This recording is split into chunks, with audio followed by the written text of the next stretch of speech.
Hello, everyone, and welcome to episode 13 of the smobcast. So we got Rio over here, the guy who talks about Lost Belt 6, and we're going to be talking about servants that we think are really underrated.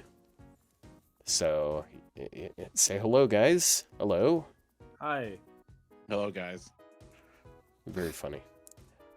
So, who wants to go first? I'm wondering if this is on everyone's. Did everyone say Edison? Edison. Oh, that's a good pick. Ooh, Edison is actually a really good pick. Because Edison is useful, but I think everyone hates him. I hate him especially. Just because Yeah, he is definitely super underrated. Ugly. Yeah, that too. Yeah. I mean, like, not all of us are furries, so yeah. What do you mean, not all of us?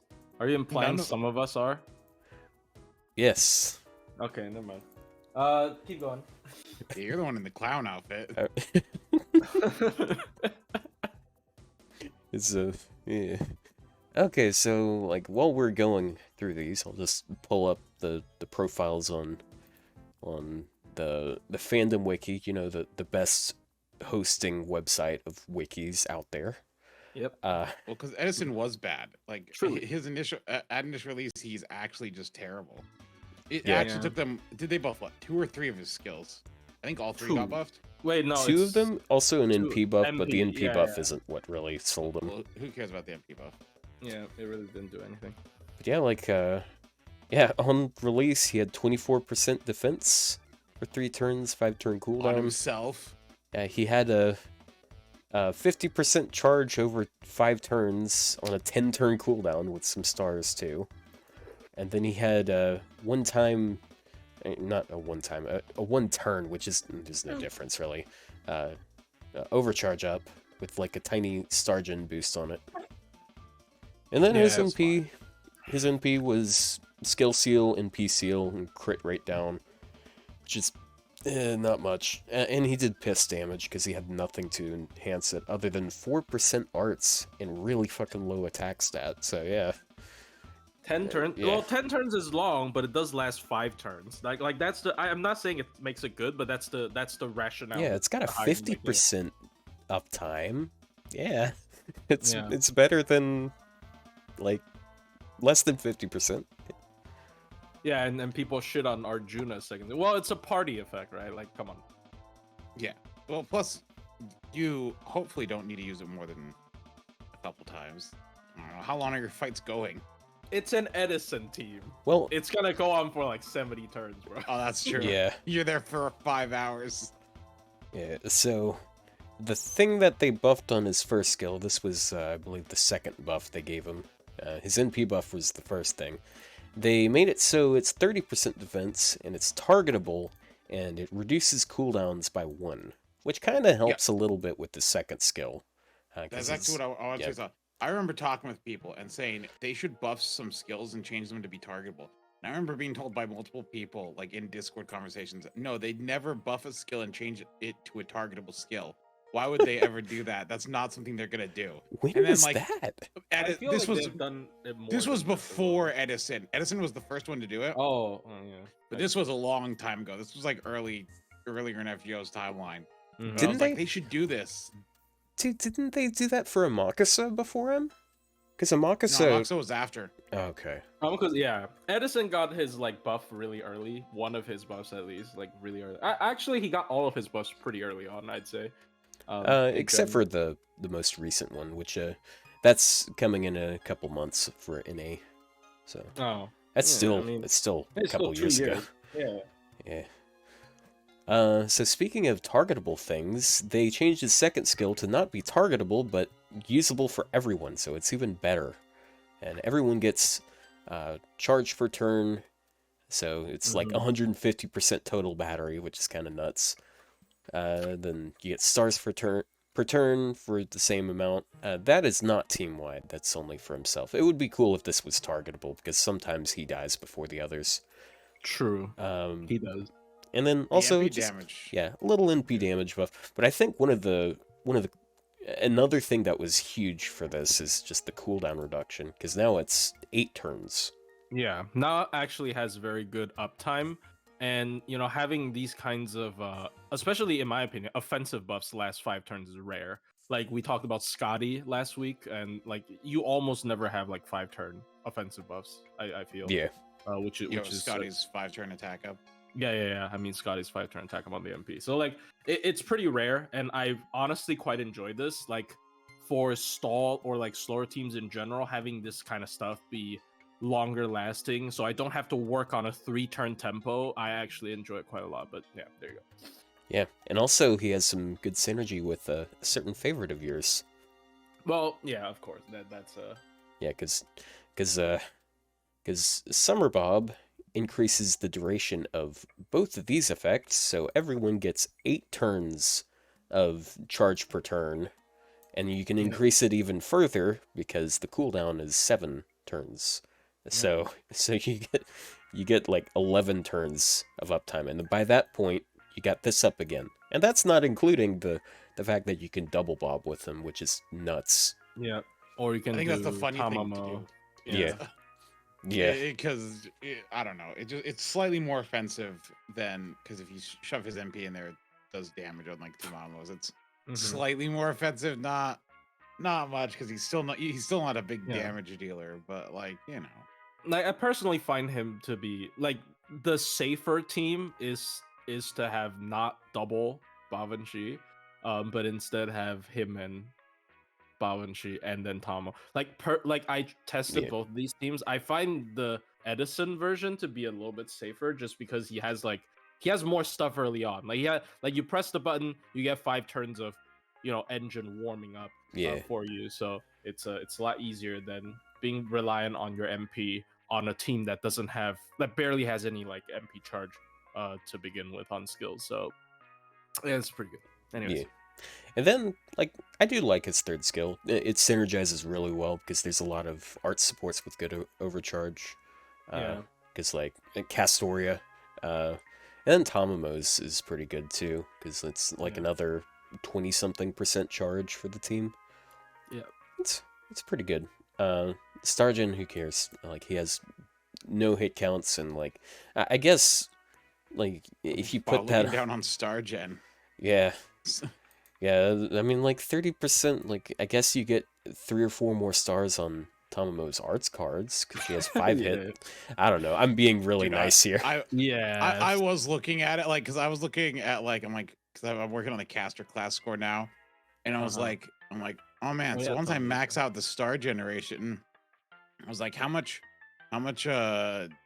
stars is Tomiko going to get off NP? And I looked at the amount of stars I was getting currently, which was like 5, and I'm like, if I up that by 50%, I get what, 2, 3 more stars? I'm like, it's like, wow.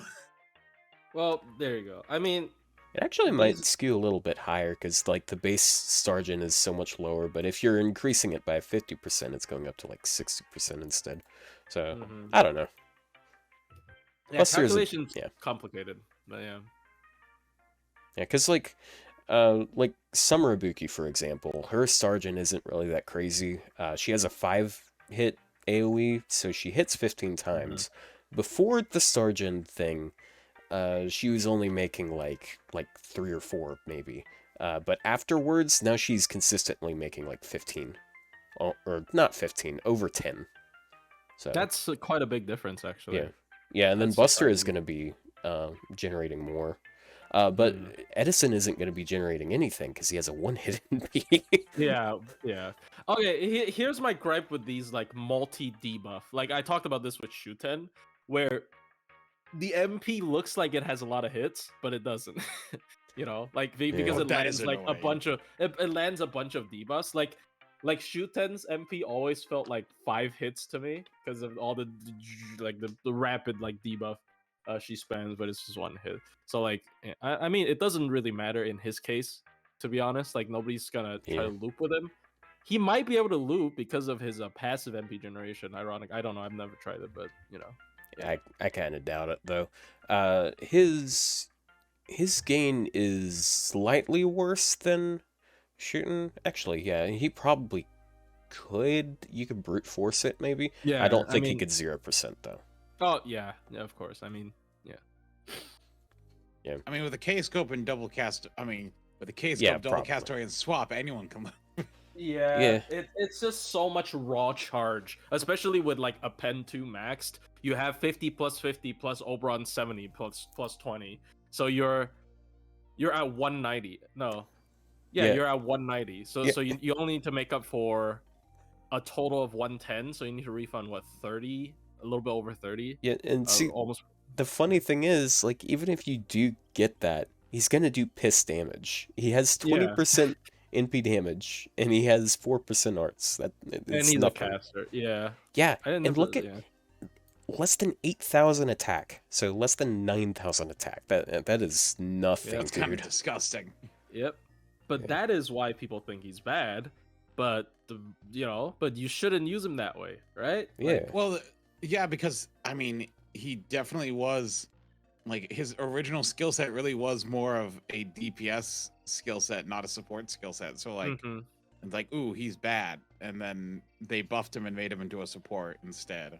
This is like perfect example of buffs being able to shape a direction where character goes. Like I really hope they do more of this. Yeah. Like if the DPS side doesn't work out and he has some form of support potential, maybe you skew towards that way and build a character that way. So like I think servant buffs is a very interesting thing that they should absolutely do more, because it can change a character's like how they play and whatnot. It's really interesting.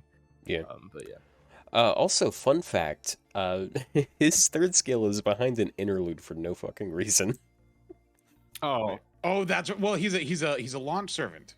No, he came with America. Servant. Wait, he's not. Well, so he's like mid-year 1 or whatever. Yeah, he's very weird. He's like one of the. I don't know why. Like at that point, they're still making 2 skill servants. Like when the game first came out, there are a couple of. Here's the thing: they weren't been like one of the last. They weren't making them 2 skill servants anymore. They just made him that for some reason. Yeah.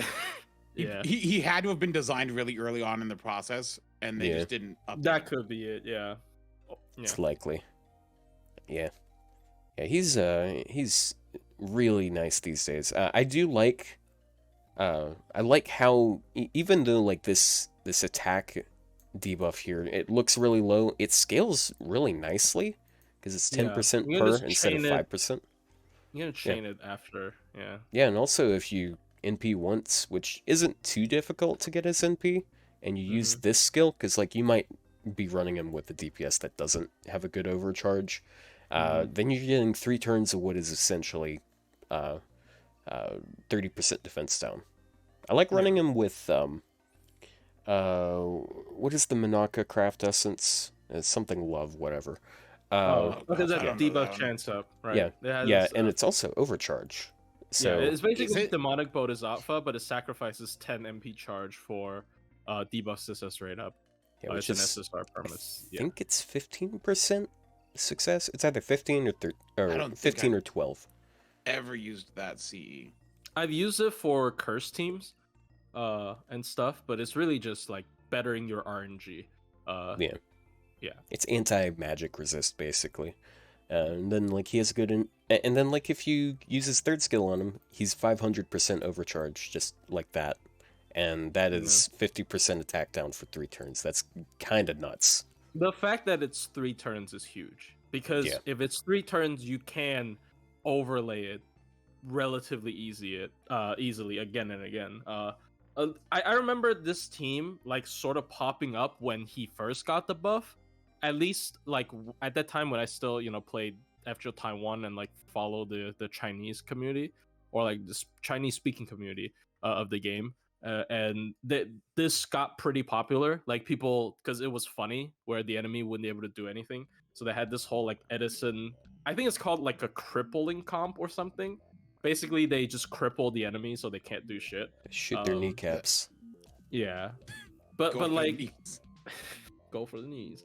But like it slowly sort of fell out of favor, because I mean understandably people really don't like stall teams, but I think it's still a valid character to bring up in the underrated list because people have to like stall teams, because like with the amount of with how much people like go off on like Castoria and stuff like that, people have to love stall teams. Yeah, exactly. I like people really love talking about stall teams. People love talking about the Himiko, Castoria thing the absolute most, and obviously other overcharge givers. And so why not try this one out? Because I mean, this one is slightly less vulnerable to buff removal. It's not completely vulnerable, obviously, because you're still very much reliant on spamming, like overlaying his own like team-wide buffs and stuff to keep your engine running. But like at least you don't immediately die if you get buff removed, as opposed to the solemn spamming team. So yeah, good character for yeah. Solemn spam kind of falls apart when it comes to buff removal. Yeah, it's like if you find something that spams buff removal, then you got nothing against it. Yeah, and then he is pretty good, like, debuff-wise, so, like, that can help you deal with, because not only is he reducing their chance of, he's not only just reducing their attack, he's also reducing their chances of critting, because he's got, like, 10 to 30% crit down, which 30% is enough to just lock down an assassin. Then he also has the skill seal, which can prevent them from using crit skills. And then NP seal, which prevents them from using their NP. So he just all around reduces their damage. They do act more, like they attack more because of the skill seal, but like since he's reducing the damage that much, I feel like it doesn't matter. Like actually, honestly, oh sorry, go. Yeah, I actually kind of like that because like sometimes I'll be like at 98%, and then the enemy uses a skill. Like, okay, but if they attack another time, that's a little bit more gain. So, yeah. Like, honestly, though, like, I know people are saying, like, oh, this has been a talk for a long time, which is, like, how do we counter solemn defense for enemies? And, oh, you can't just do buff removal because buff removal kills everything. Well, easy. Just do defensive buff removal. Yeah. Literally. They're going to start doing that in, like... challenge quests. Yeah, it's just like defensive buff removal only, and just spams or it every defensive buff block. I think they've done like specific type of buff blocks before, like the Fergus advancement quest. During one of the break bars, they had the offensive buff block, so they could just target that in particular. Yeah, the problem though is they have to make it unremovable, which is annoying because she can just remove it before she applies. Oh yeah, that's true. It's so dumb, dude. Wait, what do you mean? Castoria just removes any buff blocks. Yeah. Oh. Yeah, it'll still prevent. General buff block will still prevent the attack buff, but you still get the more important buff. Never mind. Then they should do like defensive buff removal, I guess. It's gonna suck, but if they can curate it, I mean, this will sound very targeted, but they could do just solemn removal.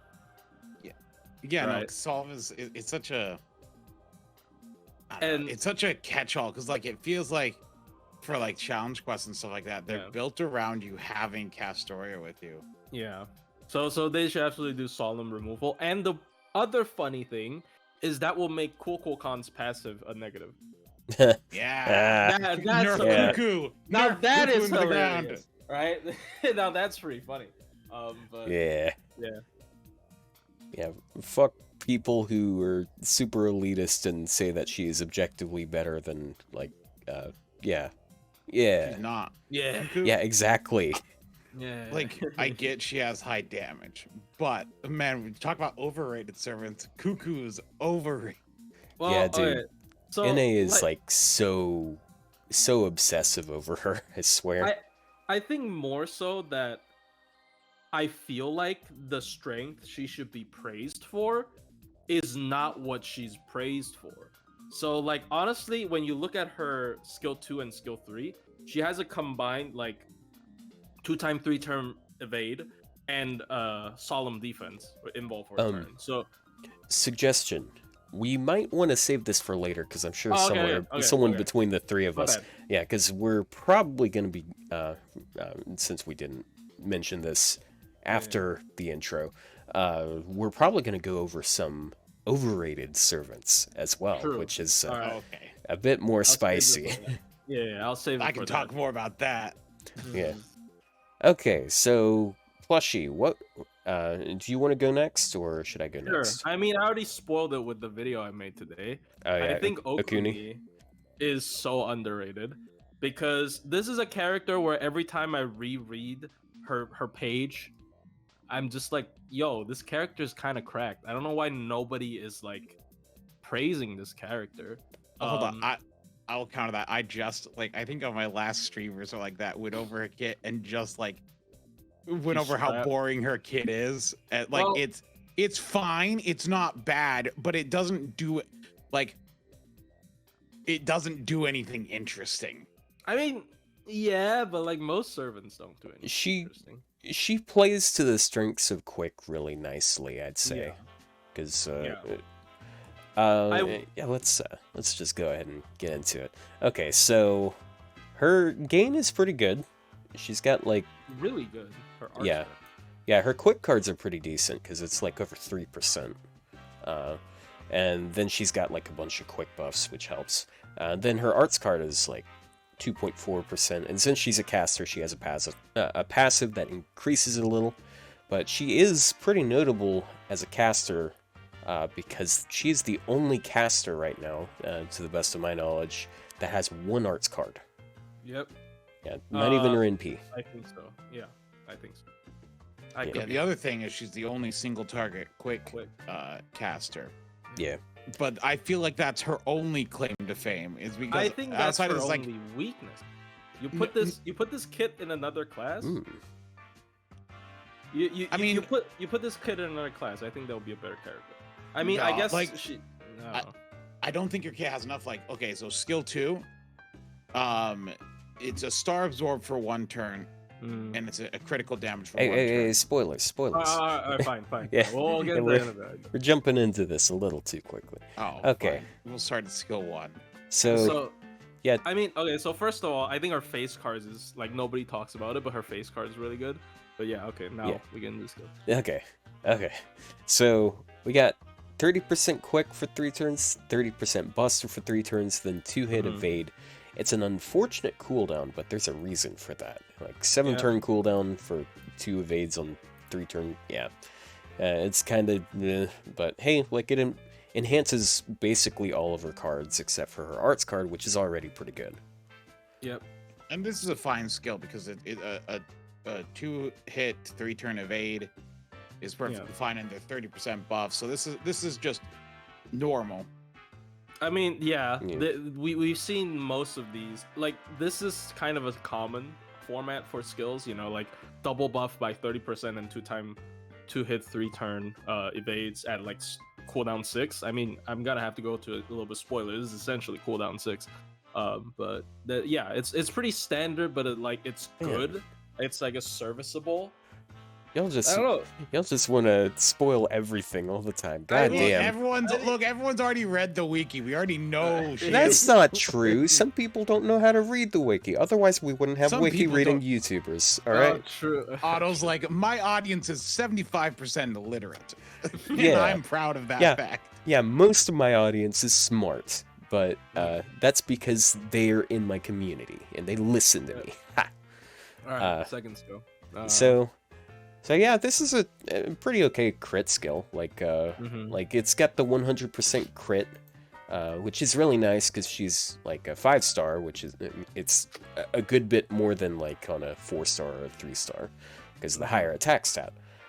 She also has this defense down thing, which it's a little bit of added flavor.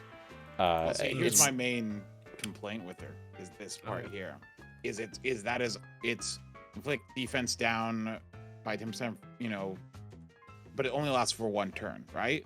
Yeah, so I understand that most you get 30%. Yeah, the 10% defense down lasts for 3 though.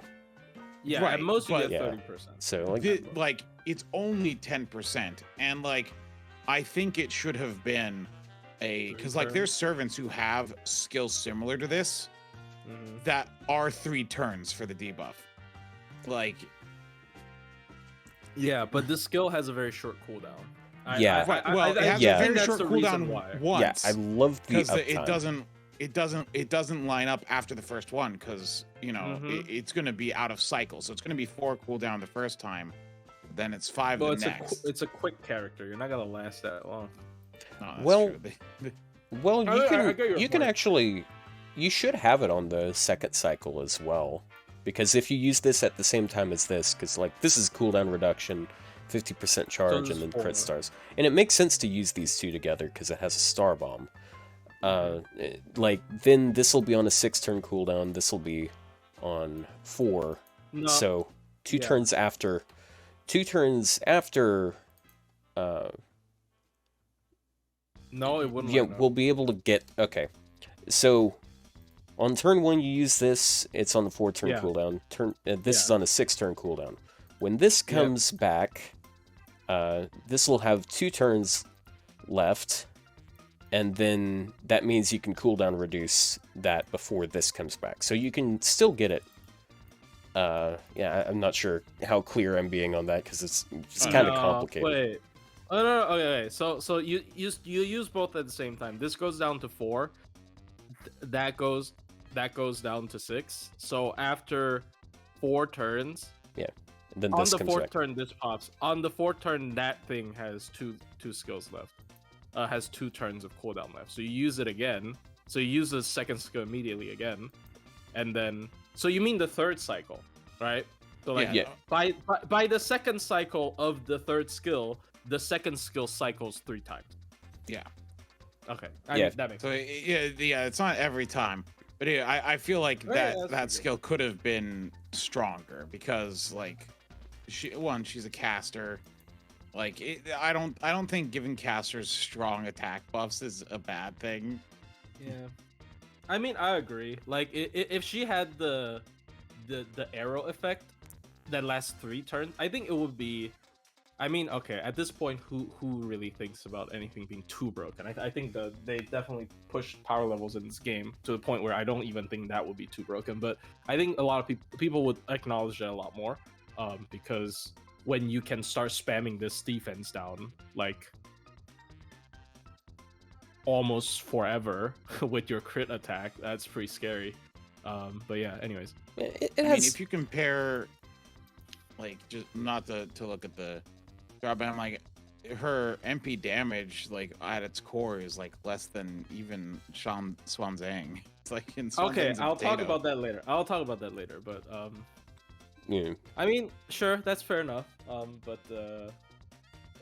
the reason they did it is because it has a short cooldown. Maybe it could have started at 4 at base. Like if the cooldown was 4 at base, I think it'd be good. But yeah. Or maybe make the debuff a 2-turn instead of grants a self attack up 2-turn. That way, it kind of flows. I guess. Maybe not make it 3 turns. Yeah, they could make it like 3 turns. Something like that. Just make it a little more flexible. 30%? Yeah, that would make it a bit more. Because if you're using your MP that turn, you're losing a hit. Plus, you do have to crit those, because if your crit misses, it won't miss. Well, it won't miss. You're only getting 15 stars. Now, if you're using Summer Scotty, then it's probably not an issue. Yeah, but I mean, yeah, I guess it's TA brain. Like, you never open without enough stars, and then after the first turn, you start using our MP. You also don't ever run out of stars. So, I mean, but I get your point. It's you can't ever guarantee it. Things can go that 90%. That can miss, and it'll always miss when you need it to. Yeah, that's fair. I mean, it's still like a burst skill for crit damage, so at the very least, it's fine. Like I think getting 2 hits out of this is fine. Like if you do like MPAB, or MPBA, it's fine. But yeah, I kind of get with Summer Scotty. I wonder how much damage Art's Quick Buster chain would do. Quite a bit, but I mean, with Summer Scotty, maximum damage would probably be like Buster, Quick Buster. I mean, assuming you have all the cards, but yeah. Okay, so what's the third skill? Lighting up my mic. I think my computer's just humming really loud. Melt does similar damage to assassins. Well, Melt does 1.5, and she does it to 3 classes. And then 2 to berserkers as always. Yeah, and I'd say that's the drawback.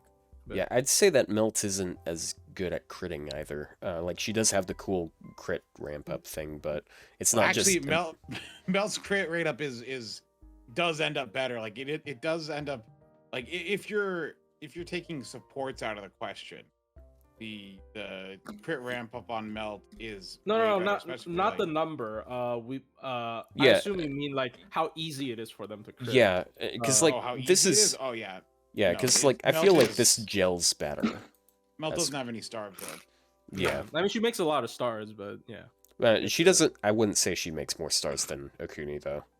I think their star gen is probably really comparable because they have the 15 star bomb, except this one has the absorb.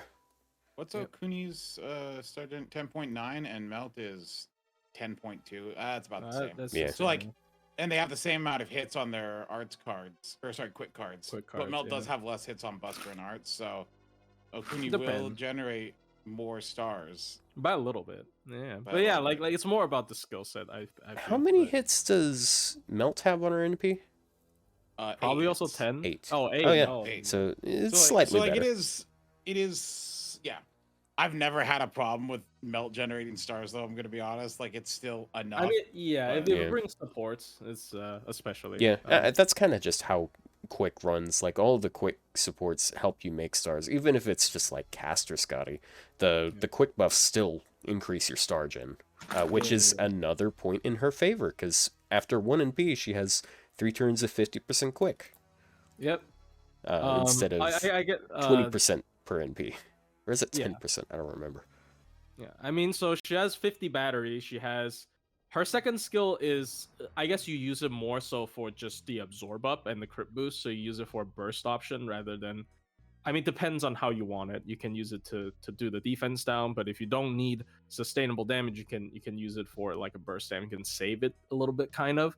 She has like decent survival with the 2x3 turn evade at cooldown 6 essentially. I almost would never want to put the third skill on another character. It depends on the situation, but I almost would never do that. But yeah, her cooldowns without her kind of yikes. Oh, it's a targetable, the cooldown. Yeah, I mean, you could do it on Scotty. Like, I think there was like one thing I didn't upload because it's not a min turn, but I did use it on Scotty instead. But I feel like most of the times you would be using on herself. The charge isn't targetable for reference. Yeah, it's the same thing as with Suzuka's third skill, and I think Takasugi has a very similar skill. It actually Takasugi's AOE, the cooldown reduction. I'm pretty sure. No, it's targetable, but it's got a crit buff on instead. I'm stupid. Oh, yeah, I'm stupid. My bad. Yeah. And she has pretty good passives. Okay. That's pretty good. She even has like a mini 2030, right? Like, I remember wrong? She has 2 stars per... Oh, I forgot about that. Yeah, she also like has 12% passive crit. Mini 2030. It's like it's 1 quarter. Without being a forward it's passive. 1 quarter of a non-MLB 2030. Yeah, actually, and all of her passives give her crit damage. Yeah, it's 12. I mean, it's cute to have it like 444 instead of just 12 on the third one. It's a 507.5. It's not 2030. Yeah. All right. So MP, honestly, like this is the thing. This is the gripe I have with people talking about her is complain about her MP damage, right? Because like I don't want to. I'm not blaming the guy who made the MP spreadsheet because he's a great friend. He's a mod in my server actually. Like he's just trying to put out all the information there is possible out there. Like nobody should ever blame these people when they're just presenting data. But like people really like to compare the damage on the spreadsheet, but that is just not true. Like even if we disregard the special mod against demonic, we disregard the critical damage that she does because I believe her critical damage is probably like miles ahead of someone like Sanzong. When you loop her MP, the 20% crit down, the quick down starts to ramp up and it lasts for 3 turns. Like that, it's actually a very big damage boost the more you MP. So, and it also happens before damage, which is really rare. Her damage would be a lot worse if it's after damage though, so I appreciate that. So overall, I think this character is like kind of mischaracterized when you look at the MP damage. Like a lot of people compare her to Charlotte Corday, because Charlotte Corday just got released, and she's like a 4-star, and then people are like, why would I use this 5-star instead? She's better than Charlotte. Charlotte is the servant where it's like, I'm like, oh yeah, she has great damage that she can guarantee once every couple of turns, and then randomly one of the next 3 turns you'll get the damage again. It's not good. I don't like that. I don't think Charlotte is like. I think Charlotte was overrated. Yeah, I think sustained damage is as important as one turn. Is more important in a lot of the cases than one turn burst damage. So the fact that she has a way to like ramp up the MP damage is very good in my opinion. Especially since that's how challenge quests are composed. Like each break bar, usually they have higher increases in HP. Yeah. Exactly. Whereas Sansa is really bursty because she doesn't have anything that ramps up. She has a 20% MP damage buff for 1 turn. That's up 1 time 7 turns. It's this. I would prefer this because this is just going to increase your damage over time. And like even if you're lacking this first skill, like okay, you got like 40% quick down on them, so it's still going to be doing some decent damage. Yeah, you're going to be doing damage, especially when you run out of buffs from your meta supports, where suddenly these quick downs are going to weigh a lot heavier because now they're not like watered down by all the other quick downs from your Scotties and from your whatnots. So I do think that her being a caster is what makes her is her biggest problem, because every other class is fine, but caster gets competition, unfortunately, from alter egos and berserkers more than any other class, and so her being single target, like that is fair. That initially puts people off. Like if she was like with this same kit, if she was a I don't know, like a rider or a saber. I mean, but here's the thing, right? This is the other thing that it's always this is always like a double-sided blade. Like, yeah, she would be objectively a better servant if she was in another class, but the thing is, there's almost no good competition. Like Sanzang, in my opinion, is more of a farming unit because of the 80. Like the 80 charge is her biggest draw. Like let's be real. Like the Sanzang's biggest selling point is her 80 charge, like being how flexible it is. Right. So, like, and Ilya is fine, but like, you can't even argue like, like Ilya isn't a better card type, because when you're doing CQs with Ilya, most of the times I'd imagine you'd bring like double Koyan Light comps, where it's still a burst damage focused composition rather than a sustain one. So as single target caster DPSs, I mean, it's a rare niche where Okuni is one of the servants that actually has the ability to do good card damage on top of good MP damage. Despite being a caster. That's actually that's a bit of a discussion I had with someone a couple days ago. I think I mentioned it in VC recently. So crit capacity, like good crit capacity, is a bit undervalued these days because people look at NP damage, and it's so easy to get someone to NP every turn. But in longer, like if you're not 3-turning something, I feel like good crit capacity is more useful because sometimes you're able to crit instead of NP. And then you can just like swap back and forth between that. And then interestingly enough, if you're doing challenge quest min turns, which is the other extreme spectrum of that argument, crit capacity becomes important again because the MP doesn't kill. So you need crit capacity to have enough. You need to combine both to do enough burst damage. So for quick and boss, for arts, you kind of have to have your MP killer, or you're not doing it. Yeah, because you're not going to crit with arts. That's why when I talk about like min turns and stuff with people in Atlas, like they always say arts. Like if you want to main an arts DPS, it's the most expensive to do min turns with, because the only way you significantly boost their damage is to get your Castoria to MP5.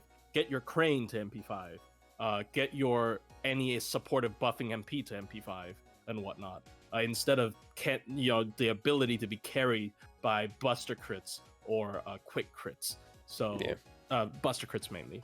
So like it's an interesting dynamic where the logic applies to both extremes of the spectrum, where when you're not able to use your MP, you can still do good damage with crits, and if you don't do enough damage with your MP, you can make it up with crits. So it's a difficult discussion for sure, because crit is, as we mentioned when we talked about Theseus, I remember, it's like why would you bother with relying on card RNG when you can just spam your MP? But it's a difficult discussion, I'd have to say. But but like as far as like outside of arts, is she a better choice though than the alter egos or berserker options you have, like the Bazette, Sitnai, Melt are in the alter ego category? Because ignoring the single target Buster, it's what, Super Bunyan? No one's gonna use Super Bunyan. I'm sorry.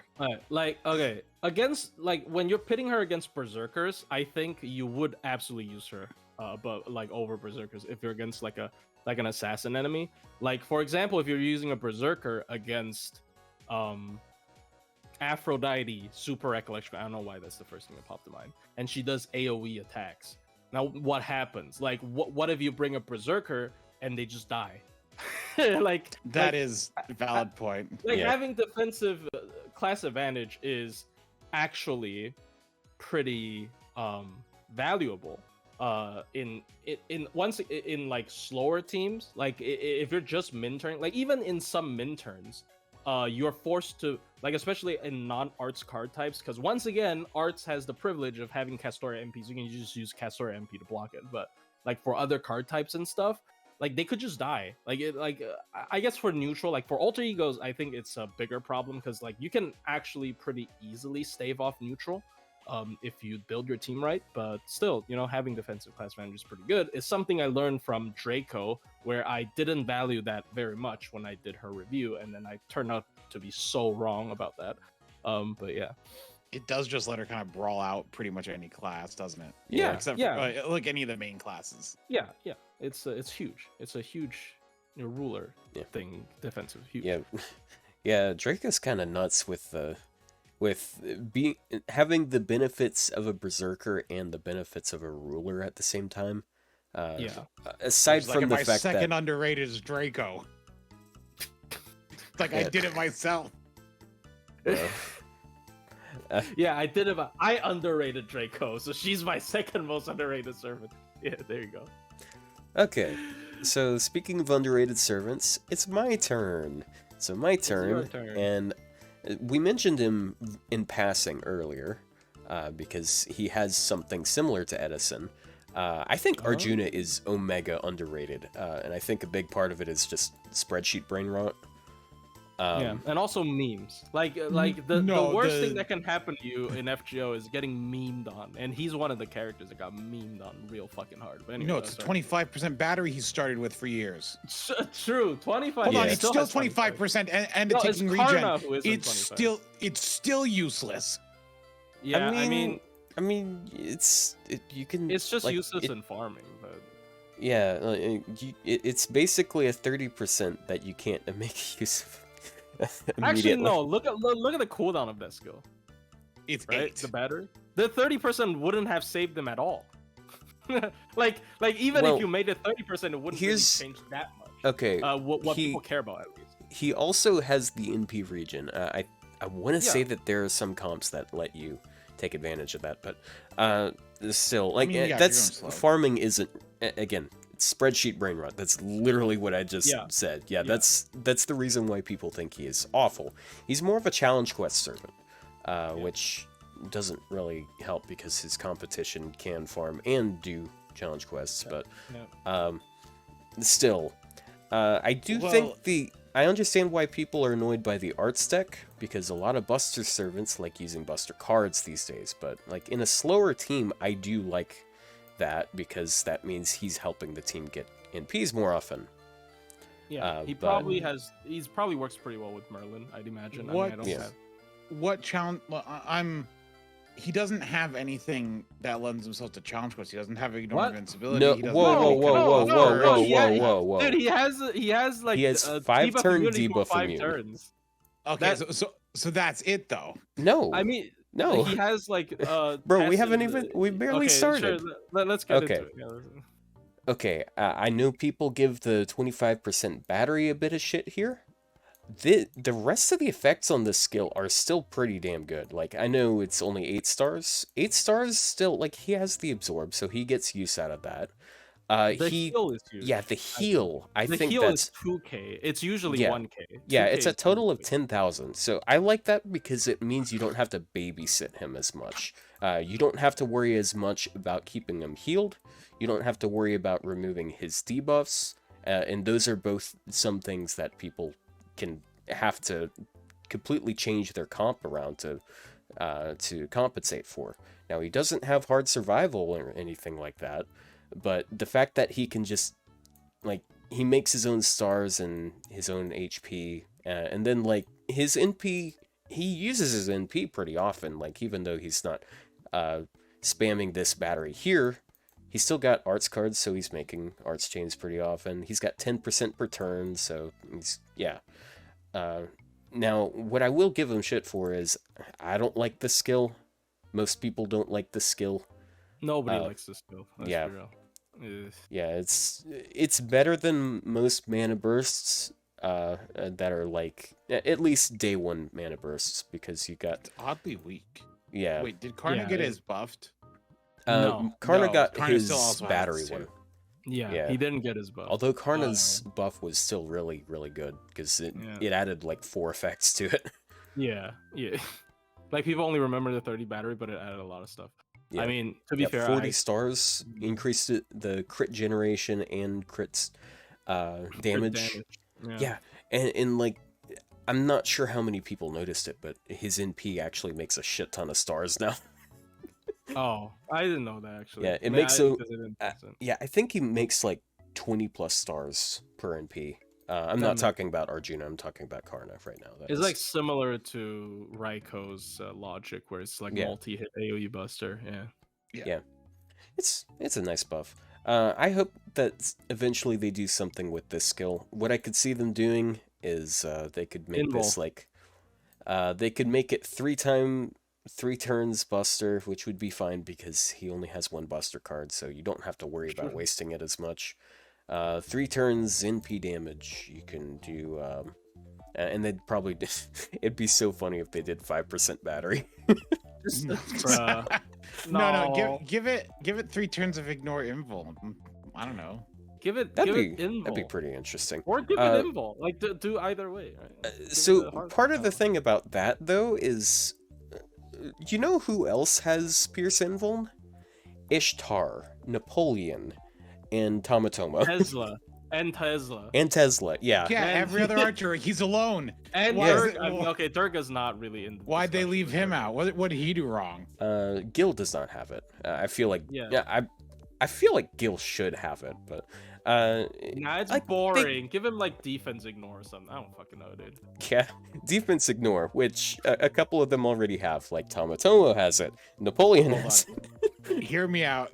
How about you give him a buff where it can give him ignore invuln, ignore defense, or his own invulnerability, but they're all at a 33% chance. Oh no, bro! No, just you know what? No, give him ignore solemn, and then put him as a boss.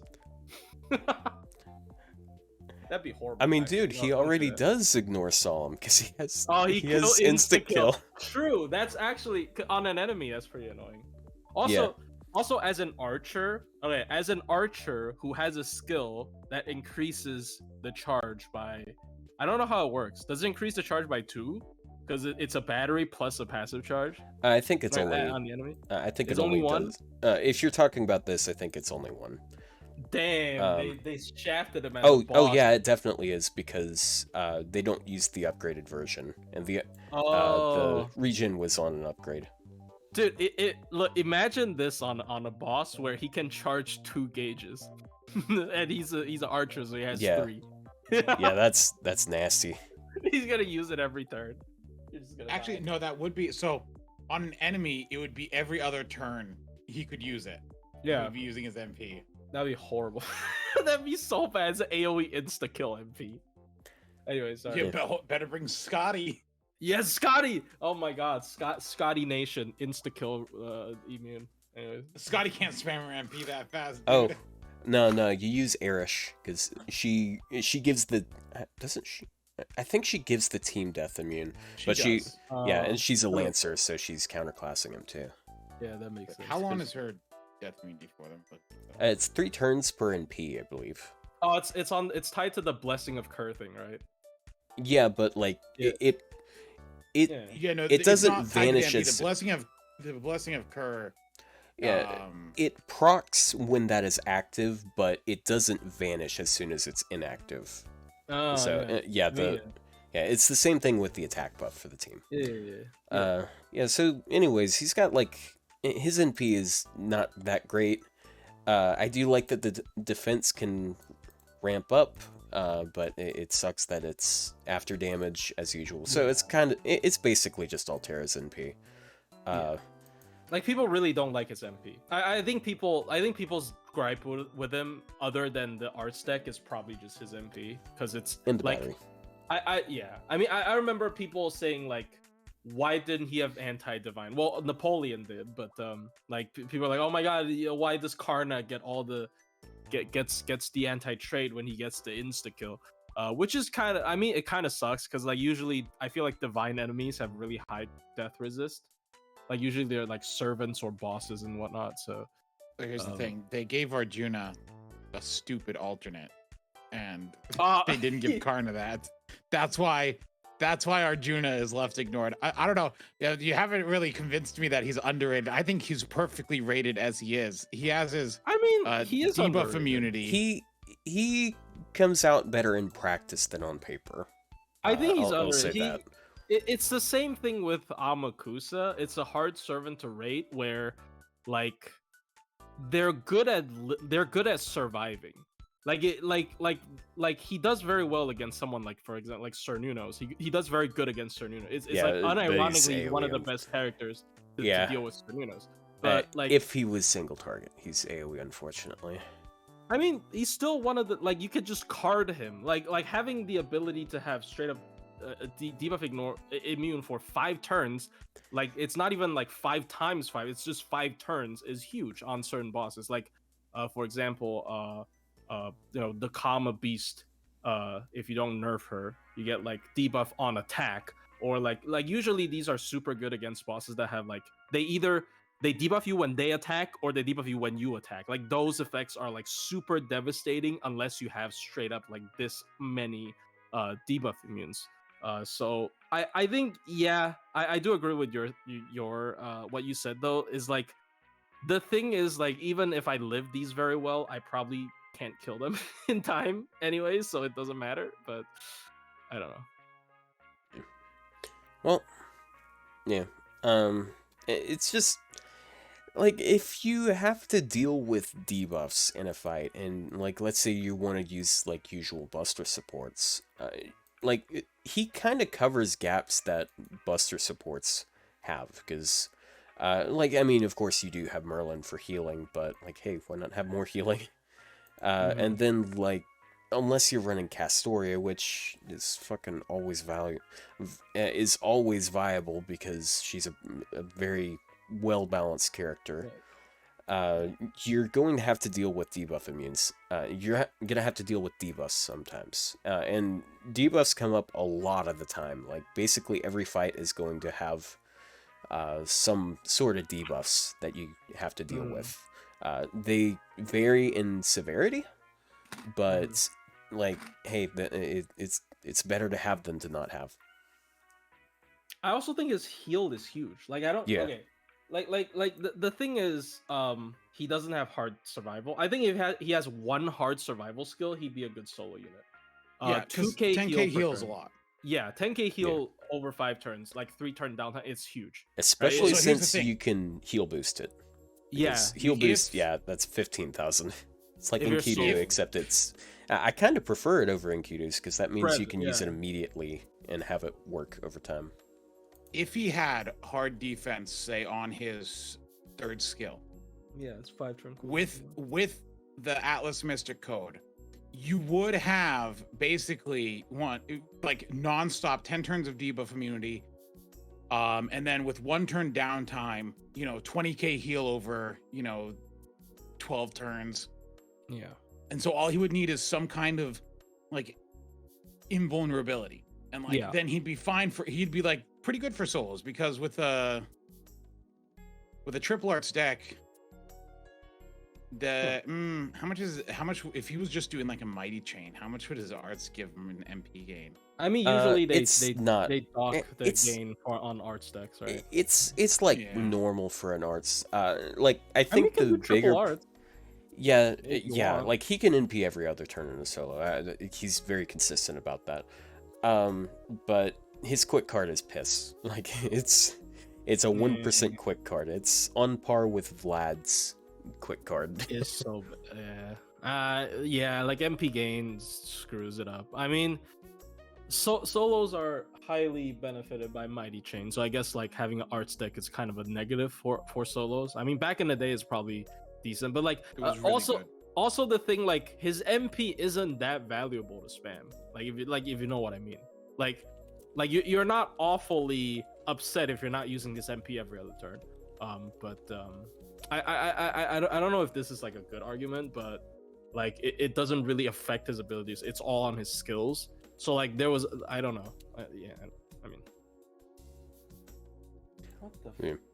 Okay, so Rio, what is your next one? You said, is it Draco? No. The joke was, were you joking? The joke was Plushie's second is Draco because he did it himself. The other one another one I had is a servant I use a ton, but I don't for God things. Damn it! It better not be Melusine. No, but I don't think I've ever seen anyone talk about using them as a DPS, but I think their kit is fine as a DPS. Have you ever looked at Odysseus? Odysseus. Oh, dude, I actually considered he has defensive buff removal. Yeah, dude, I considered putting him on mine. People overlook him because Habitrot is really good, but honestly, he is really good too. He's really good at level 1, but the rest of his kit is he has buff removal resistance. He's got a 1-turn invincibility, but then it carries over a lingering defensive buff. Spoilers. Oh, sorry. Look, I start talking about the interesting part of the kit first. Okay, I do think there's some interesting things to be said about his internals, because he has really good internals. He has, what is that, 2.52%, I want to say? 2.52% arts cards? No, 2.32. Sorry, that's still really high. And then he also has a little arts buff on top of it. And then he's a rider, so he absorbs stars a lot easier. His quick cards are decent. They're not amazing. But in your chat, someone said, I don't think he's underrated. When was the last time you saw someone use Odysseus? Odysseus is pretty... Okay, here's the thing. There's some people that say Odysseus is good, but that was when he first came out. And then people realize he can't loop farm that well, and then they just toss him away. I do think, at the very least, the strength of what he's actually good at, people kind of overlook. Once again, I think Rio mentioned it earlier, because I think this is a challenge quest team. So people really like him at level 1, which ironically him at level 1 is a very good utility tool. He also does he also basically you can give him a K scope and he can do defensive buff removal if you want. But yeah, I mean, he's just a solid servant in general. But so speaking of his first skill, it's a double taunt on a 6-turn cooldown. It's really interesting. There's a lot of really cool potential you can have with it. You can use it for esports. You can use it to try and get your supports killed, or if you have a squishier support, you can use it to protect that one. Because as we'll soon see, even if he taunts himself, it's not that big of a problem. He also has a 30% battery. The absorb skill doesn't really... The absorb doesn't matter that much because he's a rider, so he's going to take the stars anyways. And the charm debuff immune isn't really that relevant most of the time, but like, I mean, it comes up. It's a passive. It's a permanent. No, that's the pig immune. No, that's the pigify. I mean, yeah. 5% star absorb. Yeah, it's 100%. Yeah, that's assuming you're always using it as soon as it's up, though, and that might not be the case because you got a battery on it. Also, though, who gives a rider 1,000% star absorb? In what world? What is he competing against that he needs 1,000%? The other no, I don't know. The other Odysseus. I don't think you run 2 Odysseus. I'm joking, but actually, someone said Melusine. What if you put Melusine with Perry Dancer up and him in the same team? Who will get stars? Oh, Melusine. She still has like 3 times his. Because this is basically 11 times what he already has, which is 2,200. Yeah, it's 2,400. And then Melt, I think, is like 4,000. Melusine. Melt, yeah, Mel. Yeah, your favorite servant, yeah. Whichever, the one that starts with MEL, okay. Yeah. That's both of them. Yeah. The one that looks like a kid. But you almost got me. You almost got him. So I love his third skill. His third skill is really good. It's like really good uptime. It's 5-turn cooldown. It's a 1-turn invuln. It's 1-turn buff removal resist.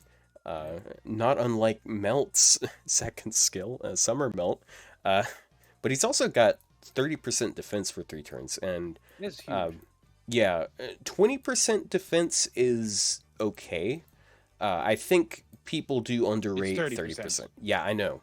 I know. It's just a lot of servants have it at 20%, and people really underrate 30% defense because, I saw it when people were reviewing Ibuki, for example, because she has 30% defense, and people were like, nah, it's not that amazing. But on a 5-star, we're talking about servants that have 13,000, 14,000 HP. I might have 30%. Yeah, that means you basically have 20,000 HP. And then you can stack it on top of other ones. It's really good. Yeah. I mean, you obviously can't go to 50 because 30 is the sweet spot, I'd say, because they're not gonna give you 50. They're not gonna give you 50 for 50 is overkill. 50 is very rare. Who even has 50%? It's like Noctnaria, but that's it, and it has a whole you have to do all this jump through 20 hoops to do it, but yeah. Oh, I thought hers was still 30%. Is it 30? And the attack is 50%. Oh, I could be wrong then. Yeah, it's still good, I'd say. Dude, I was trying. I keep trying to use her on Cernunnos because I have her on my ult, and I have that fight on my ult, and Grim keeps fucking her up because she will use her second skill. Everyone gets the skill seal, and then he cleanses it, and they die. What a piece of shit, dude! I hate him. Dude, it's cool. He's gonna fuck with a I guess that tracks. Let me see. Is it? It is 30. Okay, I'm wrong. I was 50 is pretty nuts. Never mind. She doesn't even. Yeah, 30 is unless you're a tank. Tanks don't even necessarily have 50 straight up. They have a bunch of stuff that add up to maybe beyond 50, but 50 is a very big number. But yeah, anyways, sorry. Look, I just sent you an image. He does get some star. Okay, I'm going 10. To. So chat's been going on about something that I've Artemis. Artemis and Vlad. So something that people get kind of mixed up with on Vlad. People assume that he is really loopable because he can refund a lot on his NP. Even if you are double Castoria, because if you are using double Castoria, you get a ton of refund, but you still need arts cards, or you need plug other battery, or he doesn't spam as much as you might think if he doesn't have double Castoria. Yeah. Here's the thing, like people, because when people are reading looping sheets, they are assuming they're not using face cards. But like when you're considering challenge quests, you always consider face cards, and the little bit of extra refund he might have compared to other single target arts just doesn't matter in the face of an arts crit. Like one single arts crit will make up for it. And his arts card sucks. Like so, that was like one of the big people like Vlad versus Creamhill, because Vlad versus Creamhill, if they're both at the same level, surprise, they do the same damage. But they're like, oh, but Vlad refunds better. If Cream uses a single arts card and it crits with like double Castoria, it's like 120% charge. Yeah, it like, doesn't matter. It doesn't matter what the NP refunded. It's the same. Okay, like nobody ever complained about Saberlot's MP gain. His MP doesn't refund, but he does one arts crit, he gets it back. So, anyways, sorry, back to you. So, and then the comparison to Artemis is being made with Vlad. So people assume that they are very similar in that because they do have 1% arts cards. It is not the same because remember, a servant has more than arts cards. Okay, they both have more than 2 cards. Vlad's cards, like his arts cards suck, but his quick card is piss and his buster cards are non-existent. Artemis, however, those good 2 quick cards, the 2 quick cards are just as good as her arts card is, because it's triple the hits. And then also the extra attack is twice as good because it's a 3%. It's same hit count, but it's double the gain rate. It's something that came up in practice because I've used her a good bit, and her gain is very much, it's notably better. Another thing is she has Archer Absorb. So she will absorb stars, and when you crit with a card, you double the gain rate. Even though Vlad makes stars, he has no absorb, and you're probably not going to be making stars with the supports you'll actually run with him, because Castoria isn't going to make stars.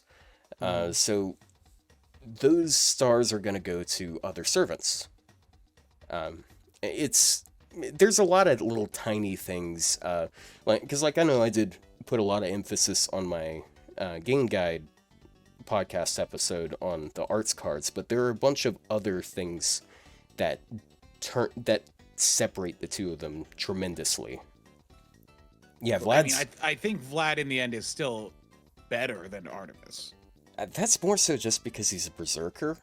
But yeah, because neither of them have terribly exciting kits. I think he's a good farmer. Artemis has a guaranteed drain.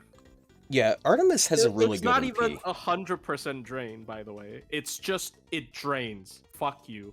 I'm pretty sure. Yeah, if her anti-mail thing was not 1 turn, then she'd probably be better. It's just that Urael is just... The problem with Artemis is that her competition... I mean, you don't have to use against a male. I know, but like...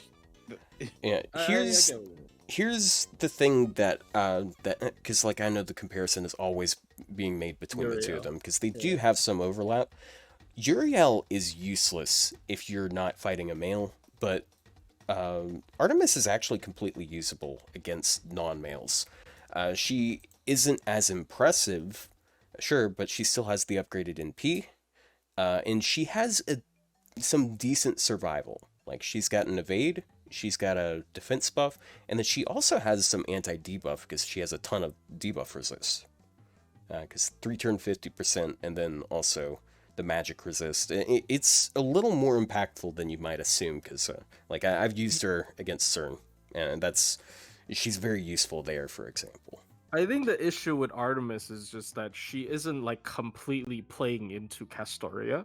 I think Vlad got so much notoriety because his upgrade, he completely plays into Castoria. All of his problems are, well, not all of it, but a lot of his problems are fixed by Castoria. His shit gain is sort of brought back with his multi-hit MP paired up with Castoria.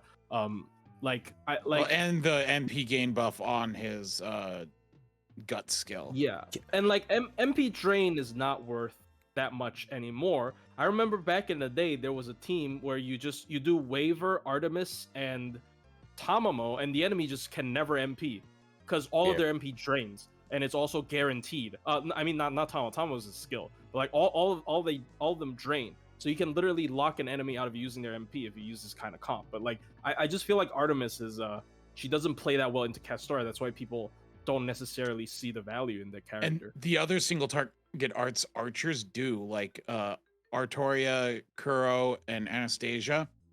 Yeah, they play more. They all play very well. Well, and Bargast, if you want to consider that. All play very well into Castoria. What do you? I don't know. What do you mean by not playing well into Castoria? So basically, the stuff she offers doesn't really matter in the face of Castoria. Like I know that's not a necessary like. So one of the things that I like, at least I personally found very valuable in her, was her her attack down. It's kind of like Edison, like her attack down and her drain. So her ability to shut down the enemy from doing massive amounts of damage to your team used to be extremely valuable, because now the enemy cannot do enough damage. Yeah, but you can just not take hits, basically. Yeah, with Castoria, you can just not take hits. There are so many like get out of jail cards that can just like, oh, the enemy is about to MP. Whoopsie, I got Castoria's MP. Guess it's just literally nothing now. So like it like those kinds of like slow burn teams where your final goal is to cripple the enemy enough so you out heal all their damage forever. It doesn't really like, that's why people don't value that anymore when you can just say no to enemies damage instantly with Castoria. So like that is what I mean by she doesn't play into that much into Castoria. It's still worth noting that unless you're min turning, there are going to be turns where you don't have that up. Well, yeah, and if they're a higher damage output enemy, then it is possible that you will get screwed over on those off turns. Yeah, well, I think that a servant, well, like if you want to look at the archers, like even if you want to bet on drain and stuff like that, I mean, I know it's only 70%, but Artoria, one, I think goes a little bit better with Castoria. Yeah. And also she does have defense up, right? Team defense. Yeah, she has defense up as well, and her own HP recovery. Yeah. Artoria is a party defense, and then she has so like Artoria just plays in better, plays better with Castoria, because if you're getting stray hits, you know, there's healing, there's defense up, you know. Yeah. I think Orion just doesn't have any buffs. Like, Orion's never been buffed aside from her NP, and so she should have gotten a buff. I do like what they did with the NP buff though. Like they, because it used to be chance based charge drain. Shout out to our boy Emiya Alter.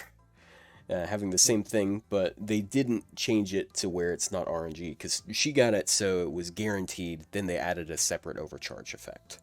They should do that more. Yeah, they should make more overcharge effects guaranteed, or just built in. Fucking Ryoma over there, 60% chance of draining.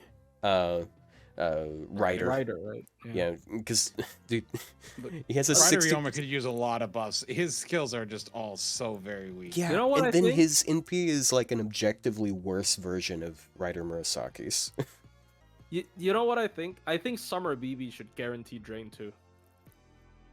True. I mean, she does, but she has one that is guaranteed, and she has one that's chance based. Yeah, she should just guarantee drain too.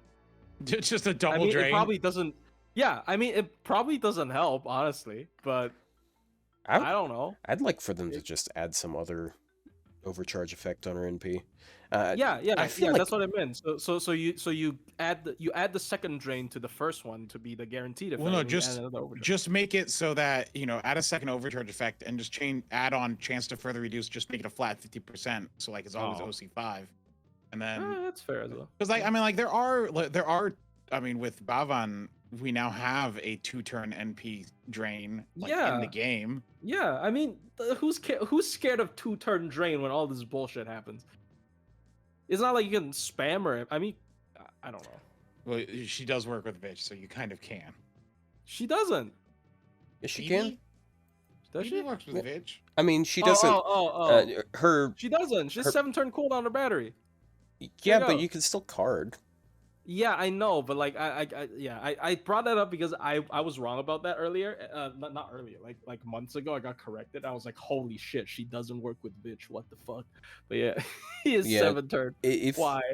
Dude, she would actually be kind of nuts for farming if that did work, because that would be 100% MP damage.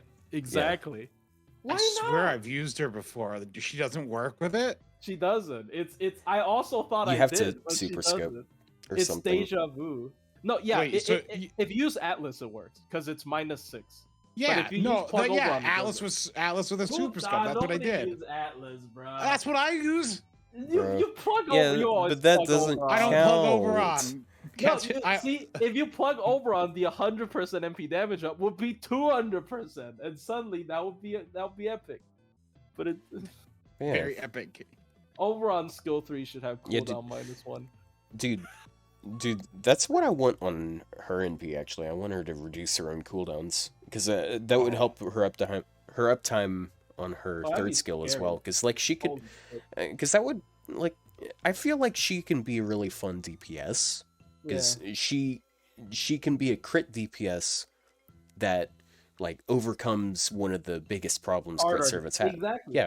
Yeah, she can just crit for several turns in a row. Like the third skill, in my opinion, is not good enough to bring to support another card character. But if it's just applied to herself, it's very much worth. I mean, yeah, obviously, it's very much worth it. It's a very good skill. It has a star per turn to pair with it as well. Yeah, so, like, and in my opinion, she has like one of the best crit skills in the game. The self modification, because it's like absorb and crit, but it's also attack. And if she brave chains, she makes 20 stars, so she gets 30 stars per turn. That's what the Oman Go BV guys, like people talking about, like that one, right? Yeah, it's I think she's fun. I really want some sort of buff that enables that a bit better, I guess. Anyways, so Odysseus.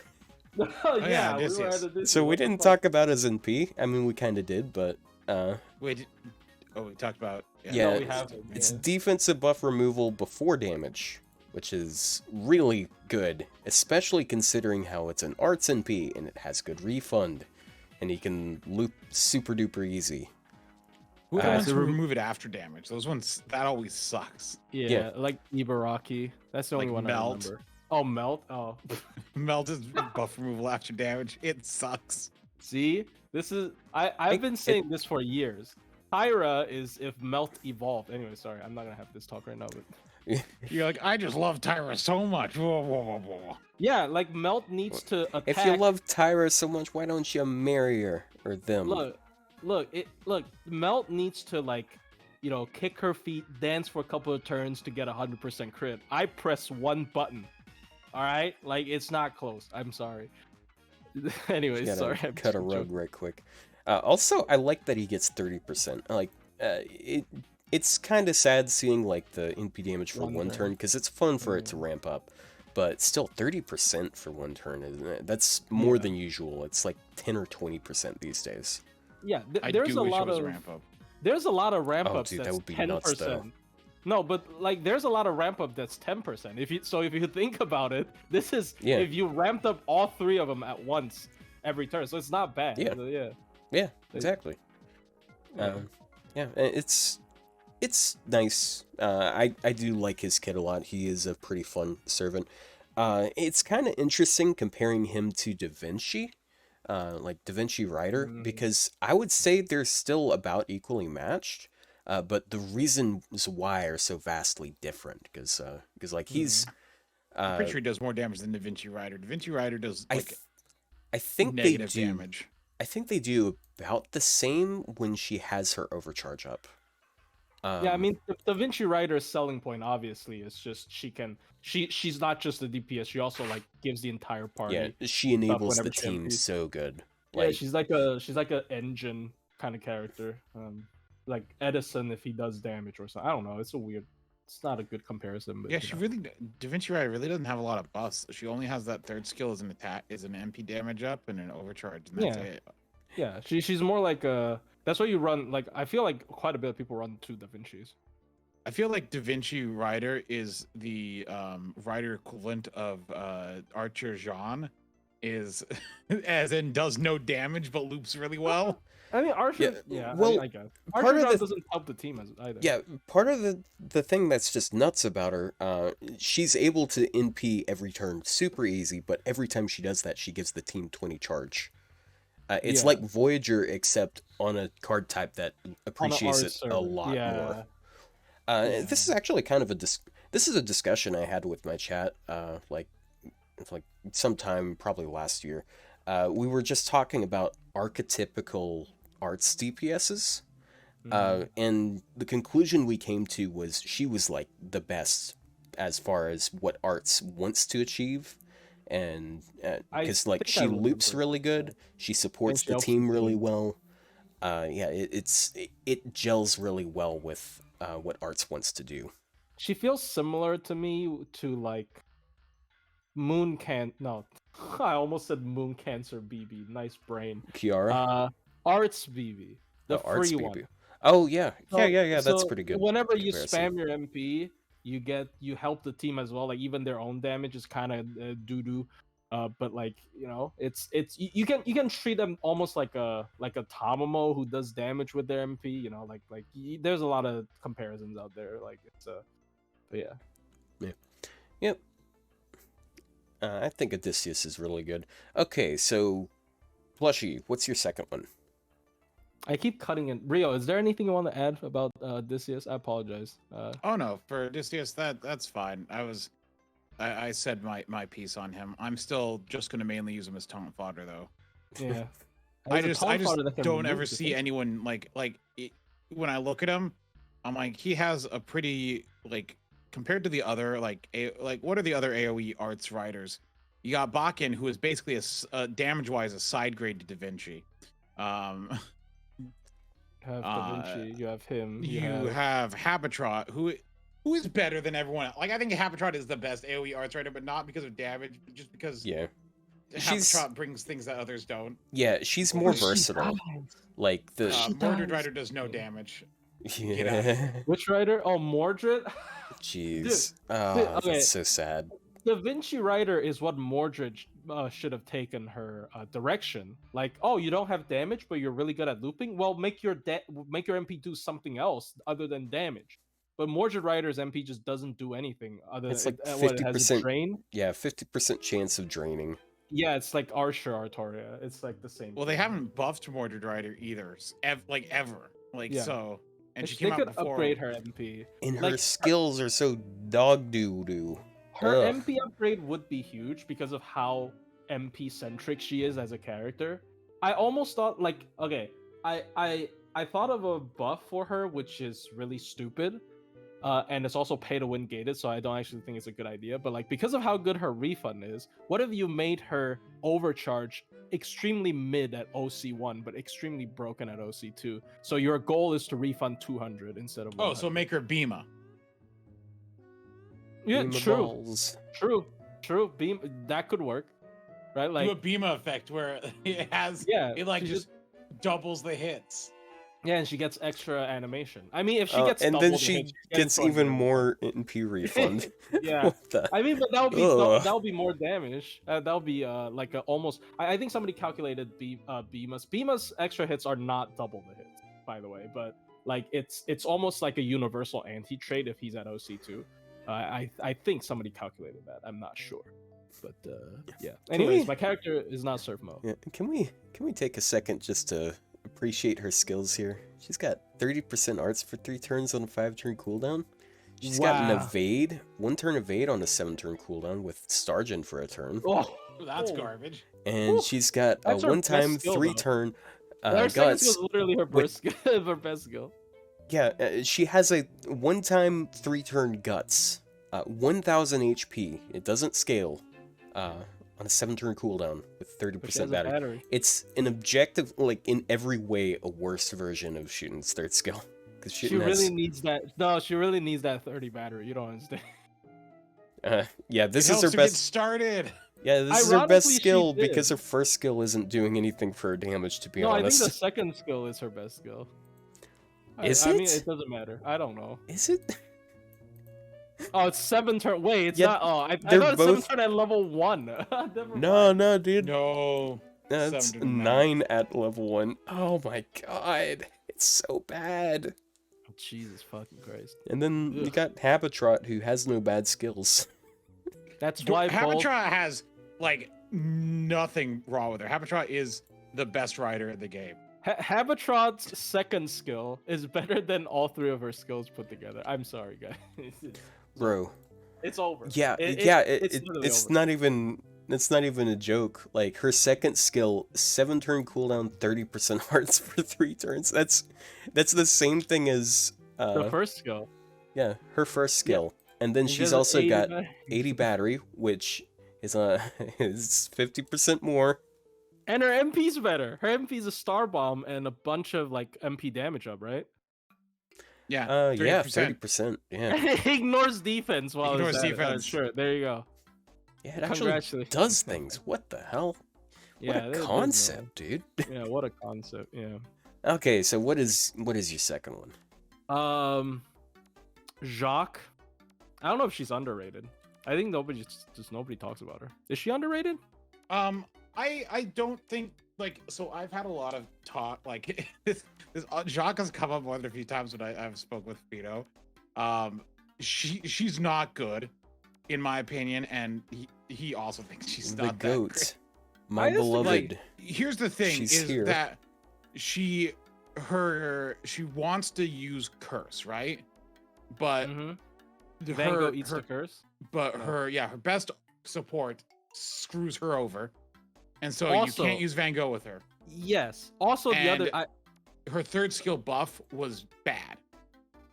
Okay. Also, like, I agree with your point. I think Jacques, like, before I talk about why I think she's underrated, I think she's the ultimate servant that was, like, blue balled.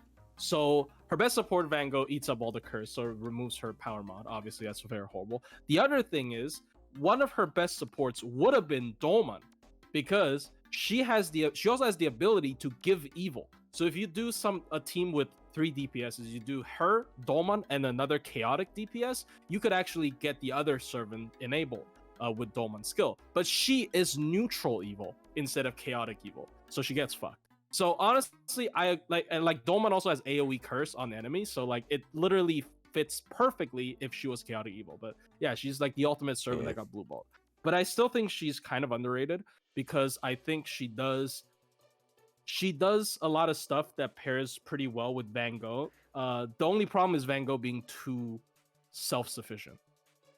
Like you can always cut out the middleman in terms of Van Gogh, unfortunately. So she has good cards. I think she has really good cards. If you look, if you look at the game, she has extremely good face cards. almost 4% quick cards, and then almost 2.4% arts card. Yeah, it's good cards. It's very good cards. Yeah, and then look at the skills. I mean, that's all I want to say about her cards. She has good cards. Yeah, there you go. So the first skill is a battery. All right, it's a battery. It's AoE 20 too. Yeah, AoE 20. And it's AoE crit boost. So it's already a decent support skill. And it's an AoE attack up as well. So it's a really good support skill. Like, if you look at this, it's a really good support skill, right? And it's not even 7. I would expect something like this to be 7 turn cooldown, right? But it also has apply evil alignment for the entire party. So you could do some interesting things with Dolman, or I guess Nidocris, the Avenger one. I don't think you ever do that though. But like, yeah. Dolman. Kire actually. Kire. Oh yeah, gives, only charges. He gives 20% charge and 20% arts to evil servants. Yeah. But she's quick, so I'm not sure how useful that would be. Yeah. Okay. So first skill already established. Like I don't think anyone can deny this is a really good skill. Like as a support skill, this is extremely cracked and it doesn't suffer for a cooldown. Second skill, it's illusion. Guys, it's illusion. Because she grants invincibility to all evil allies, but when you use it with the first skill, it's illusion. It's illusion on 6-turn cooldown, which is just wait, is illusion 5-turn? I think illusion's no. Illusion is on a 7-turn cooldown. Oh, so, see, it's a shorter cooldown illusion. The difference though, it's one attack, one turn. Merlin. It's one attack, one turn, so it's slightly inferior, but like in some cases, it's basically the same thing. Yeah. Okay. I mean, you gotta be careful with that one attack one. Okay. Yeah, I know. My bad. I mean, she's not okay. It's not illusion, but it's like I don't know why I said illusion. I should have brought up like one turn evade effects, but she herself is protected for 1 turn. In its entirety. So it's kind of similar to, I guess, Bavanshi's first skill, but it's not as good because Bavanshi's first skill also gives herself an evade. So I don't know. I mean, it still has 30 battery. It has 60. It has 6-turn cooldown. I think it's pretty okay. I don't think it's as good as her first skill, but like because her first and second skill combined, I think she's actually a great support for quick, for like, I don't know. I think like quick teams might have a lack of like hard defense and stuff, or like if you're using Van Gogh, she can give even more hits of invul on top of the evade they can stack. So I really like this with Van Gogh. And then the third skill, hello? I'm here. Yeah. Oh, sorry. All right. So and then moving on to the third skill. Oh, because I was watching stream, it has some delay. So yeah, I was rubbing my eyes. Sorry. My bad. So the third skill is the big complaint. Like people meme on it because of the buff, because it essentially equips her with curse CCs on all the cards. That's literally that's all buff, it right? does.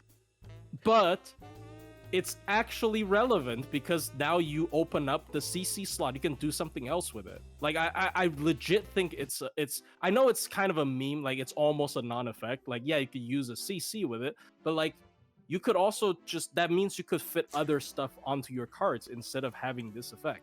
Like I guess that's more so of a challenge quest or solo thing. But okay, could they have just done like what Arise does and just have it curse the enemies? That would have been a lot better, actually. That would have been a much better buff.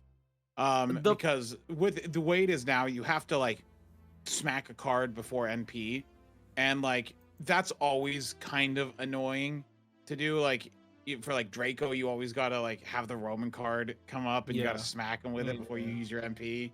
Yeah. It's always kind of annoying because her MP, the curse does not apply before damage.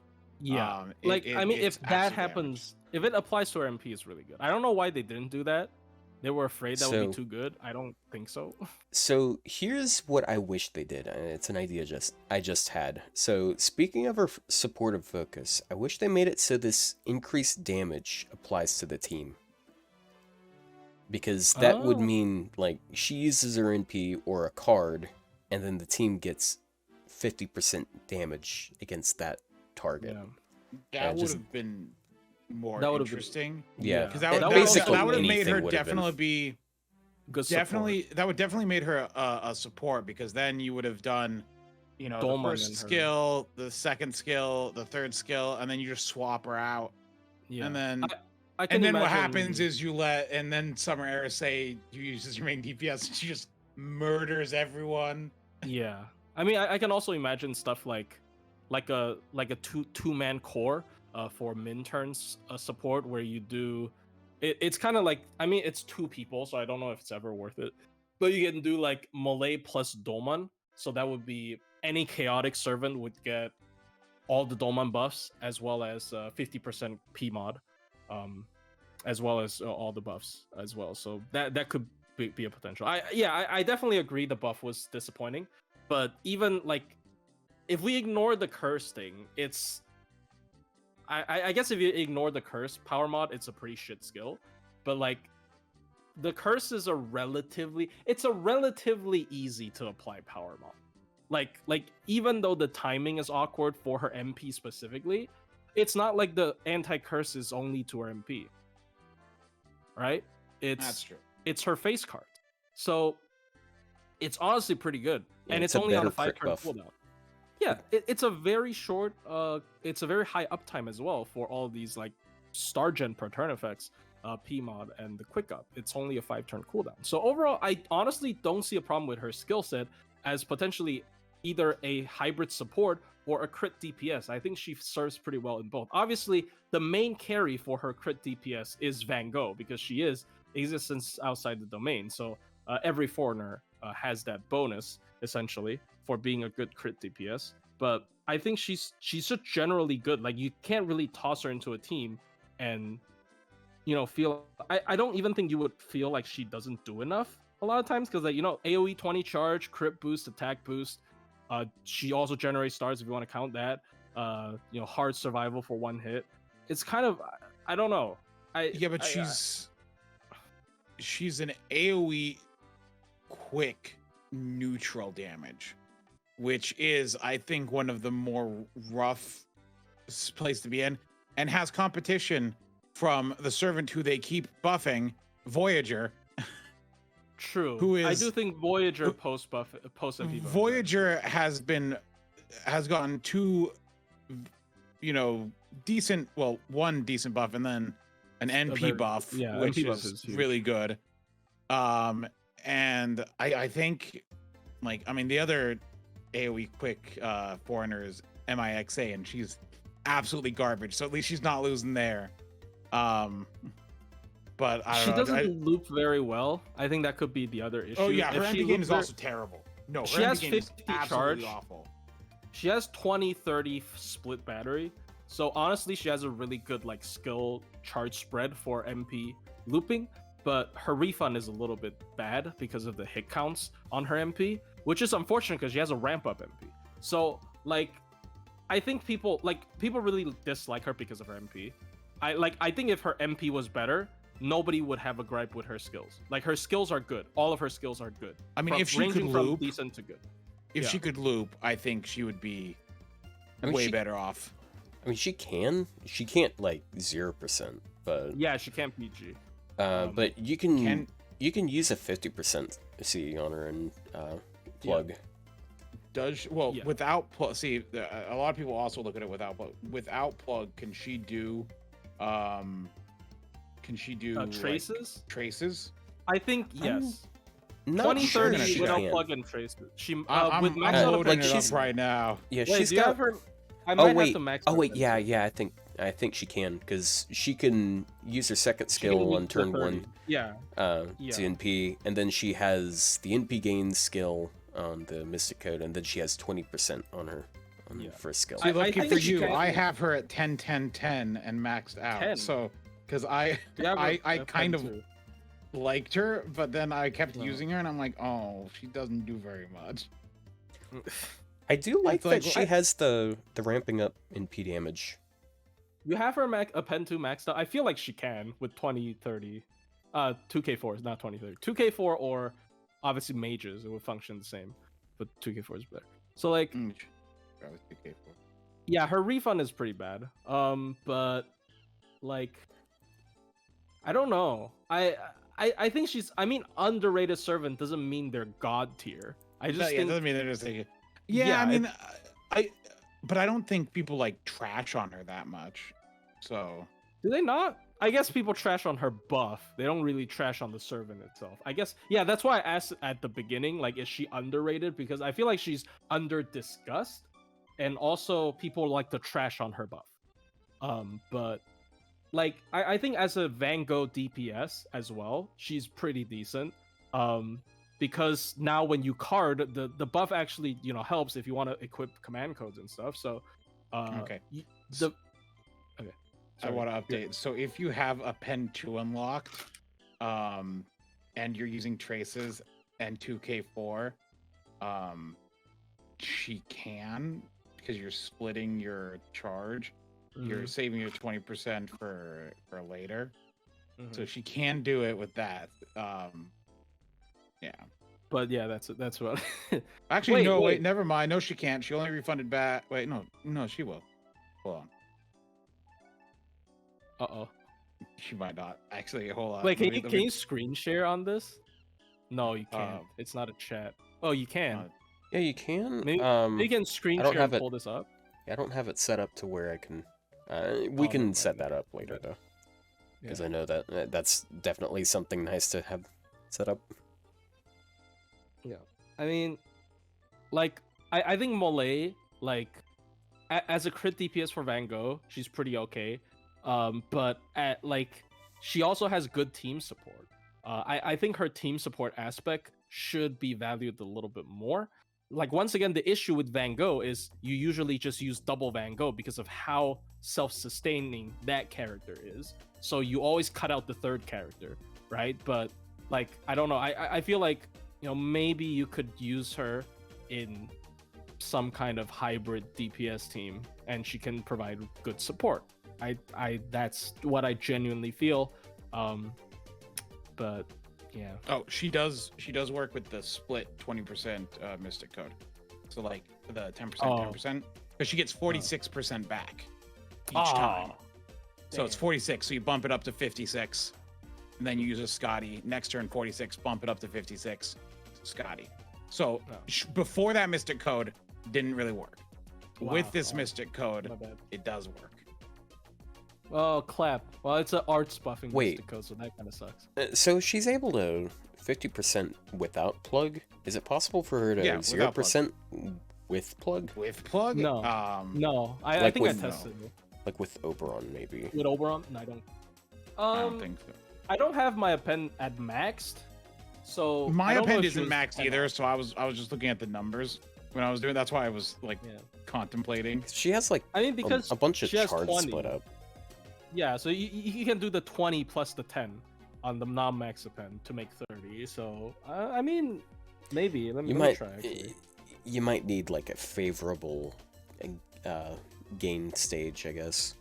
Like casters. I don't think looping against casters is something to be proud against. Yeah, we. I mean, like but it is quick looping 0%. It's still something.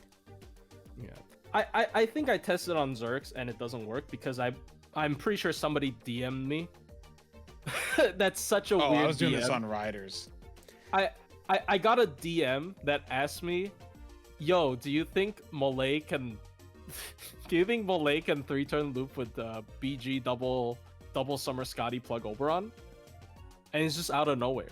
I'm like, okay, sure, I'll test it. I think she can. I'm pretty sure she can. But yeah. But like I think as a DPS, she provides good enough support, and because she's Van Gogh compatible, she really doesn't need that much self crit buffs and stuff. So I like her. Maybe I don't know. Maybe with triple Scotty, like maybe the triple Scotty could boost the refund enough. I mean, triple Scotty usually works better on good base refund characters, so you boost a refund more. Like basically the question is, does the extra quick up boost 20 more refund? And I don't think it's. I bet you this, like, I bet that she could Black Grail if you use Plug Castoria. Actually, hold on, because she has so much quick but no NP gain up. With 50% CE and triple Scotty, she does like. And I save her first 2 skills. She gets 55% off the first one. She has then her own battery, and then there's 100% left over for the last turn. So no, triple Scotty, she definitely does it with triple Scotty. She has 50% left over with triple Scotty. No, I mean, but what if we start with 0? What if you start with 0? If you start with 0, you're 50% short then. Wait, no, hold on. 50 short. 50% left over. Hold on. 50 left over. Wait, what class are you? Minus 50. These are riders. Yeah. Oh. I think she could do it with triple Scotty against like riders. Let me like like neutral class. Dude, I really want to see that Oberon damage because she would have 60% 60% NP damage up from herself because she ramps up. Yeah. I mean, okay, hold on. Let me let me burn a command spell for this. I feel like her damage would be pretty decent. Maybe not as good as Voyager because Voyager has the upgrade, but here's the other problem. Because she can't get the curse off. So It might be better damage if you brought someone with an AoE curse. No, if you brought someone who can give her AoE curse. So like, yeah, I understand her MP is not that good, but I think her card is very good. I think her carding in general is very good. And her utility on her skills are very good. All she needs is an MP upgrade. You know, upgrade fixes a lot of people, but yeah. Also, like the thing is, like, do you? I don't know how to put this. Like, do you loop with quick? That much? I mean, you can. I do. I mean, look. What I'm saying is like, so waivers NP. Actually, that might not be a terrible idea.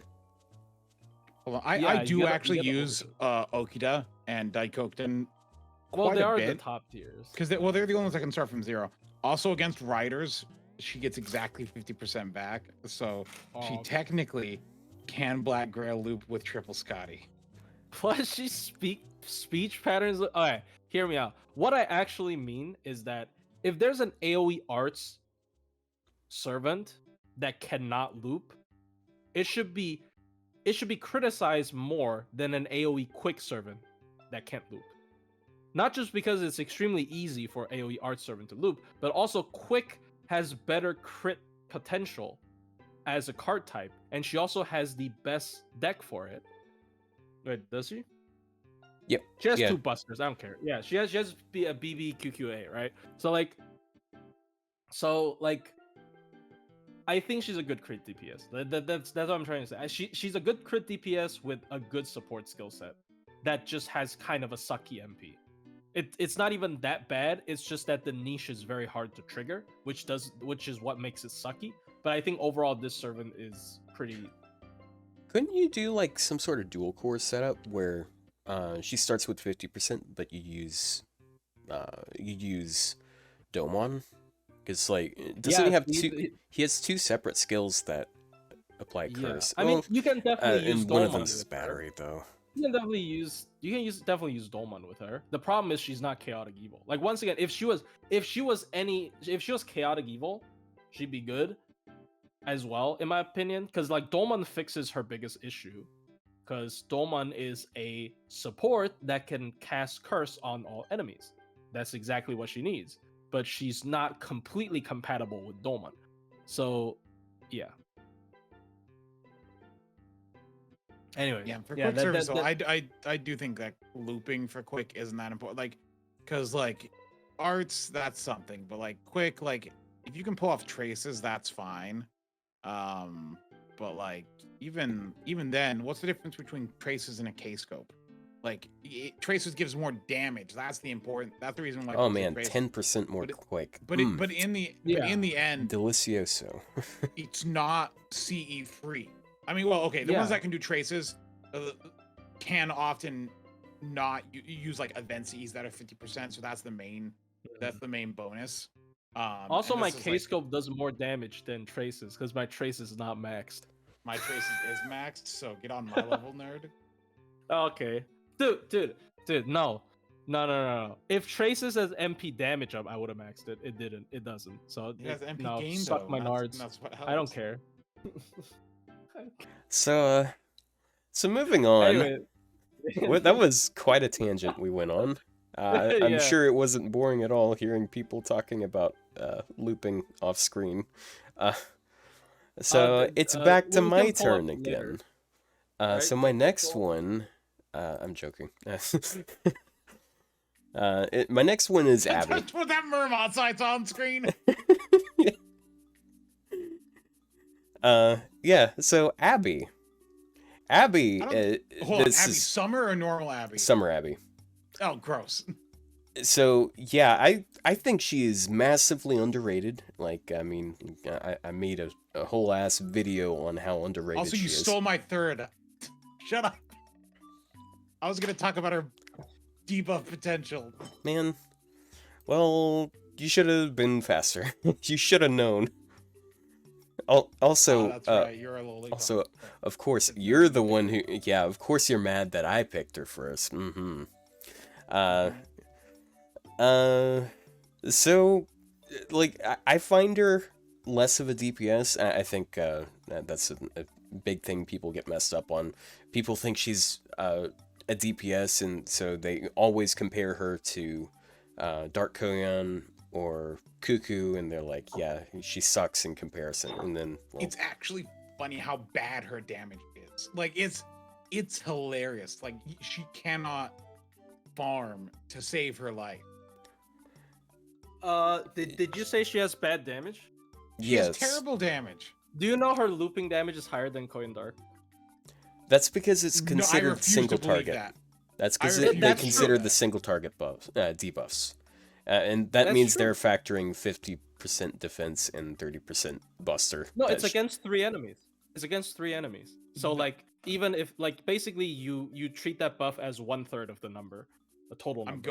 I'm going to the foreigner chart and I'm looking at this, and Koyan Dark is above hers. Well, no, looping. I said looping with double light. What? But two of her debuffs, two of her skills are 1 target. Yeah, and the damage lists the total damage on 3 enemies. So essentially, if you are thinking it that way, are you sure? Are we talking about the Jordans? Because that would be kind of insane if some servants that like on turn 1 they have like 50k. There's no way they did 17k because that's like neutral, no craft essence. Yeah, it's only 1 target. Yeah, it's only on 1 target. Fuck. Yeah, I had to figure that out for myself. I read on like a Chinese website. It's not Jordan's, but I guess I could be wrong. I don't know. Hold on, I present you this document here, which is my go-to. I don't want to shit on Koyan. Oh yeah, I'm sorry. Yeah, I've seen that one before. And yes, okay, Koyan does do less damage on. This is 3 enemies, right? Yeah, this is I believe this is a total of 3 enemies. Yes. Koyan also has. Koyan is anti-earth. Koyan has a trait though, so her so that I'm not hearing it. I'm not hearing it. She loses. Dude, anti-earth. She has an automatic 50% damage boost, like across the board on that NP. All right, it's just come on, man. Someone said anti-earth and you started crying. It's bad. Look, like Summer Ibuki has anti-earth and she's good. Melusine has anti-earth and she's better than Ibuki. Wow, no, I mean no, but sure. What do you mean no? That's literally that's the problem though. Everybody has anti-earth. Kukulkan has anti-earth. I mean, we're not going. I hate Kukulkan so much. It's unreal. We're not gonna go into Kukulkan yet, but like everyone and their mom has anti-earth. Okay, like I called my grandma yesterday. She told me she just got anti-earth. Right, like dude. Anyways, sorry. Yeah, with all the fucking plastics she put in, whatever. My mom, your mom's your mom. Your mom's anti-earth. My fucking muscle man. So anyways, we're not gonna get to Cuckoo if we don't like pump the gas a little bit here. Oh, all right, let's go. Okay, because we're only like halfway through our picks for the first time. And so as I was saying, more of a support than the DPS. And like I think her gain stats are all right. Like her quick card in a vacuum, it's not really that amazing. But like I've found that with Mighty Chains, it works pretty nicely. Like she uses her NP pretty often. Like even if I'm DPSing with her, because she's actually okay at DPSing because she does have a good deck for it. Yeah. So her first skill, it's you put them to sleep for 2 turns, and you also get a 50% defense debuff. So there's 2 ways you can play with this. You can either use this as just a timeout button in an AoE fight, and then there's a servant that just does nothing for 2 turns. And sure, that does mean you're not NPing for those 2 turns, but you can use this to fill gaps, like when you don't have your NP or any of your buffs up. So I do like that a lot. Sure, it would be better if it was AoE, but can't have everything we want, I guess. And then she also removes the buffs. Full buff removal is always really nice. So That's good. 50% defense down, even if it's only one turn. That's a big boost in damage, and like a lot of one turn. It's one time. One hit. Yeah, my bad. So, one time. The best use on this skill is like after the first break bar. So like that's usually when enemies buff up, and so like so you can purge their buffs there. It's basically like after a break bar is when you want to be like using this one. I've never opened with this in a challenge quest. Yeah. And then her second skill, it's kind of like they buffed it. I do like it more because more so because they reduced the cooldown, but also they did add 30% Buster for 3 turns. But it's Terror 1 time 3 turns, so it's the same thing as her other form, except it's slightly better. And then 20% Terror, but not stuff. Van Gogh. Yeah, which is. Well, Van Gogh's Terror is only good because you can spam it. That's what I mean. Terror on its own is a terrible debuff, but when you can stack like 3 or 4 of them. Yeah. How terrible.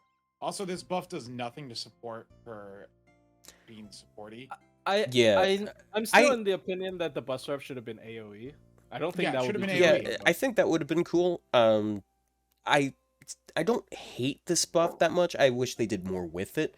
It's just like the thing that they were doing here is they made her a little bit better at DPSing if you liked using her to DPS, because she was nowhere near as good before. Yeah. But like AoE 20% defense down, that's on top of this 70% defense down. That's pretty good. And then I love this third skill because you get 30% debuff success, which means magic resist is not going to do anything. So all of these other debuffs that she's applying are basically guaranteed most of the time. Yeah, so you pop it first. Yeah. And then it's 50% battery, and Buster resist down 30%. So once again, it's only single target, and she's AoE, so it's kind of weird if you're DPSing. But at that point, we got 30% Buster resist down and 70% defense down. And then, like, after that one attack, you've got 20%, 30%. And then we go over to her NP, which is another 20%. And it's easy to get her NP because you got the 50% battery. And what I really like about the NP is it's another chance to remove defensive buffs. So, like, if this buff removal here isn't enough, like, if they, like, apply defense buffs every turn, you can remove it one turn, then the next turn, you can pop this, and then you remove it again.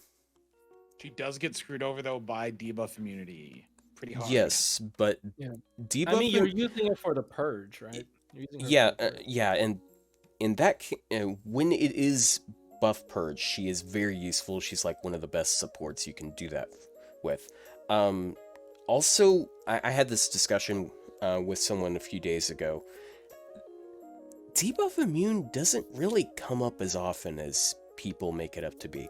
It's usually one type of debuff immune. Yeah, it's usually like, mental debuff immune, and like or like dot sometimes. Actually, now that I think of it, mental debuff immune means her first skill.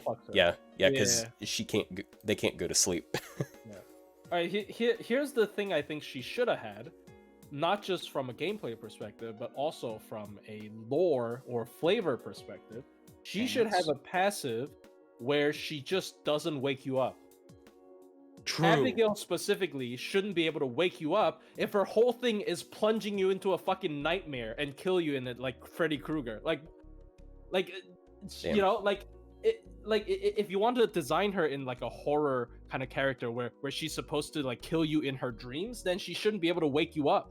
I think Abigail would have been so cool if one of her passives was this character just like cannot wake you up whatever she does to you. That would be pretty neat.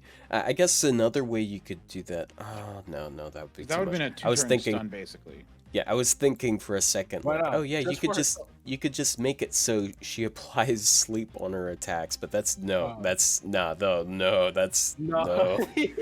is too much. Yeah. Yeah, it's a stun on attack, bro. Instant stun button. Is there anyone that has a stun on attack? No. I don't think so. The best you have is on MP. I don't think you have attack. Yeah, I'm not sure. But yeah, I just like this as a tenderizer. Part of the reason why I think she's really good is because what's the competition? Like, if you have to run up against defensive buffs, you have Osaka Behime, who is one... Unless you need a charge. Buff removal. And then, like, yeah, you get 20%, but, like, it's... Yeah. And then you also have Sherlock. But Sherlock has other problems. Like, you wouldn't... I would rather use Abby if I'm using a Buster DPS. Like, if you could purge, if you could remove it, I don't think you would ever use Sherlock. Like, Sherlock is only for the ones that you can't remove. You have to pierce physically. Yeah, Sherlock is unfortunate because he's been invalidated by, like, low rarities. Defense ignore. I mean, I don't know who else can give defense ignore. It's just defense ignore though. Like him as a servant, as a support servant at least, is just defense ignore. Like everything else is fine, but like it's you probably have better options if you don't need the defense ignore. And his DPS is not that good. Like he's a crit DPS. I don't think he's that good at crit DPS. But yeah. Sorry, continue on that. Another thing is his NP is an arts NP. You have to use it before you do damage, and that can be a bit awkward because like the biggest, like one of the most impactful ways of increasing your card damage is by putting that red card at the beginning, because no matter how many buffs you have, it's a 50% damage boost. Oh, I mean, Mighty saves him. Well, I mean, you can still do triple Buster with Abby. Yeah, but if you're using an arts NP, and then you have a Buster NP that you're using to overcharge it, well, are you going to use a quick card on your Buster DPS? Probably not. You're probably going to want to go with the Buster one. So in that case, I would rather have Buster instead of Arts Buster or Arts Buster Quick. I mean, I guess at the very least, Mighty Chains made it a debatable. Like before, it was just objectively bad. It's still like sometimes you just won't have those Mighty Chains, and it's still possible you'll get screwed on that, and that's why I like just having a Buster NP there that you can get a starting bonus on, like whenever, like in case you get screwed on RNG, because like you could just take Mighty Chains until it doesn't work, but then okay, you got an Arts card and Buster card, but no Quick card. And then you can just use her NP, then Arts Buster. And it's how I use Steno. Steno, I feel like she has a lot of the same appeals as Abby, just to a lesser extent. But that's neither here nor there. Is your fourth Steno? Nah. What do you mean fourth? We're doing 3. I know, I didn't pick anything past that. I just wanted to... Nah, I considered that, but I felt like a lot of the ground I would tread with that is already covered by Abby, because she's basically 4-star Summer Abby. Kind of, yeah. Buff removal on MP. Yeah, she has a Tenderizer NP. Yeah. I do want to buff on Steno though. Like, I think she's a lot better than people act like she is, because a lot of people just don't know how to use her. But I actually yeah, she just needs like one little boost. Like they could give her like a team crit buff and a star bomb or stars per turn, and I think that'd be perfectly fine. I think they should just make her MP. They already buffed it, and they have never done something like that before. I don't think they'll do it. And then here's the funny thing: they didn't make buffs make attacks targetable until they did it with Edison. Never say no. I actually think. Hey! That is not something. That's not a phrase. I actually think making her MP do damage. What are you saying? Never say no is something not to say. It's not like I say that to women. Never, I guess. I mean, okay. Do you even talk to women? No. I think what's funny would be like I think what would be funny is like after they gave her MP damage, and then she's still not like better, quote unquote. Like people would still not use her. I really feel like people might still not use her even if they give her damage. Like that's the funny part, which is like honestly. I mean, she does double buff herself with the divine, so she just has 40% attack up as a steroid. So that is pretty scary. Do you think people would use her over Carmilla? Shiki, Carmilla? Oh, Carmilla, yes. Because she would be in direct competition. Yes. I guess that would just depend on if they're male or female. I think yes. I think okay. I think if you're against a genderless, you always pick Steno over Carmilla. If Steno has just MP damage, I think you almost always pick Steno over Carmilla. Like that's how I feel. I see. I mean, Carmilla does buff herself and heal herself with her MP, but like, who cares? I know you keep telling me to make that video. I'm sorry. Yeah, man. Like, yeah, that'd be so cool to see her NP every turn. Like, imagine if she could solo the. Could she solo the tower? I don't know. If she could. No, she gets hit once and she explodes. That's her issue. She gets touched once, she just blows up. She gets criticized once. Yes, I've tried that. She died to Fergus. Oh yeah. Fergus. Well, you see, slapped her across the face with the sword, and she fucking died. She probably wouldn't die so fast if you 120'd her. You're right. The perma coins. No. Yeah. I think I'm like 5 copies off, dude. I'm literally 5 copies off of 120. Yeah. I was about to say, like, you've wailed so much in this game. Surely you have a shit ton of her coins. No, I am maybe not a shit ton of her coins, but you've gotten a decent amount. Here's the funny thing, right? I got Carmilla to MP5 like very late into the game. She is one of the least. She's one of the 4-stars that spooks me the least. I assume because of all the divorce memes, but like I have not been spooked by her for 2 years. I would say. I think I've not seen her. I think I have a lot of Carmilla coins. I have not seen her in the gacha in 2 years. So yeah, there you go. Yeah. Yikes, dude. Hey, you know what though? You got a ticket. You coulda. You coulda used it on her. Who did you get with your ticket? I don't remember. Kijo Koyo. I was MP5. Oh yeah. To MP5er. Yeah. Man. My hair keeps falling from my eyes. Can't believe I already 120 the rider. Give me a break, bro. I can't believe I picked a servant that already had NP5 and I haven't even started 120ing yet. God. Wait, who'd you pick? I picked Shiba. I had her NP5. Coins. Yeah, coins, dude.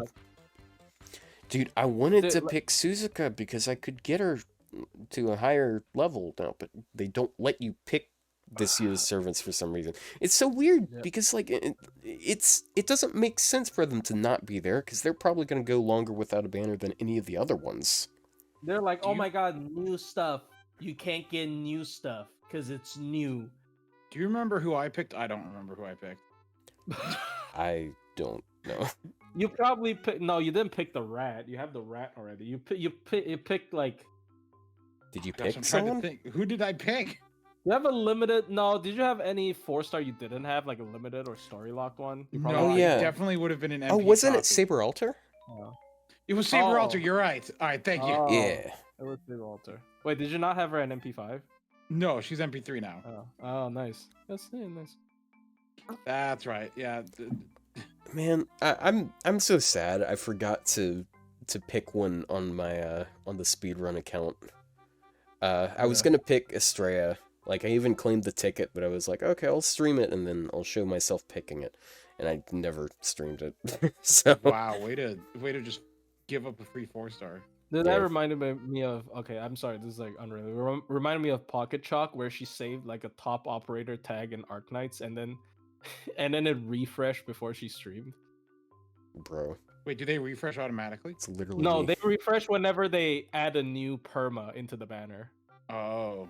So whenever they do a new banner, it refreshes the tag. So basically, if you don't play Arknights, you can get SSRs from friend points essentially, and it lets you know.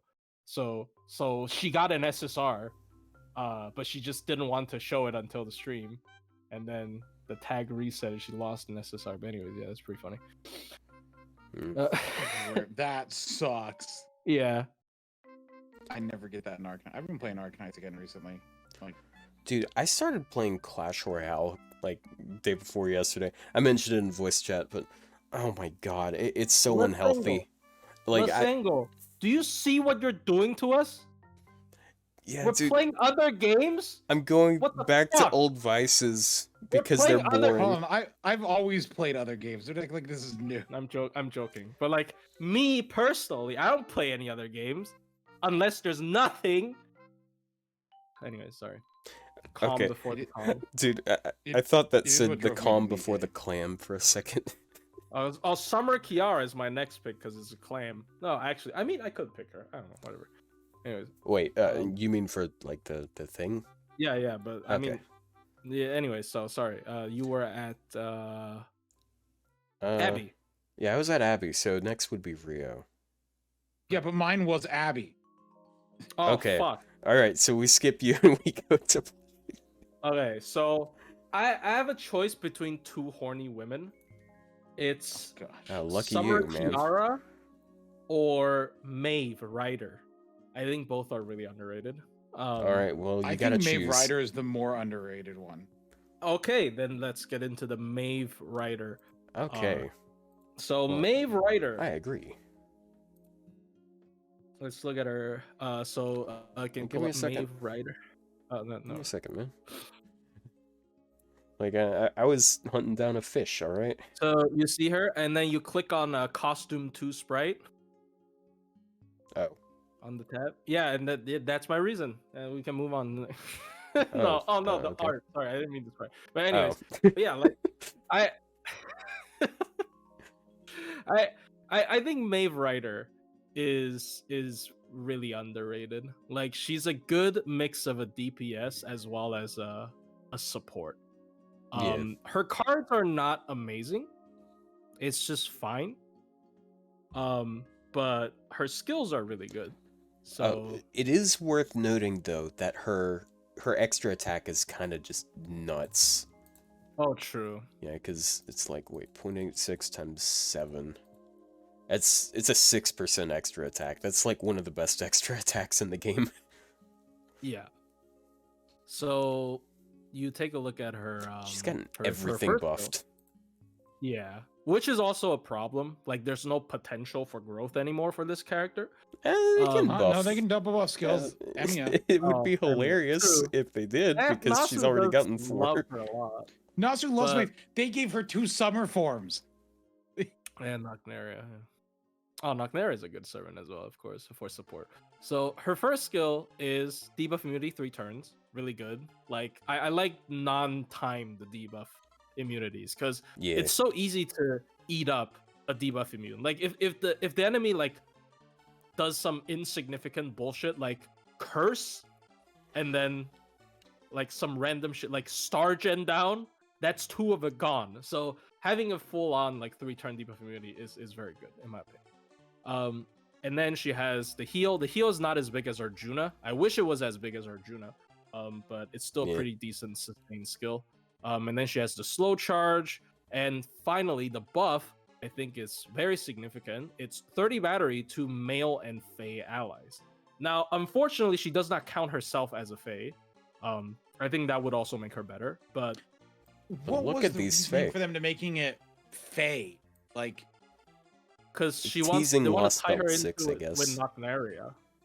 Yeah, but she's not. Look at this. Yeah, that's why she doesn't get the buff. Look at this Fae right here. Okay, yeah, but she's Buster. You're not using her with Castoria. You can use her with Castoria. You can use Castoria with goddamn anyone. Look at the other Fae that has her face. Right? Oh, yeah, Whoa. Whoa. And then she can try to buff Maeve, but she'll miss the skill seal because she's debuffing.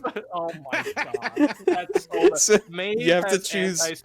Yeah, either one gives 30% to the other, or. Oh my god. But yeah, male or Fae, when you combine them, it's a pretty wide spectrum. Because male is obviously a pretty wide spectrum. It's like half the. Well, it's not half all FGO servants, but it's like technically half the population. So it's a pretty widespread buff. And adding Fae just gives her more coverage. A little more I think not a lot of funny. I'm trying to think of how you would want to use her with one of these? Multi-core. I've seen multiple multi-core setups with her. I mean, mostly from Airmong. Her issue is her MP level, but she does have a upgraded MP, so it's kind of okay. Especially she also has anti-mail, so if you're fighting a male servant, it's pretty okay. Pairing her with Buster and multi-core, so Morgan or Morgan. Yeah, I think it would be funny if she gives 30 to Faye and then gives 30 to males. So she gives Oberon gets 60? Yeah, I don't know what that would achieve. Yeah, dude, double Oberon. I mean, you could MP with Oberon. They should have buffed all her skills, like her second skill as well, to also give it to Faye Alex. Yeah, maybe. Yeah, that'd be cool. So second skill is, you know, the Liz buff, kind of. So, but on males. So to herself, it is another heal, which actually gives her heal numbers when tallied up to be pretty nice. But usually you know you're just still using this charisma, so it's a really big buff on males. Like she gives males 30 charge and 40% attack up. That's usually enough to justify her in multi-core farming. And then finally, the third skill is it's bad. Yeah. It's bad. It's really bad. Like this is so bad. I don't know why it's so bad, bro. It's 30% for a turn on a 7-turn cooldown, and the charm isn't even guaranteed. Like really? You really have to insult her like that? Like Maeve is for the streets? That's why it's only 80% charm? Hey, some guys have standards, okay? Like, really? You're really gonna give her only 80% charge, but give all the underage children 100%. Sure, dude. Yeah, well, okay, hold on. Now, wait. What if it's a different kind of charm?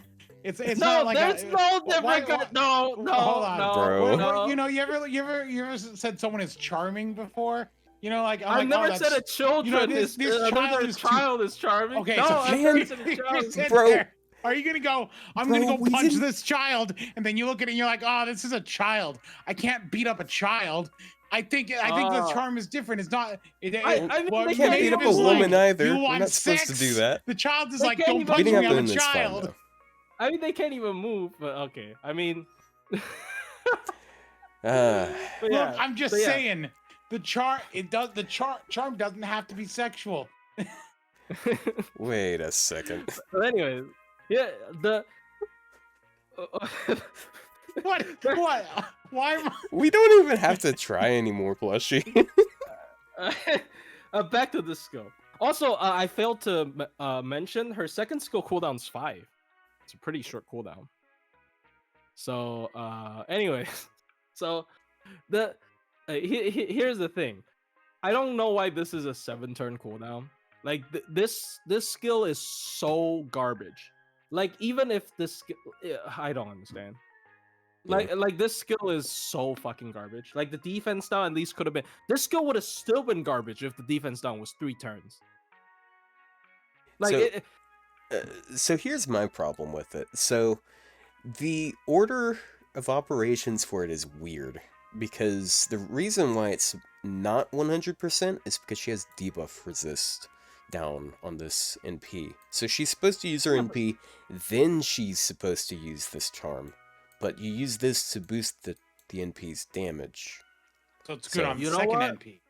Yeah, and you want to use it sooner because it's got such a long cooldown. So you know that makes sense. Do you know why? Because Maeve is the kind of person to sleep with you first and then try to date you. So that's why you do the MP first. That's why you do the MP first. So she sleeps with you. It's like, and then it's like shoot, ask questions later. Yeah, yeah. God, like, but honestly though, for this like cute little flavor joke to make her third skill absolutely dog shit, I don't think it's worth it, man. Like, it's not worth the laugh. Her like we're laughing and her skill 3 is still dog shit, right? But yeah, and finally her MP, right? It's upgraded and it's got the standard anti-mail that skills with overcharge. That's just, I mean, there's not much to say. outside of that. Like obviously also the mental debuff res, but like you like mainly the selling point of this MP is just, you know, it's an upgraded anti-trait MP that is on a really widespread trait, which is male. So overall, I think the servant is very overshadowed by Ozzy for obvious reasons. Yeah. Ozzy's perma, Ozzy's really stupid gameplay wise as a boss killer. So I'm not gonna try to argue that she's gonna be better at boss killing than Ozzy. Like, well, if they're male, like she's the one who did the Wodheim fight. Yeah, but Ozzy did that's too, didn't he? Turn. No. Ozzy did too, yeah. But like when you think about min turns, like Maeve is a lot more thought of on like min turns and farming because her one-time damage can potentially be pushed very high if she's against the male. But the thing with Ozzy is that Ozzy stays alive. He reduces his fucking cooldown with his MP, and his skills have really short cooldown, and it's like a huge heal and defense. Like Imperial Privilege, even if you don't want to wait for the cooldown for the third skill to boost it, it's still really broken when you can spam it just by chance. So like boss killing, even against males, I feel like Ozzy could just sometimes be better just because of how good he lives. But I think for farming in particular, she has a lot better because like AoE 30 is a lot better than AoE 20. She has better buffs for the team, and she has slow charge, and her one-time damage is actually pretty high when you're facing against males. So I think first of all, she beats out Ozzy in farming, like almost in every case, as a multi-core. But in boss killing, when you're fighting against debuff heavy enemies, I think in particular she shines pretty well. And her sustain is not as good as Ozzy, but she still has pretty good sustain in the form of the heal. She has a 5-turn cooldown 2k heal paired up with the heal per turn that also, you know, last 3 turns has 6-turn cooldown, so it's like 3k heal across 3 turns. So the uptime, when you combine the both of them, she has pretty decent heals. So she's a good mixed bag of stuff where I think she performs well against bosses and farming. If you want someone that can do both, especially against like male bosses, her peak damage peaks very high. If you're the kind of person to like, you know, do min turn stuff and do like extremely high damage, she can give you that as well. So yeah, her bigger problem is just Ozzy being such a stupidly powerful character, and also Ozzy being more accessible than her because she's storyline. I got like 8 Aussies. I think if Maeve was permanent, people would give her a lot more attention, basically. Because if people can like accidentally get spooked to MP2 by this character, I think they would try to use her a lot more, and then they will find that she's like actually really usable in multiple situations. But yeah, there you go. That's my defense on Maeve. Also, as much as I like to talk about how quote unquote sexy she looks in her costume, I like her first ascension the most because she looks like I don't know, she very looks cozy. Yeah, she looks very cozy. It's like why I like Crane's witch ascension. It's because she's got the big fluffy coat. Yeah, looks very nice. So I did 2. You guys want to go ahead and move on to that? Because I can't really think of a third one. Sure. Like, all right, sure. Yeah, let's move on to Overrated. Yeah. Now we can destroy some people. All right. So Rio first. I'm assuming Rio? Oh, I mean, look. All I'm saying is that Kukulkan. Let's go. All right. He's overrated. Let's pull up Kukulkan. Yeah, give me a second. Goddamn. No, I'm sorry. I'm just saying it as like a transition. I'm not just, you know, like I'm like, for example, I'm like a show host. I'm like, let's pull up Kukulkan. I know. Yeah, I had to look. I didn't listen to. Why is she wearing assless chaps though? Like I've never heard anyone question it. Yeah, she is going. She is out there in like fucking Nevada or wherever. Anyways, yeah. Why is she dead? No, she's an alien. Yeah. So should we go like all the way through the kit? Because like, I don't know. Yeah. Okay. Okay. Well, her internals are pretty good. Like, she's got a Buster deck, and that can be a bit annoying, but her arts deck is... her arts card is pretty good, and her quick card's okay. Actually, now that I think about it, I feel like we'll be praising her. Yeah, that's why I was hesitant. Look, here's the thing. Look, I think she's just overrated because people act like she's the end-all, be-all of the game, but she's neutral damage, and so it doesn't matter. So I understand that her number is high for neutral damage, but if you take the top performing, class advantage servant in the same situation, or she's not hitting traits, then you're kind of in the same, ballpark there. Like, here's the other issue. It's her wave 3 damage that is high.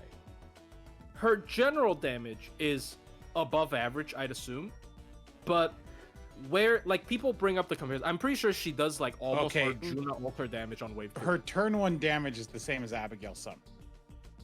Well, yeah, but Abigail has a 1 turn. Yeah, but yeah. So, okay. This character's issue is that people like to look at looping damage, and her wave 3 damage peaks so incredibly high. I'm pretty sure, I didn't look at it, but maybe I don't know if you got a spreadsheet for that. I'm pretty sure her wave 3 damage compared to Arjuna alter with 1.5 is close.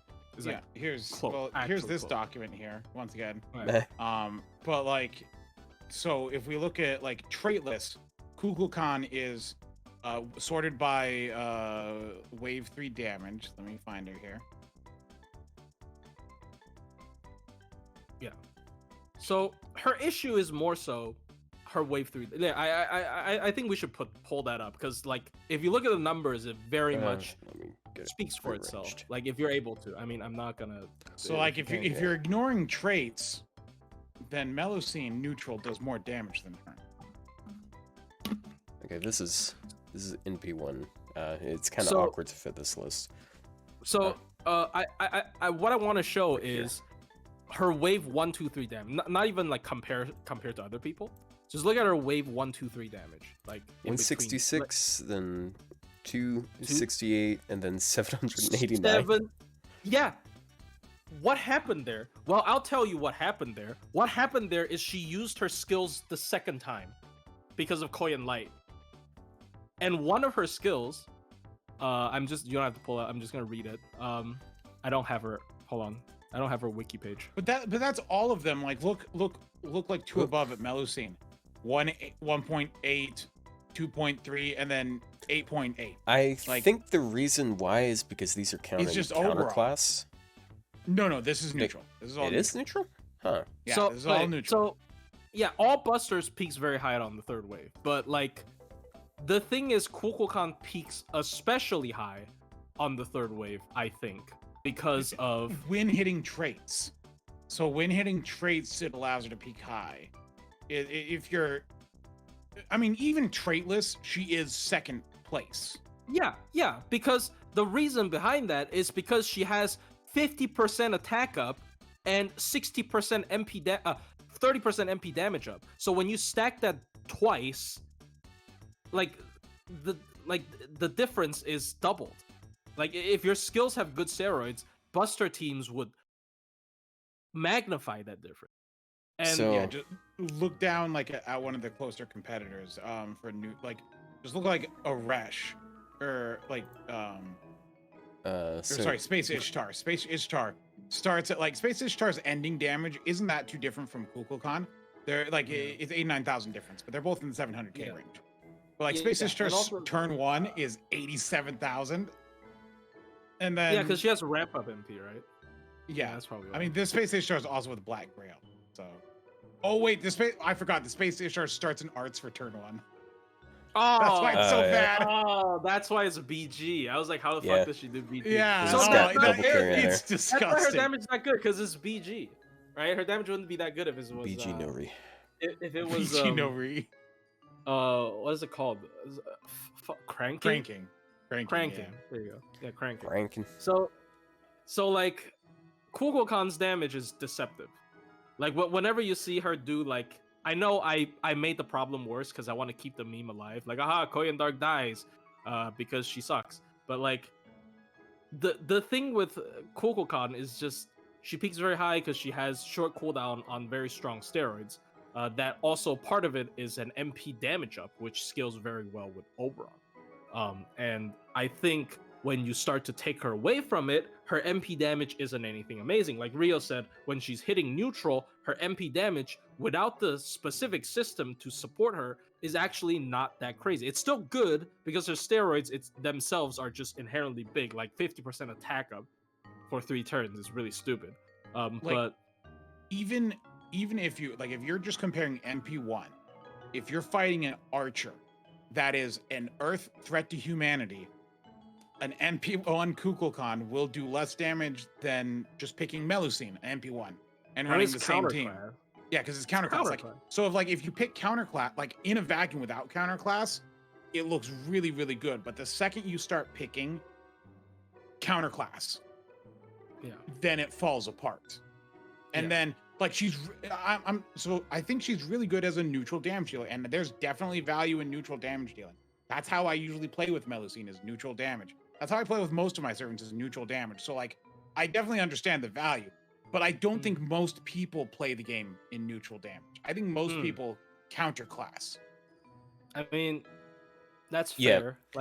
What people want is they just want to dump all their stuff into one servant. That's maybe why they look at it. I need to be right back. I ordered food a while ago and it just arrived. Bruh, alright. Okay. Hold on. So, my gripe about it, so AoE foreigners, I mentioned this a long time ago in one of my videos, they are in a shit spot, because they are, like, one of the most replaceable things in the game. Because, like, if it comes to berserkers, like, anything can kill a berserker. You can use any class against a berserker. They're gonna do bonus damage. It's not as bad if they're single target, because you can run into, like, a big berserker boss, then it makes sense to bring them. But if it's an AoE one, an AoE foreigner is competing with everything, because, like, there's like some stages that are mixed, like you'll have sabers and berserkers you're up against. At that point, you want to bring an AoE archer, because they're going to do double damage to both. Whereas someone like Cuckoo is not going to be doing double damage to both. I mean, pretender bosses are still rare for farming, but like pretender, yes, but like we fought like one meaningful pretender, and it's not once. Yeah. Okay, so here's my argument. Actually, for Kukulkan, I think people are not looking at the right place. Like, I think she's very good. I think she's a top tier servant, but not because of her MP damage. It's because of everything else that is not her MP damage. So she has a triple buster deck, making her damage potentially compete with single targets because she does so much damage with buster crit. Look at every single one of her skills. Her first skill, right? Oh my god, it's so good with her MP. It's 50% attack up. Do you know what it's also good with? Her cards. It has a 5-turn cooldown as well. It's a 3-turn 50% attack up with 5-turn cooldown. It does have a cost of 10 stars, which basically means jack shit because of her kit. And the second skill. So the second skill, she has a very good evade skill. It's a 6-turn cooldown, 2x 3-turn. Well, it's not particularly good. It's just standard, as we mentioned before. But it's got a 50% battery on it, and it's targetable.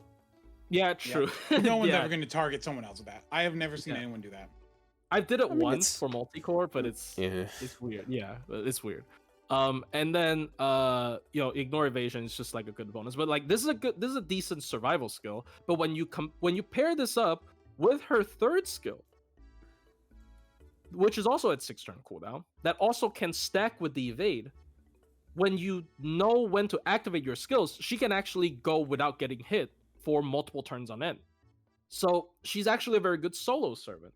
And she's also very offensive. I guess to some people she's also very offensive in a way, but like she's very offensive in the gameplay way where she can always choose to do burst damage with the triple buster deck.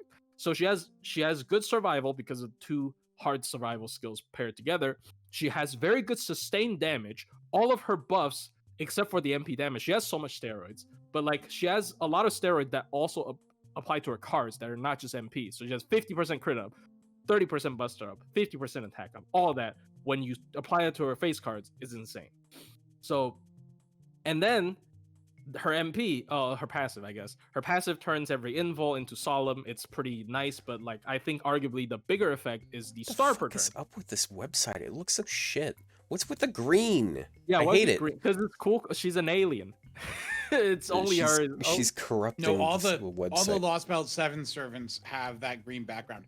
If you pull up like Dioscuri, they have like a pink background because they're Lost Belt 5.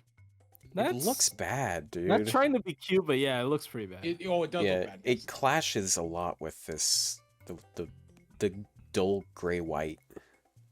Yeah, but like 10 stars per turn helps with the skill activation, and her MP as well. Her MP makes 30 stars again. Like I think these people actually have brain damage because they're like, wait, which people? The people who designed her kid have brain damage. Oh, like, okay.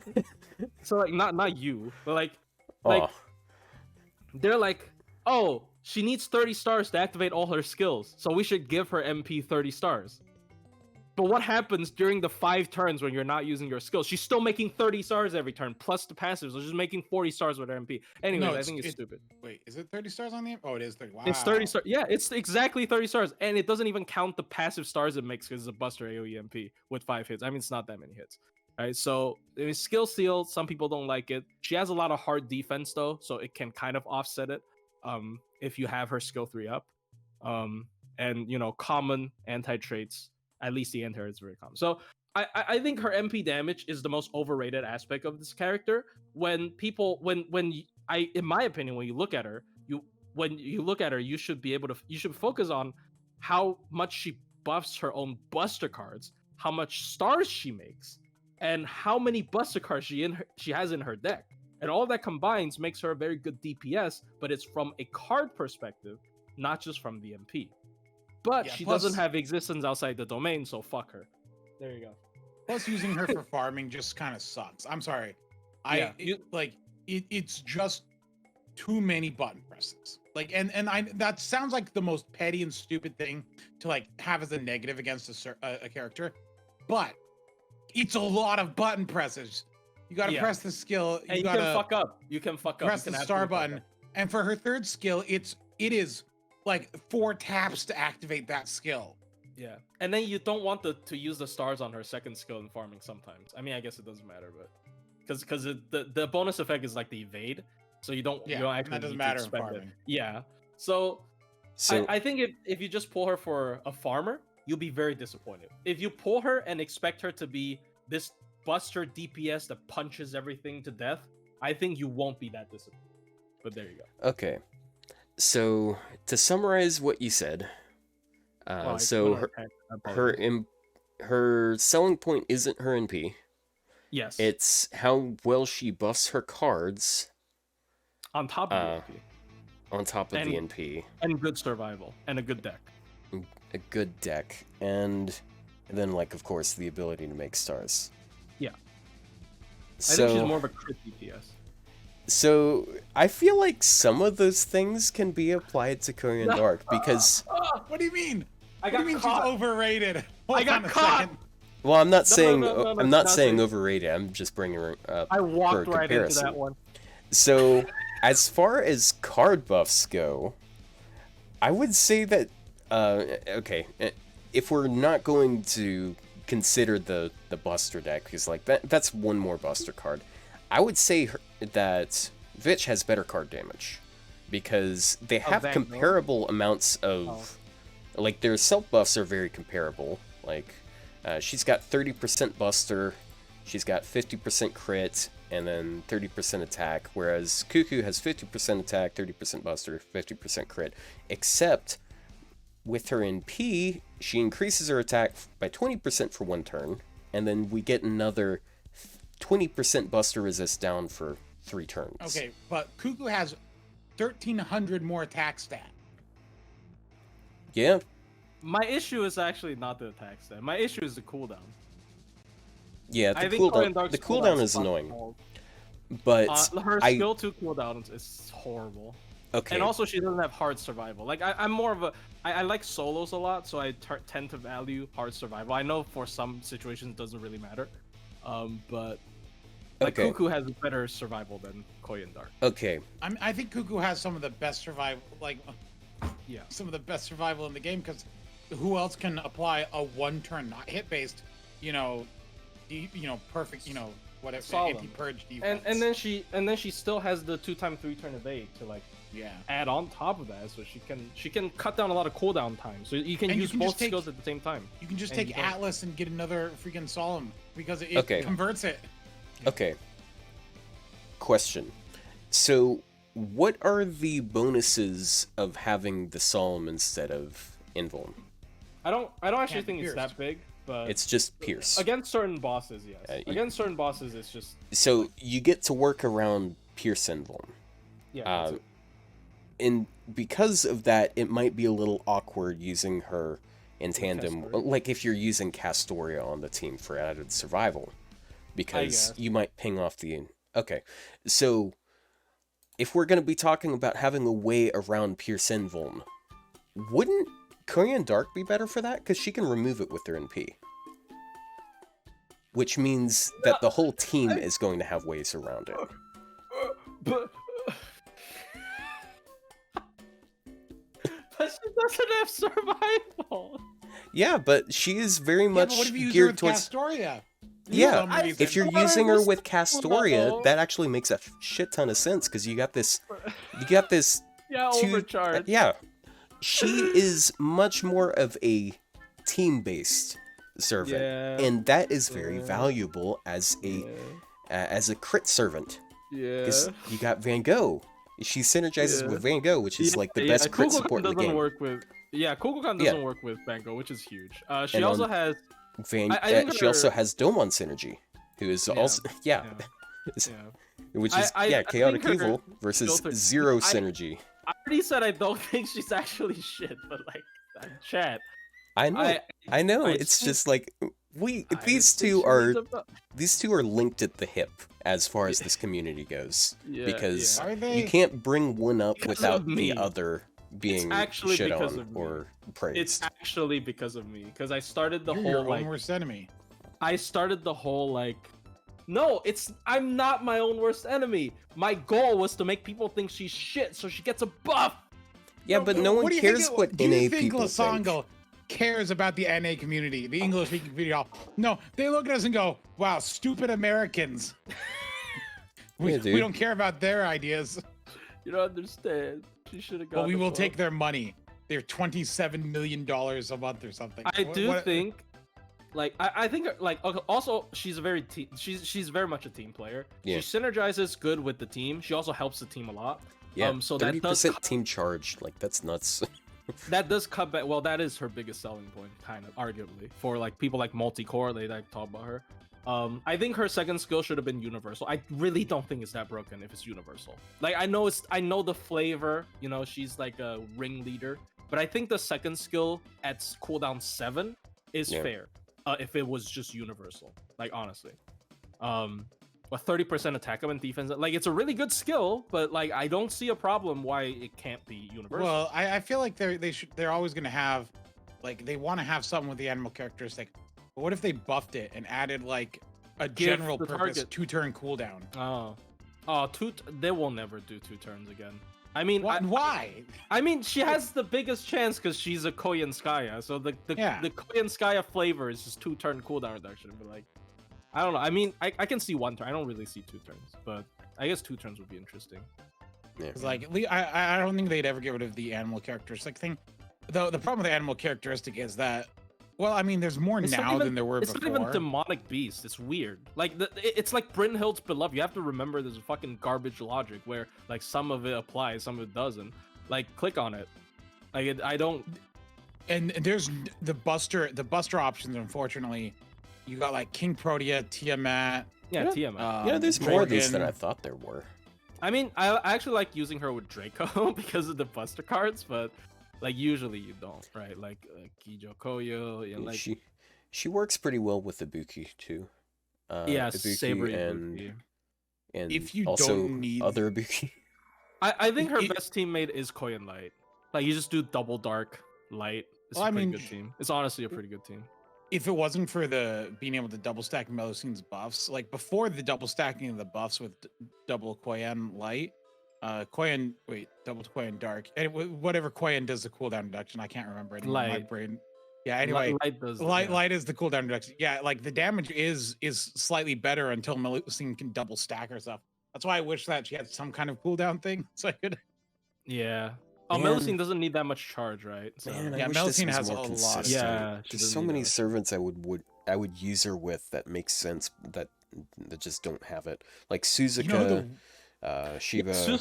Yeah, exactly. I don't understand. I understand. I understand. Not Shiba. Suzuka to some extent because she's fake. No. Like, okay. They're fake. But to be fair, we got Shiki with fake bunny ears. With bunny ears. There's one servant on this list though, who I think is the worst person on this list to pair with her as a buffer.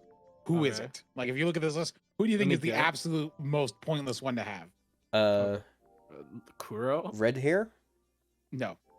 Miss Crane. Oh, Miss Crane. Oh, yeah, because you can't boost her attack. She's out. Yeah, she just leaves. Yeah, that's true. Why is she even on here? Like, what is the purpose? She's a bird. That's it. That's the only reason she's on here, because she's a bird. So stupid. Yeah, but like Koyan Dark's third skill is a very good offensive skill. Like, even if you remove the whole dot thing, it would still be a top tier skill in my opinion. 3-turn Invul Pierce, 3-turn 50% crit up. That's so good. It's actually the dot thing is fun though. Yeah, the dot thing is fun. So I know she's not bad. It's just that it would have been better if she had a buff, you know. Like, it's weird that they haven't buffed her at all. You know, maybe they'll buff her at New Year's. Yeah, maybe. Maybe just keep stringing yourself along, dragging that hope through the mud. Is Shisho there because of her bunny outfit? Yes, she is. Pion. Bunyan's also there because of her bunny outfit. I think it only triggers on Bunyan's costume, no? Yeah. So she's a mixed bag. Like, Dot is a pretty big meme, but she actually has a good skill set to pair with Dot because of the overcharge boost. Because most of the time you want to stack Dot and stuff. Overcharge boosts. Hey, that's even more Domon synergy. Yeah. Well, her problem, I'm gonna sound like an asshole to saying this, but like, her problem is whenever I try to do double Go and Domon, she has too much crit buffs. It reaches cap. So I actually cut Domon. Oh, what a shame. She hits crit cap too often, unfortunately. Okay. So I'd usually just crit cap is 500% with double You do double go. You easily double go is 200%, and then she has 50%, so that's 450. That's not crit cap. Yeah, and then with double go, she has AoE 30 batteries, so you can very easily use their MP more than once. Oh, that's true. So on the second turn, it's already over crit cap. So like at the very usually what I end up doing is do like Buster supports one Van Gogh, but I do Van Gogh's MP twice, and I also overcharge her so I get the attack up, which is pretty nice. Van Gogh's really nice. Van Gogh's not overrated. Van Gogh is a servant that was underrated until people realized. Van Gogh is a servant like at release, or like if you asked a couple months after release, definitely was underrated. But like Van Gogh, I think is like one of the main ones where people realized in a big way how they work. Yeah, people just people just got so confused because she has so many things. Yeah, her skills are like a novel, like, and her NP is also a novel. Yeah. But like once you but it's not that complicated in the end, and once you kind of understand it, you realize, wait a minute, this servant is absolutely insane. And then there's a lot of times, like, if you're soloing with her, you don't even have to think that hard. You just, like, you have a SOP NPQA, and maybe you don't get there, and then like, okay, first skill. BA, no, B. I mean, depends on your damage. I mean, I saw if you need to finish some, if you're focusing on like building up NP, it's NP QA. But if you want to like murder, it's NP QB, and that Buster is an absolute slaughter. Yeah, and she just, and the enemies just can't move. It's really funny. It's like I am a firm believer that Van Gogh is actually one of the reasons why mental debuff is like she's not the only reason. Kama can also do that shit, right? But like mental debuff resist immunity is actually so common on bosses these days because of these characters that can just spam stun or charm. Because Van Gogh is like it's really easy to do. Yeah, like it's if you were in like a team of like double cast story of Van Gogh could probably like or like let's say Van Gogh Purin Castoria, you could probably like just decimate things with her cards. Yeah, I mean, and stay alive. There's almost no issue to like I mean, there's almost no situations where you put her in a team and she'd be bad. Like that, like she's not. She has a quick down, but she's not even a quick stopper. She has defense down. She has attack up. She has crit up. When did it turn into Van Gogh? Oh, do you know why we talked about Van Gogh? Because do you hear all that amazing stuff? Well, yes. Actually, it still applies. But like, do you know the extra 100% crit up on that amazing character? It doesn't apply to Kukulkan, the first foreigner to not happen. Shame on you. Shame amongst all foreigners. The one that does not have existence outside the domain. Absolutely horrendous. Isn't she also the... Wait, actually... Isn't she also the second AoE foreigner, or just foreigner in general, that doesn't get anything out of Domon? I don't think... Probably. I mean, yeah, most of the... Yeah. Most foreigners are evil. I mean... Voyager's neutral good. Okay. Yeah, most foreigners are evil. That's a sound clip. Yeah. Because they're outer gods, right? Like that most of them are chaotic. Yeah, man. Thinking like an American. Welcome to the club. Just gonna cut that up. Most foreigners are evil because of their gods. Oh my god, it is just gonna... That's true. Most foreigners are evil because of their gods. Oh my god. Jesus fucking Christ. Man. Spoken like a true American. Oh, welcome aboard, buddy. Damn foreigners stealing our jobs. Yeah. Time to celebrate. You know why? Because if you're hold on. You know what? If you're a foreigner, you get 100% extra. Calm down there, Boogie. You steal jobs of other crit DPSs so well. Like this is a joke that actually loops back into actual gameplay.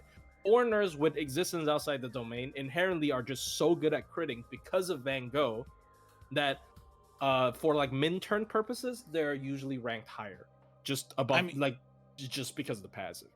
I mean, with Van Gogh, even MIXA can like crit things to death really easily. Yeah. Like even the worst foreigner, like can like deal out a ton of damage. The actual worst one, it's Ramaru. She has existence outside the domain. Actually, no, it's either Ramaru. Ramaru's an Avenger, but actually that actually is a good point. Also, why do you say she's the worst? I don't think... I've found that... She has 2 Buster cards. It's probably fine. Like if the bar is so low, if you have 2 Buster cards, you're probably fine. Like for Van Gogh. It might just be because I'm trying to push her outside of her her designated area, but I do find it kind of hard to work her with Jet Okita. Because... Okita. Summer Okita has existence outside the domain as well. Yeah, Jet Okita is. She's just the worst. I was debating between the two, but yeah, probably Jet Okita is probably worst. It's just not her area of expertise. Yeah, probably the worst for Van Gogh critic. I mean, does Jet? What's her deck? Triple quick. Yes. Yeah, triple quick arts buster. That's the issue. Like if you have 2 busters, like that's the reason why people... Of an attack stat, I feel. People actually... Oh yeah, an assassin. Yeah, never mind. Like people dock points from no fuck, what's her name? Yang Guifei. Wow, I cannot remember a Chinese name. Nice one. So people dock points from Yang Guifei in the hyper min-turn community because she only has 1 Buster card. It's so funny.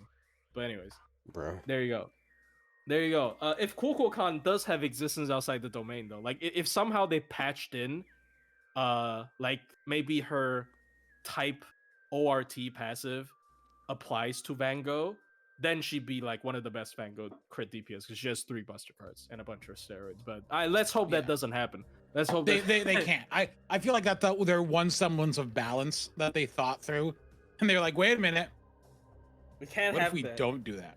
Yeah, I mean, yeah, probably. Because also, why does you're not the only person. Why does everyone say Ranma is bad? Like I look at their kit. And like I've used them a couple times. I don't think I've never been like offended by them. No, she's a bad arts looper. She's not bad. She's just a bad arts looper. That's she's annoying to make loop. Her card gain is ass. It's ass. Yeah. Also, she makes stars, but she doesn't have a real way to get it. She has a 5,000 star absorb for a turn on a 4-turn cooldown. Yeah. You know who else has that? Okuni. Yeah. Yeah, but this also removes debuffs and increases critical. Anyway, so wow, it's kind of the same. I mean, yeah, like her issue is like her. Yeah, damage. But she's a welfare. It's different. Her looping damage is okay. Like when people want a free arts looper, like generic arts looper, she does less damage than obviously Taisui against Calvaries, but also less damage than Io on neutral. Oh, so that's why EO's just really good. Yeah, EO's just really good. So it's not really fair. EO's one of the strongest like DPS welfares we've had, but unfortunate she's AoE arts. But yeah, EO's very good. EO's very good. But yeah, I'm not saying she's bad. I'm just saying she's like one of the weaker ones to pair with Van Gogh as a crit DPS. And also as an arts looper, she's also kind of weak. But like in general, she's fine. She's probably fine. It's just like, especially with how much people like to roll AoE arts loopers. Like even MP1 5-stars outperform her sometimes because of the refund, right? Yeah. So yeah, that's like that there's been some pretty bad welfares, and she just doesn't. Yeah. Scream like it's because of her archetype overlapping with one of the most popular archetypes in the game. I think that is the main issue, and also she doesn't counterclass. Like if you have someone like Summer Valks, like their damage isn't that good on neutrals, but like you can always just bring them only against counterclass, and they probably have a niche. But as an Avenger, it's very hard. EO's deck skill set is just really good. Also, yeah, EO has a SSR skill set almost. So. It is kind of crazy. It's like arts, anti-divine, crit. Charge, crit damage, and crit absorb of arts cards, party attack, stars, and then like pointless wild beast crit damage, but whatever. Yeah, it applies to herself. She has a passive that makes herself a wild beast, which doesn't work with animal trait on Koyan Dark, which is funny. Anyways, back to Kukulkan. Actually, we already finished Kukulkan. Yeah, we're kind of done with Kukulkan. Oh, is it my turn? Fuck. I don't have something ready right now, so yeah, sure. You have something? Give me a second. I'll be right back. I got to toss like trash out. Give me 2 minutes, 1 minute. Oh Jesus! All right, well, I mean, who else is overrated? We should. Bazette! Holy cow, Bazette! I don't know about that one. Oh no, I'm not saying Bazette's bad.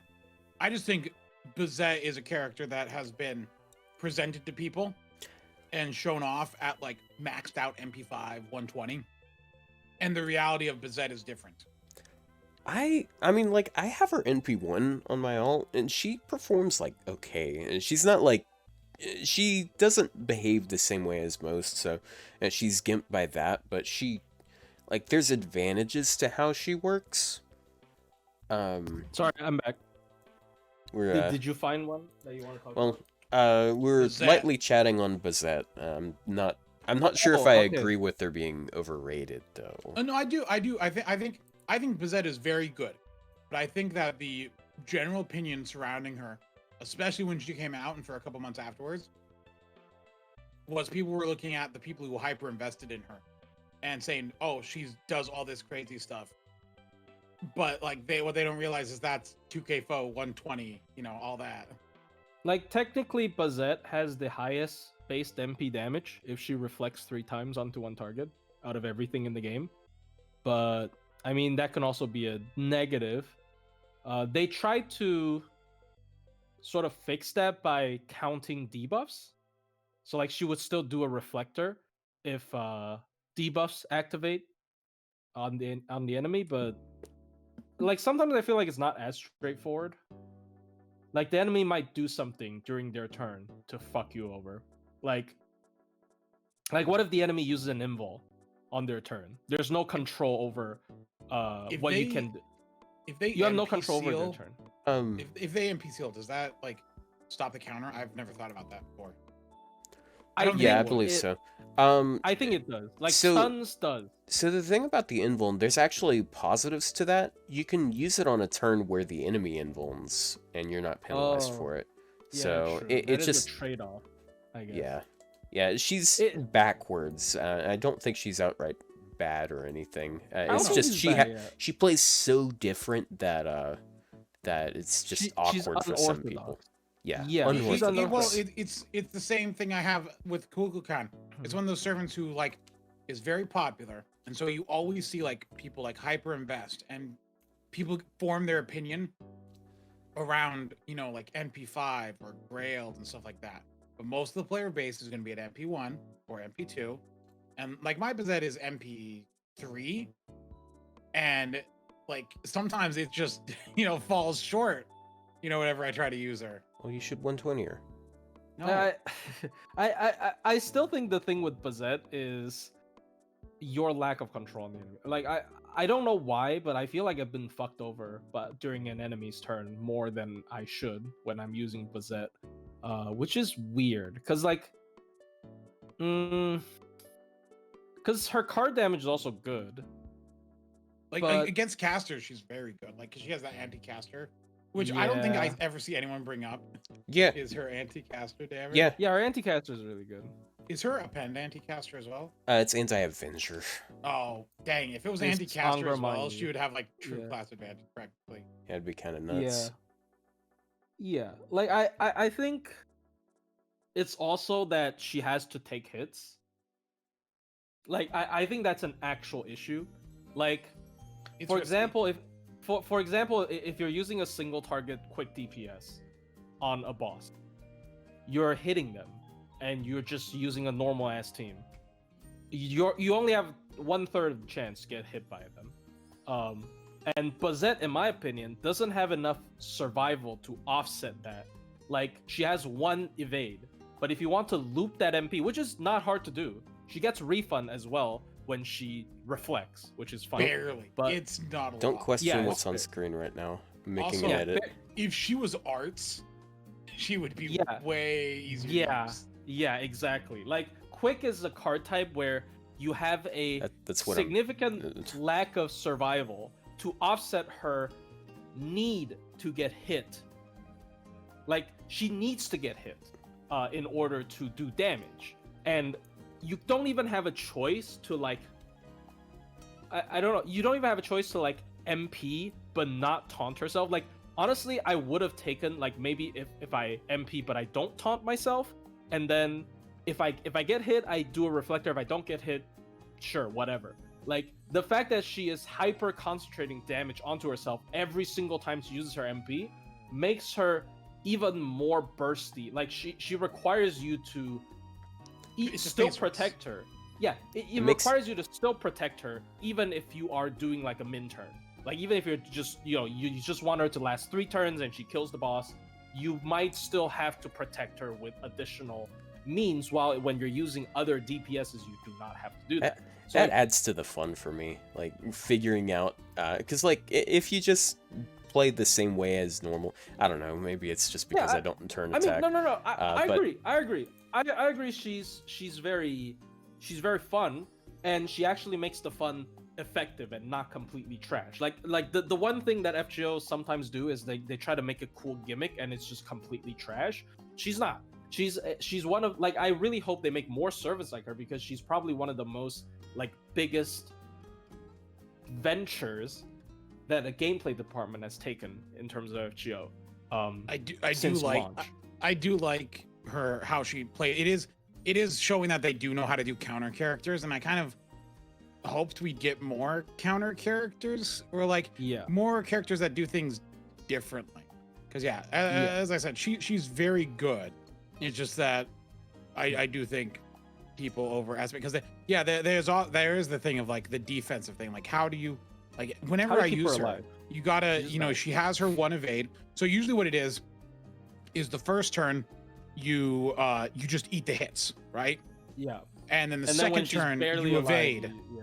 And then the third turn you gotta figure out who to keep her alive with. Oh, I mean, also like at which hit she died. Like she could like be in the middle of like the 3 hits of reflect, and she just dies on the second one, right? So yeah. Exactly. So, yeah. Or it's like if the enemy does a bunch of debuffs instead, you can take that one hit because they're gonna do 2 debuffs, and it requires you to like really know the fight. If you're trying to like you can't just like haphazardly throw her in. I guess like if you were like just like playing with her, you would do like Scotty and Castoria or Invuln, but like I don't know. This is also weird. The reason why she's so good in those specific min turns where not even like her as a main DPS, but those min turns where she just comes in for a single turn. Yeah.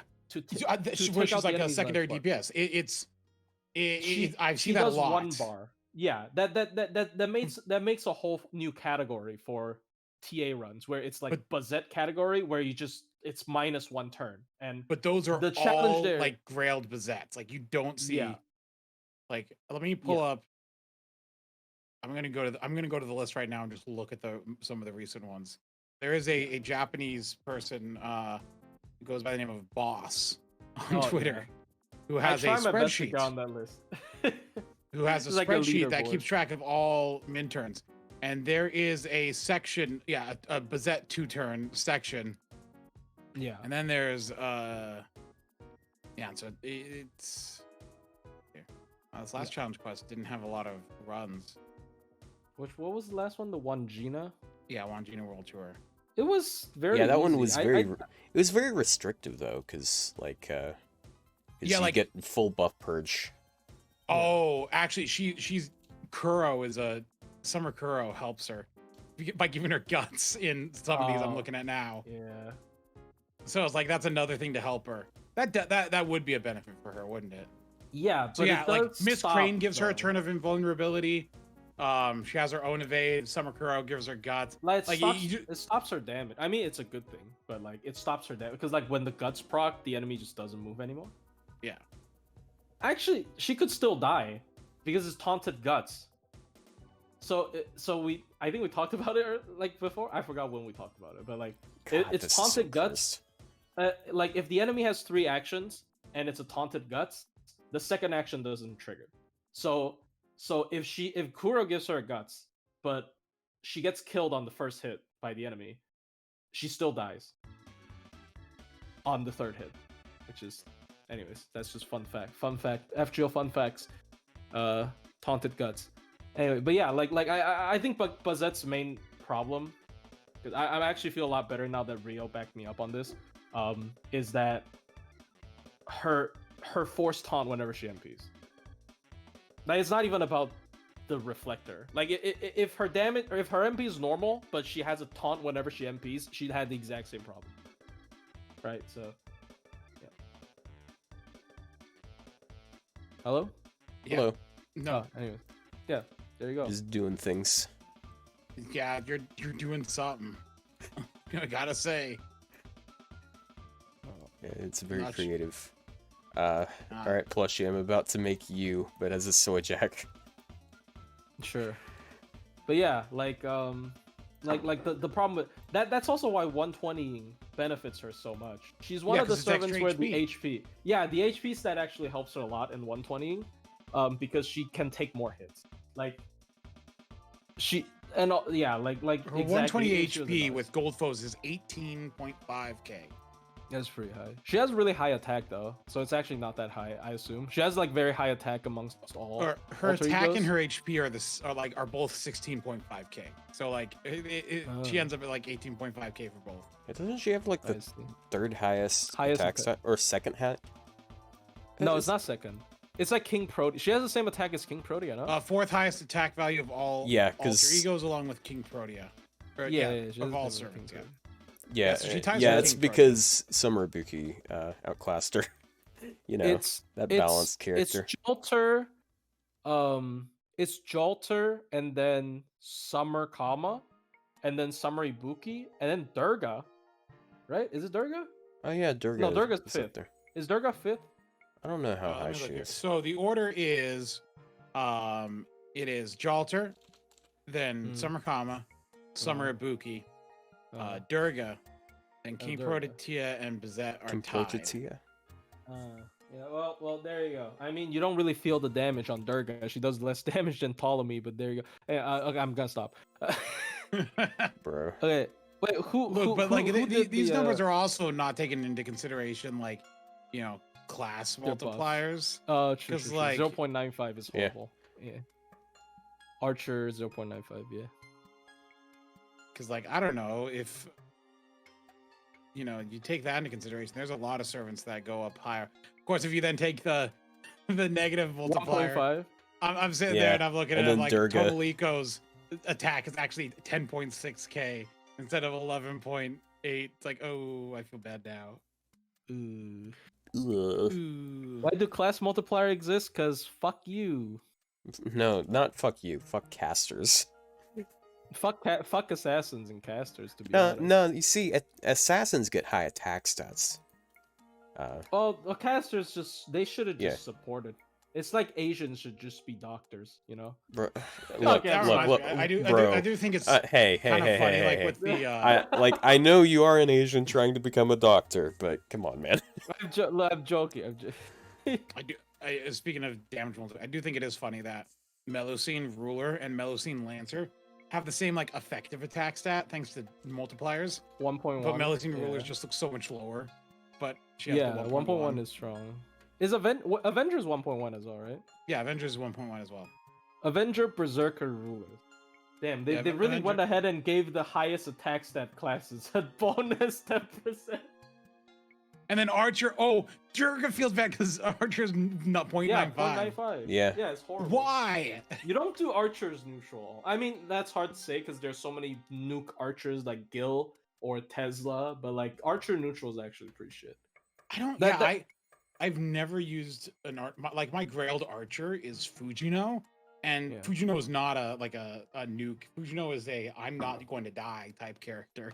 That is also the reason why I think it's one of your more liked characters, but that's also why MHXA is stupid, because MHXA is 1.5 times 1.1, so it's 1.65, and then Archers is 2.0 times 0.95, so it's like 1.9, right?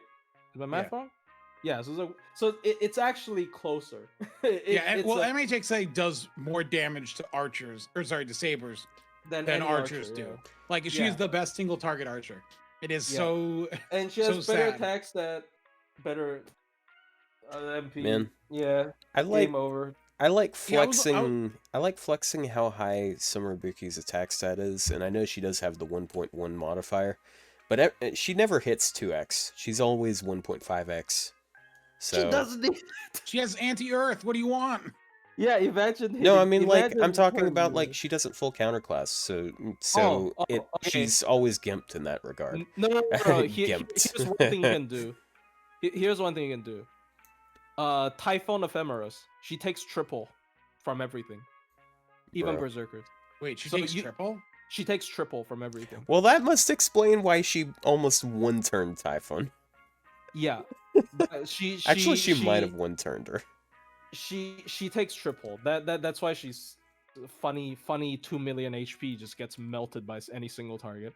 But yeah, she takes triple. That's interesting. Yeah. Oh, so you can use like I saw someone test like Rio, you can do that. I saw someone do like I mean, it's not maximum damage because there's only one slot for each class, so you can't do like multiple extra classes. But like you can get pretty good damage with Creamhild because she's dragon. I'm not sure if she's chaotic, but she's dragon. So Creamhild hits like true. Well, it's better than true class advantage against Typhon. Yeah, the problem is getting Creamhild to survive getting up there. Oh, true. You have to like tag. I mean, you can just follow. You can make Castoria follow her around. Oh, dude, I forgot that event's still up. Wait a second. It is still up. Yeah. it's sad, but it's there you go. Congrats, guys. Wow, there's no content. There's no content. It's fine. But yeah. Wait, who brought up Bazette? Me. Yes. Why did you bring up 2? So nobody else? Well, because you were gone. He's like, say something, and I'm like, I'm gonna say something. I didn't know what to go with. I have my pick. All right. Drake. Okay. Is she overrated or underrated? Come on, man. She's not overrated. She's not overrated. That was probably my worst take out of all my hot take videos, that Draco's overrated. I think Draco having that class advantage is so stupid. Paired up with her damage cut, it's usually not that big, but she just doesn't take damage from some stuff. She doesn't need hard survival a lot of the time because she can just face tank it. Yeah, she can just tank it. Like, honestly, Draco is kind of stupid. Like, I actually take back that hot take. I won't take back the whole thing because her damage isn't that crazy. Her damage when it's not servants is pretty low. It's not even mid. It's like below average. But because of like her survival in the challenge quest just makes her like melt, like most gauntlet quests. She just doesn't care. She just doesn't die because she has like 30k effective HP or something. Like it's but who's overrated? Fuck, who's overrated? I feel like most of the overrated servants are in fact pretty good, right? Like people are not that stupid. You know what I mean? Like Oberon? You can't call him overrated because Ark is overrated. No, okay. Here's the thing with Ark. Ark's reputation. Oh, dude. Ark is going to most overrated character to the most underrated character. People said she does like no damage. I know, because the meme is Ark does no damage. There's only one. Ark is hard coded to do 1 damage unless MP5 120 and 2K foe. But she actually does pretty good damage. Like if you put her in a multi-core setup, like she does pretty good damage. Like dude. I don't know. Like Ark is Muramasa. We already shat on him like fucking. Muramasa's not over. I'd like to think that the general consensus, the player base, is that Muramasa is kind of mid. We have finally slandered him enough. No, dude. That Toho video, the people. I'm not saying Toho, but the people in the comment section. Yeah, true. If that is any indicator, he's overrated. Nightmare. We basically made a hit piece on Muramasa already before. Like we made a whole hit piece comparing how shit. Did we talk like an hour about Muramasa? We talked a whole hour about how shit. Yeah, and we voice acted that comment section I was in. Yeah, no. For Ark, I'd like to point out that Tonalico does more damage than Ark. Okay, but Ark is easier to use. Well, yeah, but I like Tonalico. I know you like Tonalico. Like here's the thing, right? Like people say AoE 30 is good. Ark has AoE 30. Ark has AoE 30 charge. I do use Ark in my XP farming team. My XP farming team is Ark. Well, is Ark, Melusine or Nido Altar, and then another single target, and then a 50% single target like pre-mill. Yeah, it's like Ark is pretty good in multi-core. The problem is though, for that XP thing, if I don't use Ark on wave 1, if I try to use her on wave 2, she won't kill. Even though she's MP5. Oh, yours is MP5. Yeah, I mean, she got no steroids on her. Yeah. Especially if you cast the defense down on the first wave for damage. This is messy. She got like no steroids on herself. But like that's what happens with like multi-core DPS. Like the only reason Tonalico doesn't have that issue is because she has a hard restriction to that. Like even Tez has almost the same issue as Ark if you want to use him in multi-core. Like in my opinion, like Tez damage without external buff is not great either. Like unless Tez over or underrated? I don't see like a lot of people like Tez, but I don't see a lot of people like overrated. I don't think enough people know about him for a general consensus to be I drawn. think the consensus is he's ugly. People just like to show his art. Like, and the consensus is that you would prefer him if he was a little girl. Well, okay, look, you're taking that comment out of context. I was just saying, I think he would sell better if you had a sermon with the same kitten design. If you had a sermon with the same kitten design, but it was a girl, and I didn't say little girl, just a girl. Tell it to the judge, I said they would probably be better. Honestly though, I like this is some aesthetic. revisionist shit here. I like his aesthetic as a character, right? Like he just doesn't give a shit in Lost Spell 7. He fucking shoots people in the head. Like, all of these like crazy servants that like, I'm gonna cast a death spell that decimates the universe. No, he just shoots you in the head, and he has bad aim. Like, it's funny, right? I think as like hey, we might don't want to get too into spoilers. All right, so as just like a chill dude who doesn't give a shit, but is also, Tezcatlipoca, the god, is a cool concept. I like him as a guy. Yeah, he's a cool character, and his kid is good. His I just don't. Oddly enough, I don't see a lot of people like really like be hyper into him. I think that might be due to him being. I think people just kind of write off assassins as well. Yeah. I mean, he's very popular amongst those like hyper farmers. Like they like to just press a couple buttons and farm. But like he has the same issue with Arc. Sometimes even more so, because like you said, assassin. His self steroids are fine. He has self 40% attack up and the MP damage up on the MP. So I don't actually know the damage difference between the two characters neutral. But it's probably close. And Arc is not bad. Arc like people keep making fun of like, oh my god, Arc is good at farming free quests and embers, but like that's a big part of farming as well. Like, there's no shame to be good at farming embers, right? Like, yeah. I mean, also in the Ilia, I just use anything for that. Like, I could just whatever I want to get bond on, I could just multi-core. I'm at 6 CE, right? It's 6 CE bonus with no initial. Yeah, I'm just glad that the thing is that with Arc it's useful because it is 100% battery, and for like QP and XP, you can just throw. There's enough 100% chargers now that you can kind of like throw together a team and like 6 CE it just for bonding purposes.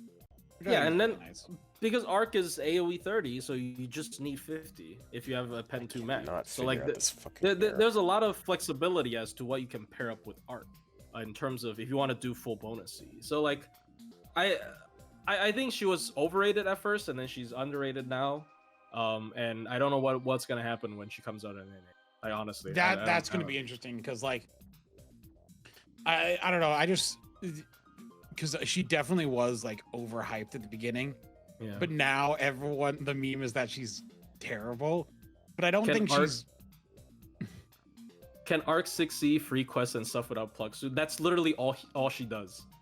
Her problem is she can't plug Oberon. Her problem is not she can't Atlas.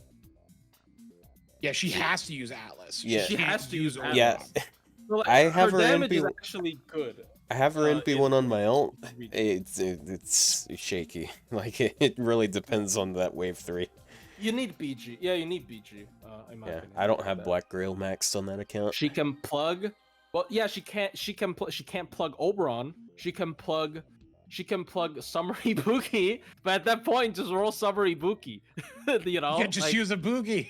Just use Ibuki, or you can plug like I don't know Takasugi. You can plug. You can plug Suzuka Summer, right? Suzuka Summer is a good plug for Arc. You can plug. If they buff Koyan Dark, that would have been a cool plug. But, yeah, they should buff Koyan Dark. Thank you, I win. Anyways, I still can't find an overrated. Who's an overrated servant? Summer Kama? I don't know. Like a lot of people were shitting on her. Yeah, people already shit on her because of Summer. Well, that's because of Ibuki. If Ibuki didn't exist, and Summer Ibuki is not overrated. She's like probably the one that's most deserving. No, she's overrated. Just get this thing out of base. Like, yeah, like I don't know, man. Like, yeah, defensive buff removal, everything, crit kit, 50% charge, a good refund, berserker, high attack stat, anti-earth. Man. Arts. And who even the fuck is she? She's not a Ren face. She's not a Saber face. She's just some Buki face. Yeah. Who's overrated? She's a shooting face, ugly. But she's not even shooting. She's Charlie? So ugly. Is Charlie overrated? Charlie. Actually, Charlemagne. Charlie's kind of overrated, right? Wait, I thought people like... people compare him equally. People compare him equally to Okita Alter. Yeah, and I think Charlie's actually overrated. Yeah, if the general consensus is they're generally equal, then yeah, he's overrated. I do think that Charlemagne is slightly worse than Okita Alter. I think Okita Alter is the better option because Okita Alter doesn't have to give up her hard survivability to loop. Yeah. And his card sucks. Like I think I remember we. Oh yeah, we've had this conversation. His cards are terrible. So like in a strict farming sense, he's fine. They're pretty close. I think he has slightly less damage for slightly more MP gain. But his cards are actually just terrible. People say he's worse than Okita, but that's fair then. That's not too big. I think Kukulkan. Yeah, we did talk about Kukulkan. I guess you can watch the video when it comes up. We talked about Kukulkan for quite a while. Yeah, she was overrated. Like, she's the reason why we even started talking about overrated ones. Saber Medusa. Saber Medusa is really good. What do you mean Saber Medusa is overrated? She's not overrated. Saber Medusa is the best single target quick saber in the game. Well, no, Saber Medusa is the best single target saber in the game. Ooh. Wow, I'm gonna say that. Wow, like, I think that she's the best single target saber in the game. I mean, what is the competition? A lot of stuff is carried by them being arts. It's not really them being good. It's Trunk Sisters and Dioscuri are both absolutely mid single target sabers. Hokusai is the only good, issue with Medusa is her damage. Not a ton. Like, she only has not amazing damage. Hokusai is only good because she has an NP level. She has free NP levels. Free. Diramud is bad. Benny Enma is only good traded. Sigurd is buster and only really good against dragons. Fran is bad. Personally, I think Musashi is just absolutely beastly. I think Musashi's second place, but I think Saber Medusa, like from the a usability standpoint and how things work out, I think that is better. So I was tossing this idea around in my head a few months ago, and just why people think that Musashi is really strong. So when you look at servants that can do good challenge quest stuff, of course there are some basic things, there's some basic, you can just say okay, they got buff numbers, they got crit buffs, they got attack buffs, they got so on and so forth. But then there's utility type things, which are just you either have it or you don't, and if you do have it, there are situations where you are a hard sell. And the ones that I think of with that are Pierce Invuln, buff removal, invuln, debuff clear. Debuff cleanse. Yeah, she has all of it. Yeah, and she has all of those. She might be a bit bursty, but the fact that she has all of those in one, I feel like that is a really hard sell for her. I mean, the buff they made to her first skill where they made it 3 turns was kind of a crazy buff because if she's I believe that if she's alone, in a solo situation, that's good. She's gonna loop. I think it's good for solo. Oh yeah. I only think it's easily. for solo. I only think it's good for solos though. She doesn't get arts cards that common. She gets damage cut still. Right, it's damage cut, and it's a 30% plus damage, so it's still a 30% it's still damage buff. Yeah, it's like a E mod almost. Yeah, it's a 30% power mod. Now the only thing it does. It only affects the face cards. Yeah. Still, it's a little more soft survival and a little bit of, she has damage cut and her MP is upgraded. Honestly, and for some reason, I think she'd be a lot worse if her MP is not upgraded. Because now she can sacrifice the slots for steroids for the utility thing. So she doesn't need the steroids. She doesn't need the space for extra steroids. She already does so much damage. Yeah, I guess Musashi's fair. I don't know. I like Medusa because she's a good survival solo unit, and on top of that, she works good in quick teams. But because I think that in a team composition, you will be able to use Medusa's MP more often. Musashi, you'll be able to get her MP back when you get that arts card showing up. But like that's it. Like Medusa, like any combination of those quick cards and art cards, with your buffs is probably going to be enough to get your MP back. It's the MP... pros of a good Buster deck versus the pros of a good quick deck. Yeah, that's so interesting, actually. Yeah. And there's no arts decks in sight. Yep. Oh man. The art single target sabers, I'm gonna be honest, are just kind of not good. I don't think Trunk Sisters is very good. I don't think Dioscuri is very good. I think Mirror Bride's pretty good. She loops super easy. She ramps up really nice. And they just need MP upgrades. Neo Bride got the MP upgrade. That's why she's good. I think she's not that good if she doesn't have the MP upgrade. I'm not joking. I don't think she's as good if she did. But she has anti-sky damage. And we know how much you love anti-sky damage. It's 30%. Yeah, Durga. It's 30% as well. It's not 50. I think it should have been 50, like Jinako, but I don't know. I think if she got the buff a little bit later, it would have been 50. But yeah, Neo Bride's pretty good. What's the other one? The other ones are just Binion. There's Binion. Yeah, there you go.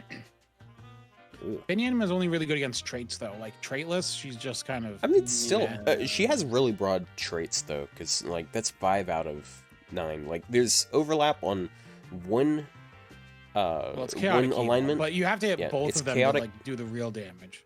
You still do okay damage against one of them. And, like, that means you're getting a 40% boost against 4 out of 9 alignments, and then like, 80% on one. And there's actually a pretty large amount of chaotic evil enemies these days. Yeah, chaotic evil usually gets paired together, so it's like it's a better chance of having than just the two. Well, no, there's less chaotic evil than there are chaotic balanced and chaotic good combined.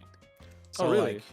Like, but she can still do bonus damage to the chaotic ones. Yeah, that's true.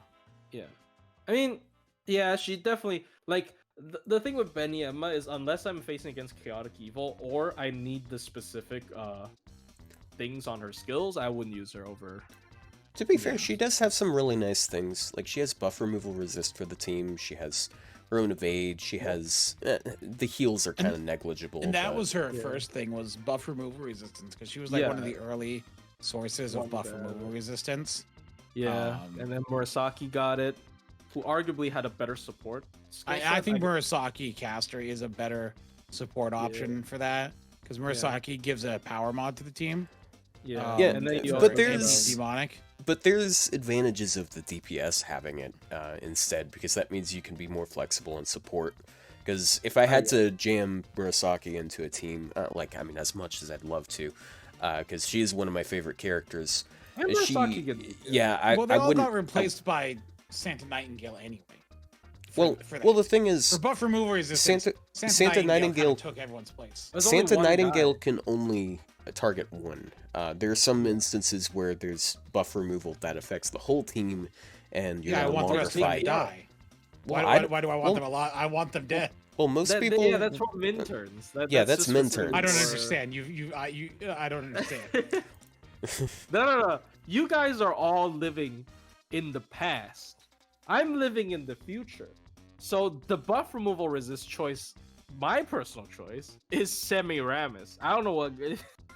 I mean, same. You're almost drunk again, dude. I almost have her 120 on my ult. I'm so close. I swear, you're like Grail picks are like the opposite of my taste. Me? Hey.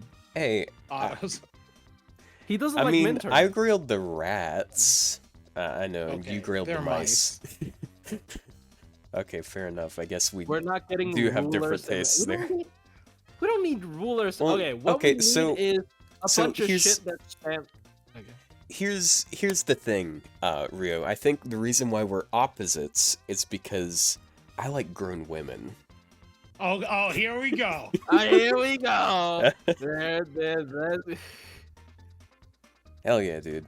The only reason Semiramis is not like a good buff removal counter is because she's not arts. I'm not joking. If she was Arch, she would be better. Yeah. If she was Arch, she'd be a great buff removal counter because you just bring her with like Castoria and then you just spam that MP and you get like buff removal res almost every single turn. And suddenly, whoops, you got no problem anymore with that. You don't even need the stars triggers the buster down. You don't need that. So like, it's on an MP. So if we get summer, like I really hope because okay, dude, AoE 50% arts resist down would be nuts because that's NP gain for everyone. Yeah, why not? I have to defend myself. Show that my grails are mostly not children. Go ahead, pull that up. Pull up. Nah. No, yes, you had. Nah. We got children. We got a cripple. We got a depressed teenager. No. Pull it up. I mean, actually, there aren't that many children. Yeah. We have Van Gogh, who's like officially a child, and we have the two Melusines that are children. And they're not children. They're children. And then they're not. Have they're. And we got Melt, who looks like a child. She's just a cripple, to be fair. I mean, you can be a cripple and a child. They're not mutually exclusive. This is hitting y'all with the real facts here. Dude, Melusine's not a child. You know what the scary thing is? If you count Liz as a child, I grail more children than Rio. Exactly! Look at that! He has so many Liz's grailed. No, I only have the lolicon, not me! I have 3. Fuck, I have 3 Liz's grailed. Just Liz alone are 3 children. And I have Draco, if you want to count that, even though I use 3rd Ascension. Draco's also a child. And I have 2 commas. Get wrecked. I'm the winner here. But they grow up! Like, you can't count. Like, Saber Ibuki is also a child if you want to count that, but you know, like, they grow up. Yeah, bro. She grows up. Yeah, she grows up. This is sounding... Bro, this is starting to sound like that debate between pedos and ephebos. Oh, like, yeah. Yeah, I love that comedy bit. It's very hard to explain the difference between pedophile and epiphile without sounding like a pedophile. Yeah. Yeah, dude. The fleshy grilled them because he's a furry. You gotta leave the stream. Is that... Are you admitting guilt on something, sir? No, how many animals did I grill? I didn't even grill that many. I grilled 2 Koyanskayas. You know what? Okay. I gotta pull up my... I grilled Liz. I grilled Ibuki. Dragon girls are not furry. They're scaly. That's the same. It's just a subset, dude. Fuck. It doesn't count. Bro. You're like, I'm not a furry, I swear. And I grilled Kijo. Okay, you know, like Kijo Koyo probably sealed that. Sealed that. None of my like the only thing you can get on me is Daikoken, but that doesn't count. And the dragon girl, what do you mean? Oh, Melusine.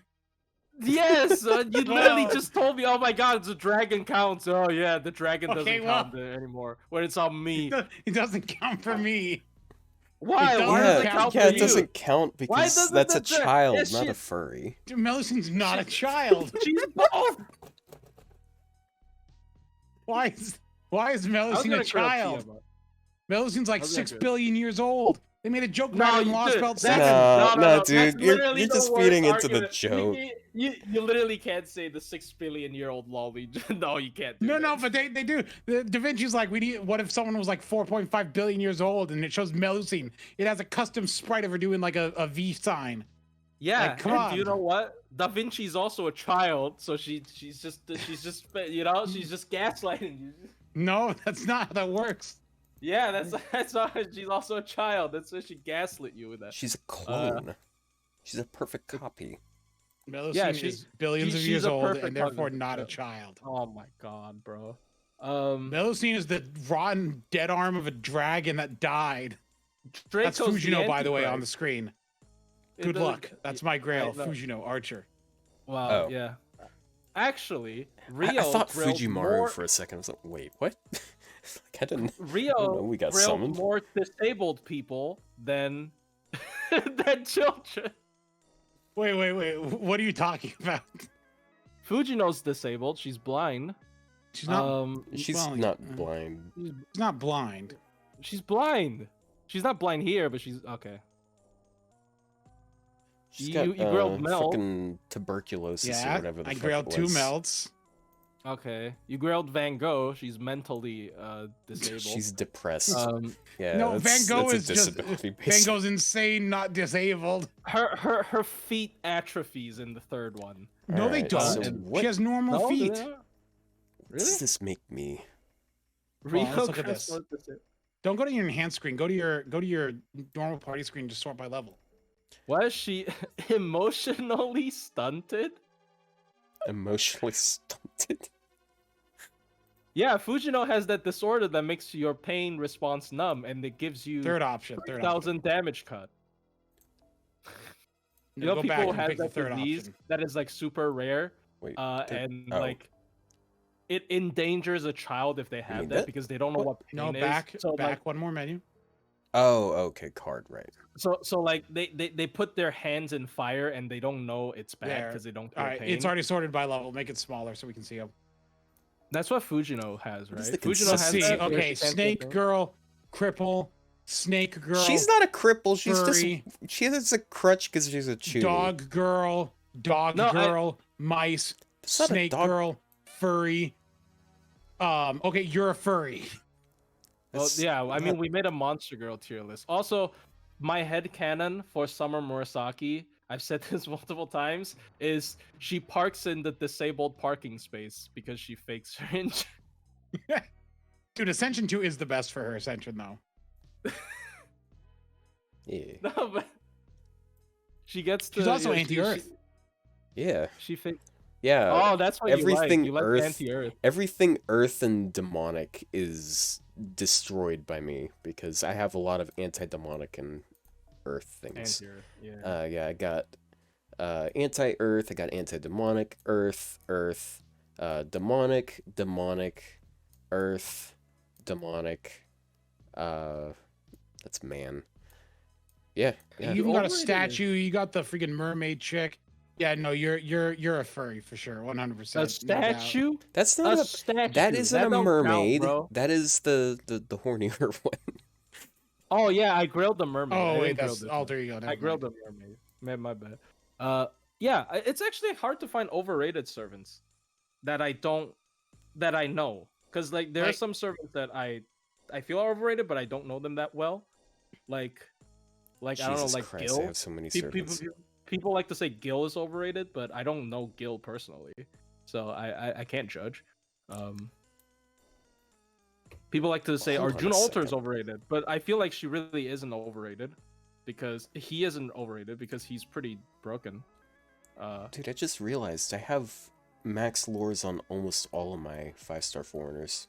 I don't have her, but Voyager, Summer Abbey, Go, Korean Dark, and Cuckoo are all maxed on skills. Damn. Morgan is overrated. Okay. I think over time, Morgan's sort of been like shifted over. I know. I think people dump on Morgan now. Yeah. For no reason. Yeah. It's like Arcoade.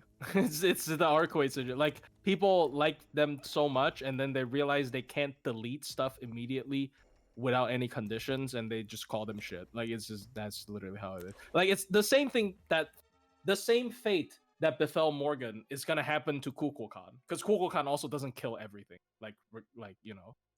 You know what's sad? Like, Raiko, why isn't it letting me? You just tap on him once. You're in card. Oh right. Okay, I don't do it that way normally. Raiko got buffed. And it was like exactly what people wanted, and people just sort of forgot about her. Well, because she still doesn't do anything special. I think she doesn't have a banner. That's her issue. Like her damage is actually pretty good, with the buff. Like if you do like double coin light looping, I think her damage is really good. I like her crits. She crits. Speaking of that, I guess we can finish off on a character. This is a wild card pick for overrated character. Okay. Koyanskaya of Light. Okay. You're smoking crack. I'm calling out the Buster system as a whole. I think we already talked about this actually. I mean, we're like Buster. I don't think Buster is that much better than Quick. that's my whole thing. Actually, it's nothing too special. Like I don't actually think Buster's that good. Like in turn, like people think of it as the end all be all card type. Like can compete with arts. It's not. It can't compete with arts, bro. Here's the thing. I think the game, as like card type wise, is more balanced like right now than it's ever been, because like arts has the thing of you don't need starting charge on anyone, right? Mm-hmm. But the damage out on NP can be really bad, like, and face card, like if you know, outside of that, and face cards are terrible. But you don't need to care about face cards for arts. Like if you're TAing, yeah, sure. If you're not TAing, you don't care. Right, but like the face cards are terrible, and sometimes art servants need Castoria as NP to do it. So like, you know, so that's fine. That's their subset. Yeah. And then like quick, you know, they got, you know, they can do 50% looping, they can do 100%, you know, with K-scope, and they have a couple that can Black Grail. And then Buster has, you know, most use K-scope, some can use 50%, very few can use Black Grail. And you know, like they all can like do it if you just pick and choose your characters. Yeah. Well, I remember them saying like they want everyone to be able to farm or something, and that's literally what it devolved into. But like, Buster is just quick. Buster's okay. Buster is similar to Quick.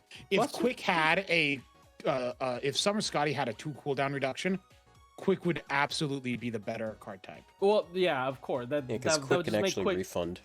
That would just make Quick a Buster that can refund, right? Like, yeah, exactly. That's what I mean. Like, which would if oh my god, if Quick had the 2-turn cooldown reduction, you'd be seeing Quick servants like double spamming their skills. Like who on Quick would be absolutely busted if they could spam their skills twice? I don't know, just any already good Quick DPSs, but like it would also make unloopable with beat. It will I would say it would make almost every Quick AoE loop with Black Grail. That is my prediction. Like, if you could use their skills twice, I would say almost every Quick servant could loop with Black Grail. Yeah, I'm gonna sort Quick AoE. Now, like Mole, like there you go. Mole would be pretty good, right? To just ramp up MP. Like, I don't know. Would Taiga? Oh no, he wouldn't work. He's 7 turns. Taikobo probably. Taikobo is 6 turns. Oh, he's 6 turns on his charge though. Yeah, no. Yeah. Taikobo would be probably pretty good. Summer Scotty. Summer Scotty would be insane if Summer Scotty could cool down herself. Oh no, but her battery isn't. Oh yeah, it's 2. Oh, it's 7. You're right. Well, you just use Atlas. I don't know. Like any Quick with battery, not any Quick. Like, for example, Summer Carmilla would not get helped by that at all. Like Summer Carmilla would still be dog shit, even if that happens. But any Quick with a battery would be really good. I think T Berserker would be. Yeah, she's Riku. 666. Riku. Would be, Riku with her buffs being able to double stack those. I don't feel like that would be really good. I don't think Riku would actually be that crazy if she double stacked. Because she can already BG. Yeah, her. Well, no, her Riku can't BG. Yes, she can actually with not swapless. Okay. Oh, I don't know. well, I care about swapless, my dudes. Okay, so her like the values on her skills aren't really that high. It's like 20% quick and then 10% defense down before damage, I guess. So like doubling that, it's not going to be that crazy. Like it'll boost the refund because you got NP gain and quick on the first skill, but it's just not huge numbers. Was that a good Quick with good self steroids that couldn't loop with before? But you would be able to double stack your third skill's effect, and so the on attack thing where you're decreasing defense, you'd be able to like build up a lot of defense downs pretty quickly. Yeah, and then like after a few quick cards, they do nothing because the cap is at 100%. I don't know. Brittle Mart? Would Brittle Mart be good? I mean, she could already loop with BG, so it's not like she needs it. Crit with you can't let them crit with their MPs, dude. If you crit with their MP, it's the fucking it's just double damage. It would need to be someone who has like MP damage. Like, what makes the? It's actually Taikobo. Like you're not wrong. Taikobo would be a really good one. Ogita Alter, I think, would be fine with it. Like Ogita Alter already can swapless, can swapless Black Grail loop. So like it would just make Ogita Alter. Voyager would be pretty good because he'd have 100% quick. That's true. Sei Shonagon? Actually, Sei would be nice. Sei Shonagon would be pretty good. Taikobo's main story to Steroid 7 turn? Which one? Oh, dude, I only use that as a buff. My bad. Never mind, he's not a good one. His battery can. Hold on. Like... If you're doing swapless, it works. True. You know who would be good? Lancelot Berserker. He could have the NP gain buff 2 turns in a row. Oh, heck yeah. Maybe that'll finally let him, Yeah, and then he'll have 100% crit at the I wish they would buff Sei in some way. Yes. I like Sei quite a bit. I think she's pretty good. She's just not good at quick farming. Because I like her evade skill. I like her team support skill. It's just like, if you want to farm, she's not going to be... Oh, her MP game is absolutely Bruno Mart was actually on my list for underrated, but because we were moving on, so... And I also talked about it before already. Like, Bruno Mart is overhated as a quick AoE. Like, she has good refund, good CQ skills, but I think we already talked about it once, right? I forgot when. Like, when we talked about quick or something, she has really good. I quad lord her. I probably would have still I still regret that. Like, there you go. I'd love to quad lord her, honestly. Let's bond. I lord her 4 times. Get her to fucking quad 6. lord. Okay. My mind wasn't interpreting what that. I hear quad lord. I'm like, what does quad lord mean? I'm like, what is he talking about? Quadruple. I was hearing it as a single word. My mind was going. I'm like, what kind of weird sexual fetish thing is this? Bruh. Quadlore sounds like the name of some. You know how Sir there's those. Quadlore, good to see you. You know how there's those shitty parody sci-fi not sci-fi. Brother. Like there's these movies and they'll have these sci-fi games or movies in that universe. Yeah. It sounds like the villain of one of those. Quadlore. Yes, Farquaad's brother. But yeah, she has good skills for both CQs and farming. She just maybe she has some damage issues, but that's I think people hate on Britomart because her design is an absolute disappointment. And she has a cool ascent. It's not the worst. And she's another 30% charge quick. That is a bigger issue. And Riku came out before her, and Riku was just better. And also, then they buffed. I almost said Britomart. They buffed Bradamante. I think post buff Bradamante is still worse than her. Yeah, they're still in my opinion. I think post buff Bradamante. I wouldn't say they're that similar. It's really just their AoE quick. I would actually say they're AoE quick with a 30% better, and they gave Bradamante anti-Earth. Yeah, okay. Yeah, but that's 2 things. That's not even 2 things. She doesn't have anti-Earth. She has anti-Rider. She has what does she have for CQ? She has the fucking 40% stun shield bash or whatever she has on her MP. I like to imagine. I think it's 60%.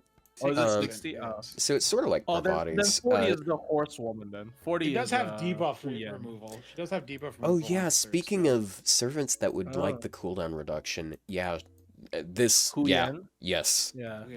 because that's 60% Buster Quick, 60% attack. Oof. Is Huyang Joan underrated? Because I think she's a pretty good assassin. Very overlooked. I don't think she's. People don't talk about her either. It's her and but Britomart actively gets shit on. I don't think she actively gets shit on. Britomart gets dumpstered because her outfit is stupid. Look, it's not objectively stupid in my opinion. You know what I mean? I feel like people can agree more on maybe Tez looking kind of ugly in his art style, but I don't think people actually genuinely all agree on her being, because this is not the most offensive design in the game. No, it's just generic. But Well, here's it's not even the most generic design in the game. This is fine. So here's the thing about that for me. We don't have very many servants fitting this archetype. I don't really feel bad about this because it's like, even though it's generic for other things, it's not really something that FGO has a lot of. Like, I mean, we have a couple characters that are kind of elves. Like, we got Media, we got Semiramis, but FA, that's it. Her FA looks like some kind of advertisement for a hentai game. Okay, her FA is a little bit much. And that's why we love it. But there's a lot of characters with it. Like honestly, I don't think you can praise this. You can bash on this, but praise someone like Summer Kama, who's literally showing her. Right. Well, the main thing with this is like MHXX has armor, partly armor, and then out of armor. And the one I understand, like, people are like, oh well, her part of outer armor when the helmet comes off looks really dumb. Yeah, well, they should have redesigned it so it didn't look dumb, and they should have had it be like a breakdown of, like, you know, in armor, you know, partial armor, and then straight to what's used in her NP. Like, the form she has in her NP isn't used in Ascension 2 or 3, but it looks better than those two. I guess. I mean, her Ascension 3 is kind of in armor. No, it's not. I lied. It's not in armor. Whatever. It's fine. Like, I think she's okay. I don't think she's like, I think the degree that I don't think she's particularly offensive to the point that she deserves all the hate, but I actually contributed to that because I made a video talking about how she's just like Hu Yen. I also hate her because she's trying to weasel her way into the Fairy Knight thing. Get out! You don't belong here. I guess, but like, I don't know. She's fine in my book, but yeah, who's an overrated character? Fuck, I still can't come up with one. What was I saying? Koyan Light is overrated? Oh yeah. No, you didn't say that. Yeah. That's you did say that. I mean, okay. I said Koyan Light. I know. Chloe, okay. Avenger Chloe. Summer Chloe. Okay, that's a good. Oh, that is an overrated. That is, yeah. Yeah, Summer Chloe is pretty overrated. Vanilla Summer Artoria, Chloe, yeah, kinda.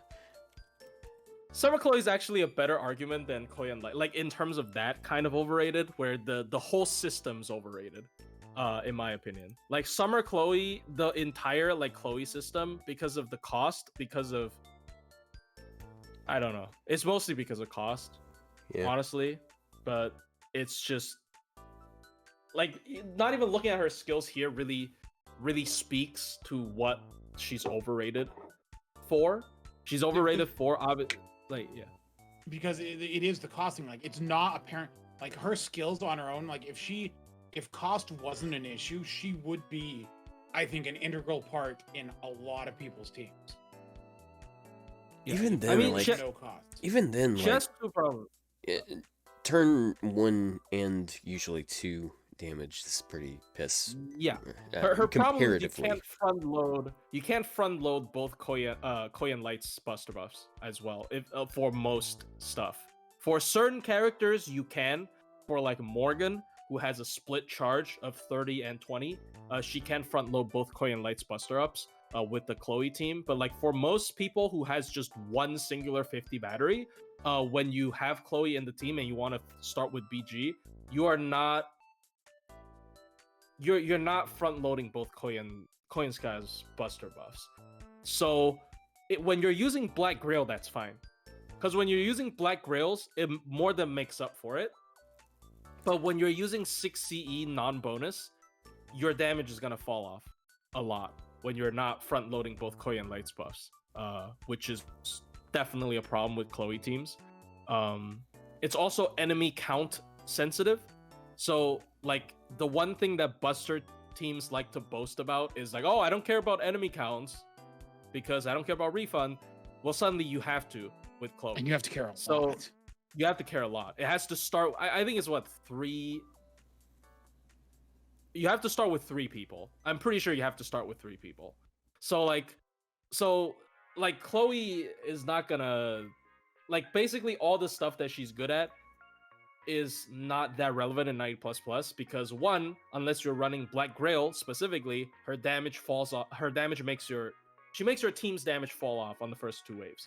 And 2, she has a cost issue where even if you want a 6 CE 6-star Cs, you literally can't do it. If you do SSR DPS, 2 Koyan Lights, Chloe, and then Mash and a 1-star, you still can't fit all 6-star Cs into it, right? And then if you do like, yeah, I like the and also I like the setup of Voyager and Chloe, and you can use her to boost your damage on wave 3, because you can have them 0%. You can plug Summer Scotties, so you're getting the quick bonus on her NP, and he also she also gets him 60% on turn 3, so he has over 200% charge, and it's possible for him to 3-turn with that, and then you just get a bonus at the end. Although I'm sure the NP level affects it a lot. I've never used Voyager. I refuse to use Voyager. I just hate Shodas. Damn. Oh yeah, but you're fine with the girl. Fucking. Okay, let's stop. Right. Wait. The only reason for the hype is being able to BG everyone, but most of the times it's not even that it's overkill. That's part of the reason. So first of all, like, yeah, you can BG everyone, but for 90++, for a lot of people, they like it, especially in recent events, they really love putting damage Cs with 50 charge. So you don't even need Chloe if you're willing to sacrifice a slot. The biggest draw is to 6-slot, and when you 6-slot, the cost will prevent you from doing that. And secondly, the problem is the cost. So if you have event CEs that are 6-star, you want a 6-slot, you can't do it either, even if you are willing to use Black Grill. And then, there you go. I was gonna say, I think a lot of these are mitigated if she's one of your DPS in 90++, but that requires a lot of investment.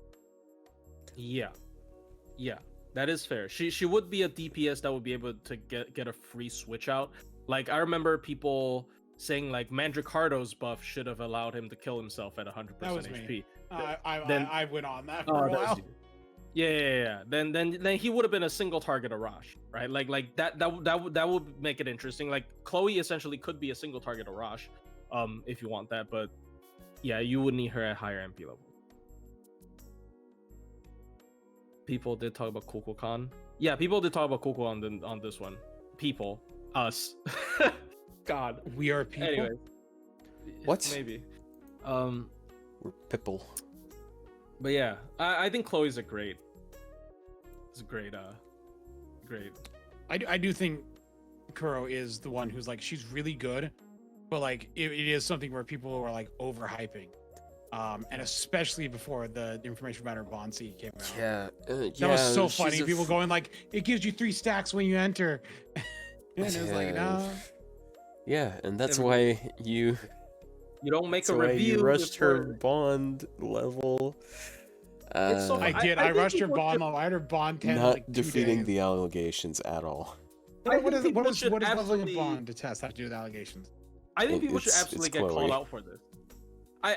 Honestly, I think people should absolutely get called out for this. Like, the fact that you're making a review of a servant, and like, I know there are some people that said like, oh, I assumed like this could be not how it works. I just assumed it. So they kind of like, give themselves an out. This is a reason why I think you shouldn't rate a Bond C before you know what it fucking does. Yeah, right?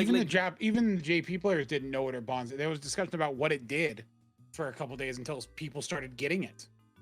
Yeah, like it's the same with like buffs. Like when they first came out, like Salter's buff, like a lot of people don't know how it worked. So like I really think you should really like. I know rushing out content is important. Like that. This is the only reason why I wake up at 4 a.m. every fucking day, right? But like, that, dude. I know. But like, there's also the thing with like, you should at the very least fact check. I think I was so embarrassed because I did this once with the ordeal call map and I fucking fucked it up. I had to mute half my video because of it. I didn't.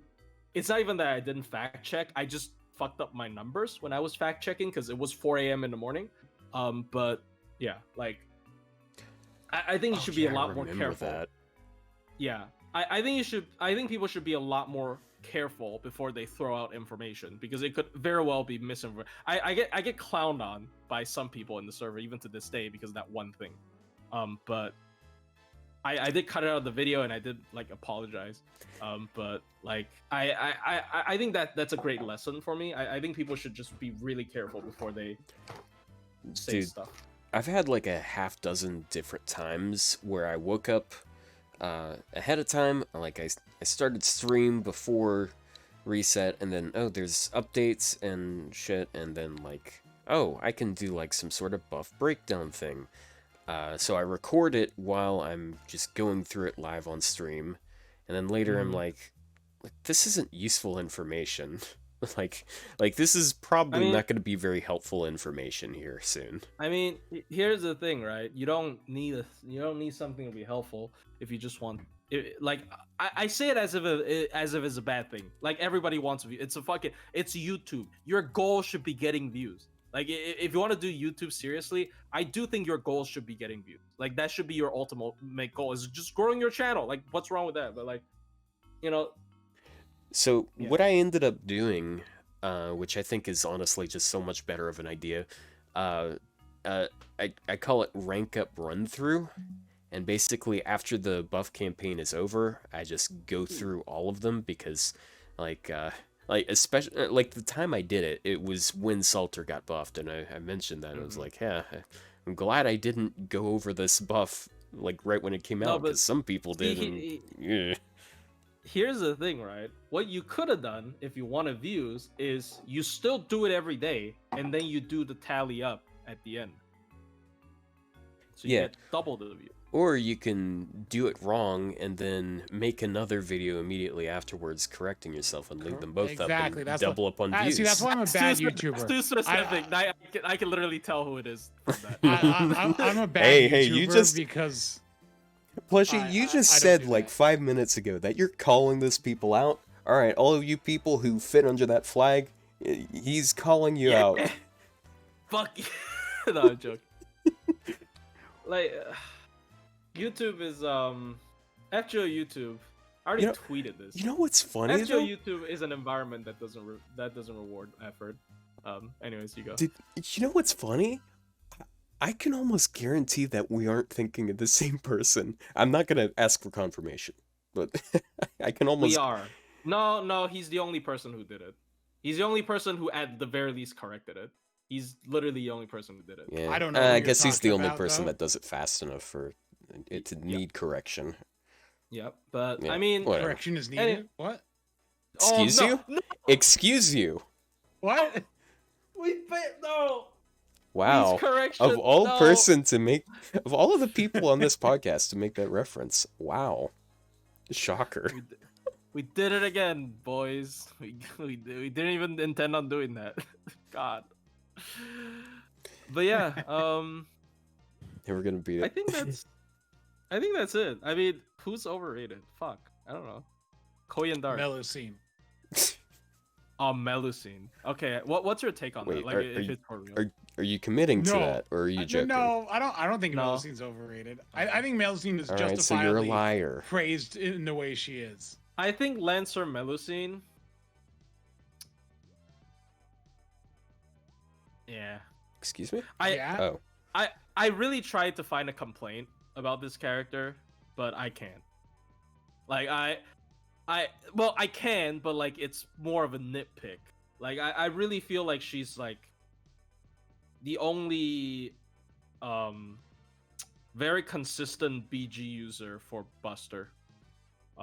There are other units that can do it, but they usually have to sacrifice some other stuff, like maybe not being able to front load your buffs and whatnot. But Lancer Melusine is just very. Lancer Melusine only really works with Black Grail if you're doing that. She doesn't use a 50% CE or a K scope. It's only it doesn't help her because she packs a K scope, and she's forced to use it to transform.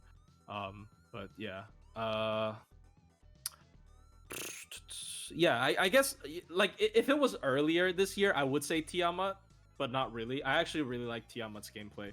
Like after doing it, Tiamat, like I don't see anything about Tiamat anymore. No one talks about her. Like everyone was super. Both it's Tiamat so funny. and Kotomine were like people were like, oh, super hyped. And it's a new Kirei is gone. Like I never see anyone talk or use Kirei. It's kind of crazy, which is so weird because I love his gameplay. He's really fun. People don't look if he's a bad arts looper. People don't care. Like that's literally how it's so sad. But that's just the game right now. It's not even a bad arts looper. It's just I don't know. I guess that's just not enough.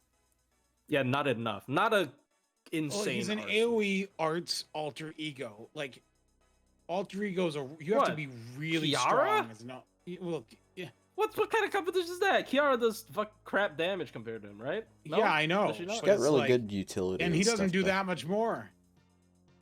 It's fine. Just I don't know. Sure. No, I don't think it's the shirtless ascension. People like Doma, and he's fucking naked. Oh no, you said you have seen them use Kirei. Oh, I thought you mean they hate him because he's naked.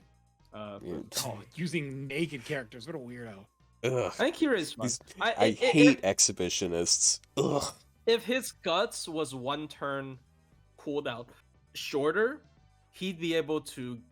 I think it should have been 1 turn cooldown shorter because with Atlas, he would be able to guarantee not die in 6 turns, which is funny. But you have to be very timing specific because like you can heal boost his first skill and then like you have to heal boost command code skill and then maybe you'll live. Yeah, but like if it's 1 turn cooldown shorter, you don't have to. You can just use the invul and then to bridge the gap. And yeah, so like that kind of sucks.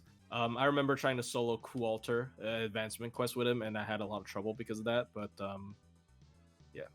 And like Tiamat has even been relevant up until like the Ilia Lotto. I think she single cored a lot of them, but like people stopped talking about Tiamat. I think Tiamat's Tiamat's CQ is actually very good.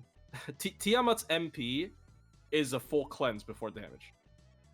Like that is surprisingly good, in my opinion. Yeah. Like against challenge quests, like that is a really desirable effect.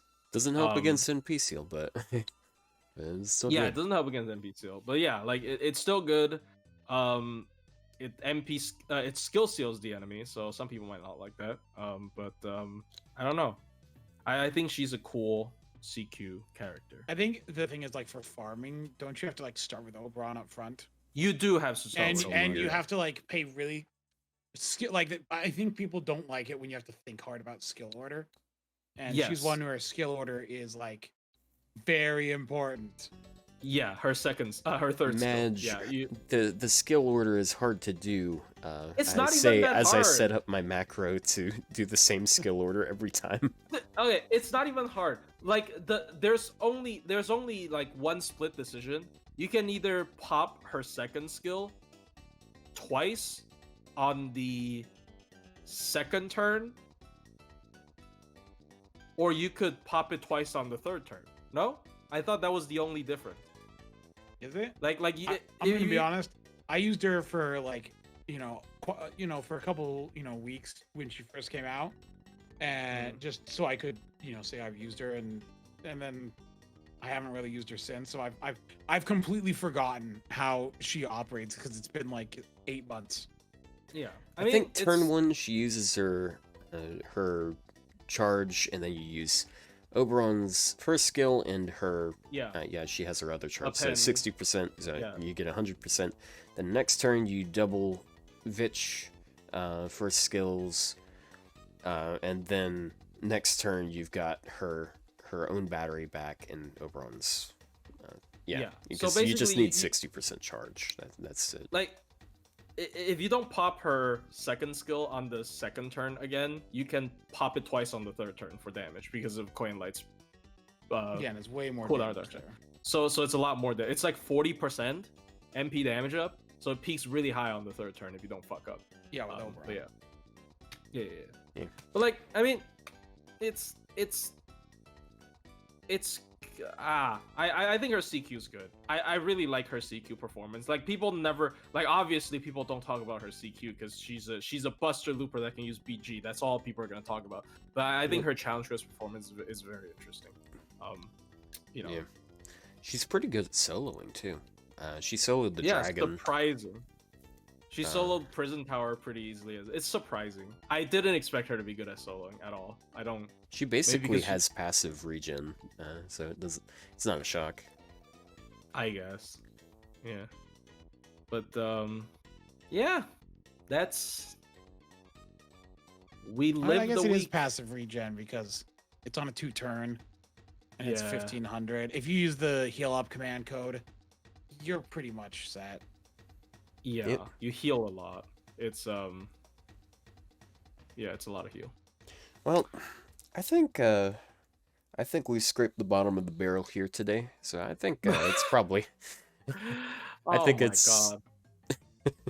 I think maybe there'll be content next week. Maybe we'll get an event. You know, you never No, know. we will. It's guaranteed. We literally run out. Like the login bonus for this event is over. Oh, but they could just do like a pre-release campaign. Well, worst comes to worst, we can just talk about Guda Guda. No, even if it's pre-release, talk about Okuni again. Even if it's pre-release, I feel like they're gonna do a banner, like a new servant. Can you get 4 hours of talking out of that? A new servant. I mean, we can just cut it to 2 hours. Yeah, it didn't do that today, but. Yeah, I mean today, like we actually had good topics to talk about. I think it's fine. Yeah, which is shocking because I was actually kind of concerned going into this episode. Yeah. And you know I'm who running came out up? Of topics to make the video off. You know who came up with the idea? Plushy did. I'm so proud of him. Yeah. It's finally after 13 episodes he came up with the topic. Thank you. Thank you very much. Chat, can we get a round of applause for him? Yeah. NA has the stream in 40 minutes. I want to do a hot take short light version on Okuni, but I don't know what to do. I feel like when I take out too much stuff, it becomes lazy. But am I okay with uploading lazy content? Probably. Yeah. So, I mean, don't you normally? Yeah. You mean in terms of gameplay stuff? Yeah, it is lazy. So, like, yeah, that's exactly what I feel. Because, like, I was like, oh, man, what if I just upload a lazy servant review? But I'm like, oh, but what if I just upload a lazy... You ever feel like you're gonna say Okuni Ron? It's Okuni. Izumo no Okuni, no? Yeah, it would be a Freudian slip for you, though. Yeah, what I was gonna say though. You ever feel like you're gonna say her name wrong? No. Why would you say Okuni? Is she a child? No. Oh, she's just short. As short, dude. You can literally not fit anything in 30 seconds. I've been trying to write a script where I just like blow past what the skill does. I don't like list them out. I immediately talk about what I think is good about this skill, and then I move on to the next thing. And then Okuni would be a lot easier to do because I don't have to do farming comparisons. She's still usable. You just use her as a 50 charger with anti-demonic. Like you don't really use her against anything. I don't think you loop with her in farming. So directly go to CQs. You can talk about how good the evade is. It's more solid than you think. A very good crit DPS, very good with Ruler Scotty. I can probably fit that within like 6 minutes, probably. So I actually kind of want to throw some SQ at her, and she looks fun. Yeah. I have only ever used her as a support because I never rolled for her, and then like I wanted to like get some footage of her for something, and I literally spent 45 minutes refreshing, couldn't find a single one. Like she's not on anyone's support list in JP. Bruh. Why didn't you just ask for mine? You were like passed out or something. Well, yeah, I mean, I passed out a lot because I wake up at 4 a.m. Okay, I'm gonna stop. No, this was back when you weren't in the States. What? And then it's just time zones. That was a time zone thing. Yeah, you were asleep. Yeah, that sucks. Yeah. And just talking about lazy content, like it's weird because honestly, the podcast feels like some of my most lazy content, but it's fine. It's like chatting. It's also the most fun content, and it's also the most lucrative. Holy shit! I have not made this much money on YouTube before. I haven't done anything practically. I'm like, because honestly, there's nothing for me to. I can't do like the type of things other like Plushy does. I just like I can't think of a daily video to upload because I'm like I don't think this. I'm like I don't know. I don't want to do this, and it's just like it's just not hard. Yeah, so I mean, like, look at my channel's dead because of it. My channel's died. Look at that's what he does. He only uploads when FGO has things to do. Like he doesn't upload. He doesn't force himself to upload. Yeah, but his channel seems fine while my channel is dead. Well, he has an inherent advantage of having 96,000 subs. True. Like he basically has 100K subs. I've never had anything worse performing though. This Fate Samurai Remnant footage. That I expected that to do better and for me to like make more videos on it. Nope. No. Fate Samurai, no. It's not FGO. It actually. Not a single one broke 1,000 views. It does better than my Arc Knights videos though, which is funny. I think my Arc Knights do the worst, and then it's Fate Samurai Remnant, and then it's FGO. Pokemon. Oh, Pokemon. Yeah, Pokemon. I mean, I've loaded one Pokemon. Dude, I was Nuzlocke. I got pretty proud the other day because I realized that all of my videos are now over 100 views. Like my oldest videos, because like I had some dog shit videos, but they have gone above 100 views. My lowest video is 103. Dude, no, right next to my Merry Christmas video that I made because I couldn't make a community post. I have videos that are 10 years old of me playing Terra online that are under 100 views for sure. Bruh. Well, my channel I feel like that's not a shock though. Yeah, my channel is old. You should put secretly FGO #FGO and Fate Samurai Remnant. Oh no. I just do it. I tag the video as Fake Grand Order. Like you know in the video there's like what game you're playing. I just put Fate Grand Order. I don't even put Fate Samurai Remnant because I knew it was not gonna get views. But then like it still didn't get views, so I changed it back to Fate Samurai Remnant. Bro. Scam? Out there. Yeah. Scam. Either I scam you and you watch the video, or I don't scam you and you don't watch the video. Either way, you didn't watch the video. Yeah, so I might as well scam you. You know? I can't wait for my most popular video to get more views because it's about Gouda Gouda from 2 years ago. It's the Sigma male. Look, Ride Wife Life Good. It's not really okay. I think tagging it as Fake Grand Order is less of a scam than titling it wrong. Because like I'm not lying about the content of the video. I'm just trying to trick the algorithm. I'm not trying to scam you. I'm trying to scam YouTube. You know? Not you, like, YouTube. Yeah, YouTube. Exactly. I think the YouTube algorithm is horrible. Like I think I made a tweet yesterday about like did someone talk? I don't know. I have fucking short-term memory loss. But like yeah, like if you want to upload something that you think it's cool, you want to share, or you want to branch out to other games, but you think that your views are not going to be great, YouTube algorithm fucking kills your channel for like a week for it. YouTube algorithm says, oh, your subs don't like to watch your shit, I'm going to stop putting your stuff in your subs notification bar. Yeah, like, that's it's horrible. That like I used to upload like a lot more pointless things, and like they just didn't get views anyway, because I presume one thing did bad and then it's just spirals. Yeah. Anyway, I just hope that something comes out that I can make videos on, because like this event didn't even have a challenge quest, and I was like, oh, the one thing I normally make a couple videos on didn't happen. Like, don't YouTube worry, was man. trying to run this. Don't worry, man. You can upload a 20-minute run of a Grail Front that is very boring to watch. It got 800 views. Damn. Look, you're calling me out for. Look, I mean, I tried that for very long. No. I know you're desperate. That Koyan run was actually not easy to do. Yeah, that was a min-turn solo. That's actually interesting. It also has 3,000 views, so it's doing fine compared. Well, it's doing better than mine did. It's not doing fine compared to my stuff usually. Oh, I feel so bad for you. Yeah, thank you. Dude, I just can't bring myself to do any Grailfront content off stream. Yeah, nobody's gonna watch that. Literally, nobody's gonna watch that. It's boring. It takes so long, dude. It is. It's like before editing out the fights you don't want to show, like of just like the other characters doing stuff. It's like a 30-minute video. Yeah. I mean, dude. One of my first videos was a Grailfront video. It's 15 minutes long, and I actually sped up the footage. So it's still that long. I was struggling to find music to fit it. But if you think about it, at least it's not 15 minutes of scrolling through a wiki. Okay. I'd rather that than scroll through a wiki. That's for sure. Typhon announcement than this Wednesday. Trust no.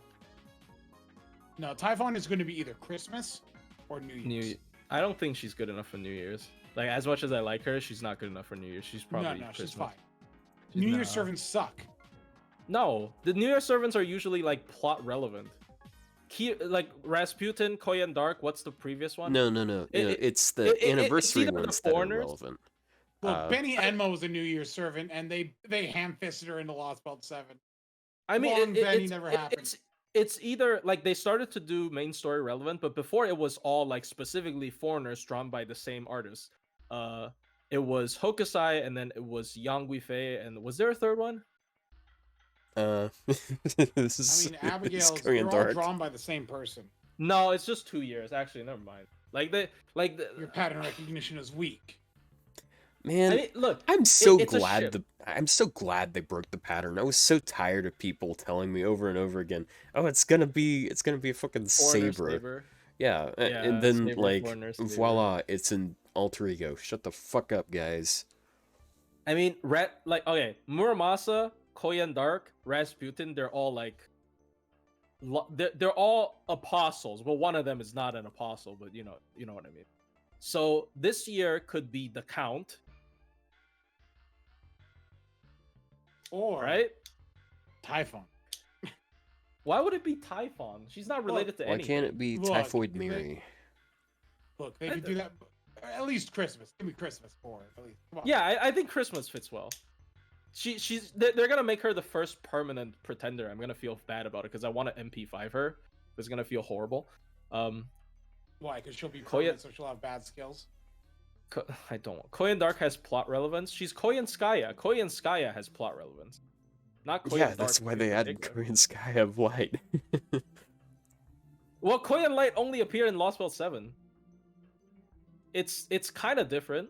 Koyan Light is like post defeat Koyan's. I don't fucking know, dude. I don't know what's going on with this character. I don't even know if the character that showed up in Lost Belt 7 was a servant or it was still the beast that just dresses up in like skin tight. I don't fucking know what's happening with her. You know what? Typhon is right. Done it 2 times now, but it didn't go anywhere. I think we should wrap it up because we're at 4.5 hours. I started the recording early, so it's only like 4 hours and 20 minutes probably. But don't want to keep pushing the envelope too hard, you know. So yeah, thank you all so much for being here and watching and listening. If you guys want to help me afford a new mic, there is a tip thing on the bottom. There's a counter as well, so just look in the description. But yeah, also go sub to Rio. Go sub to Plushie, although if you're here, it's probably because you know who Plushie is. But also follow Rio on Twitch, follow me on Twitch. There's links for all of this in the description. And once again, thank you so much for being here. Everyone say bye, and then I'll end. Guys? Bye. Bye.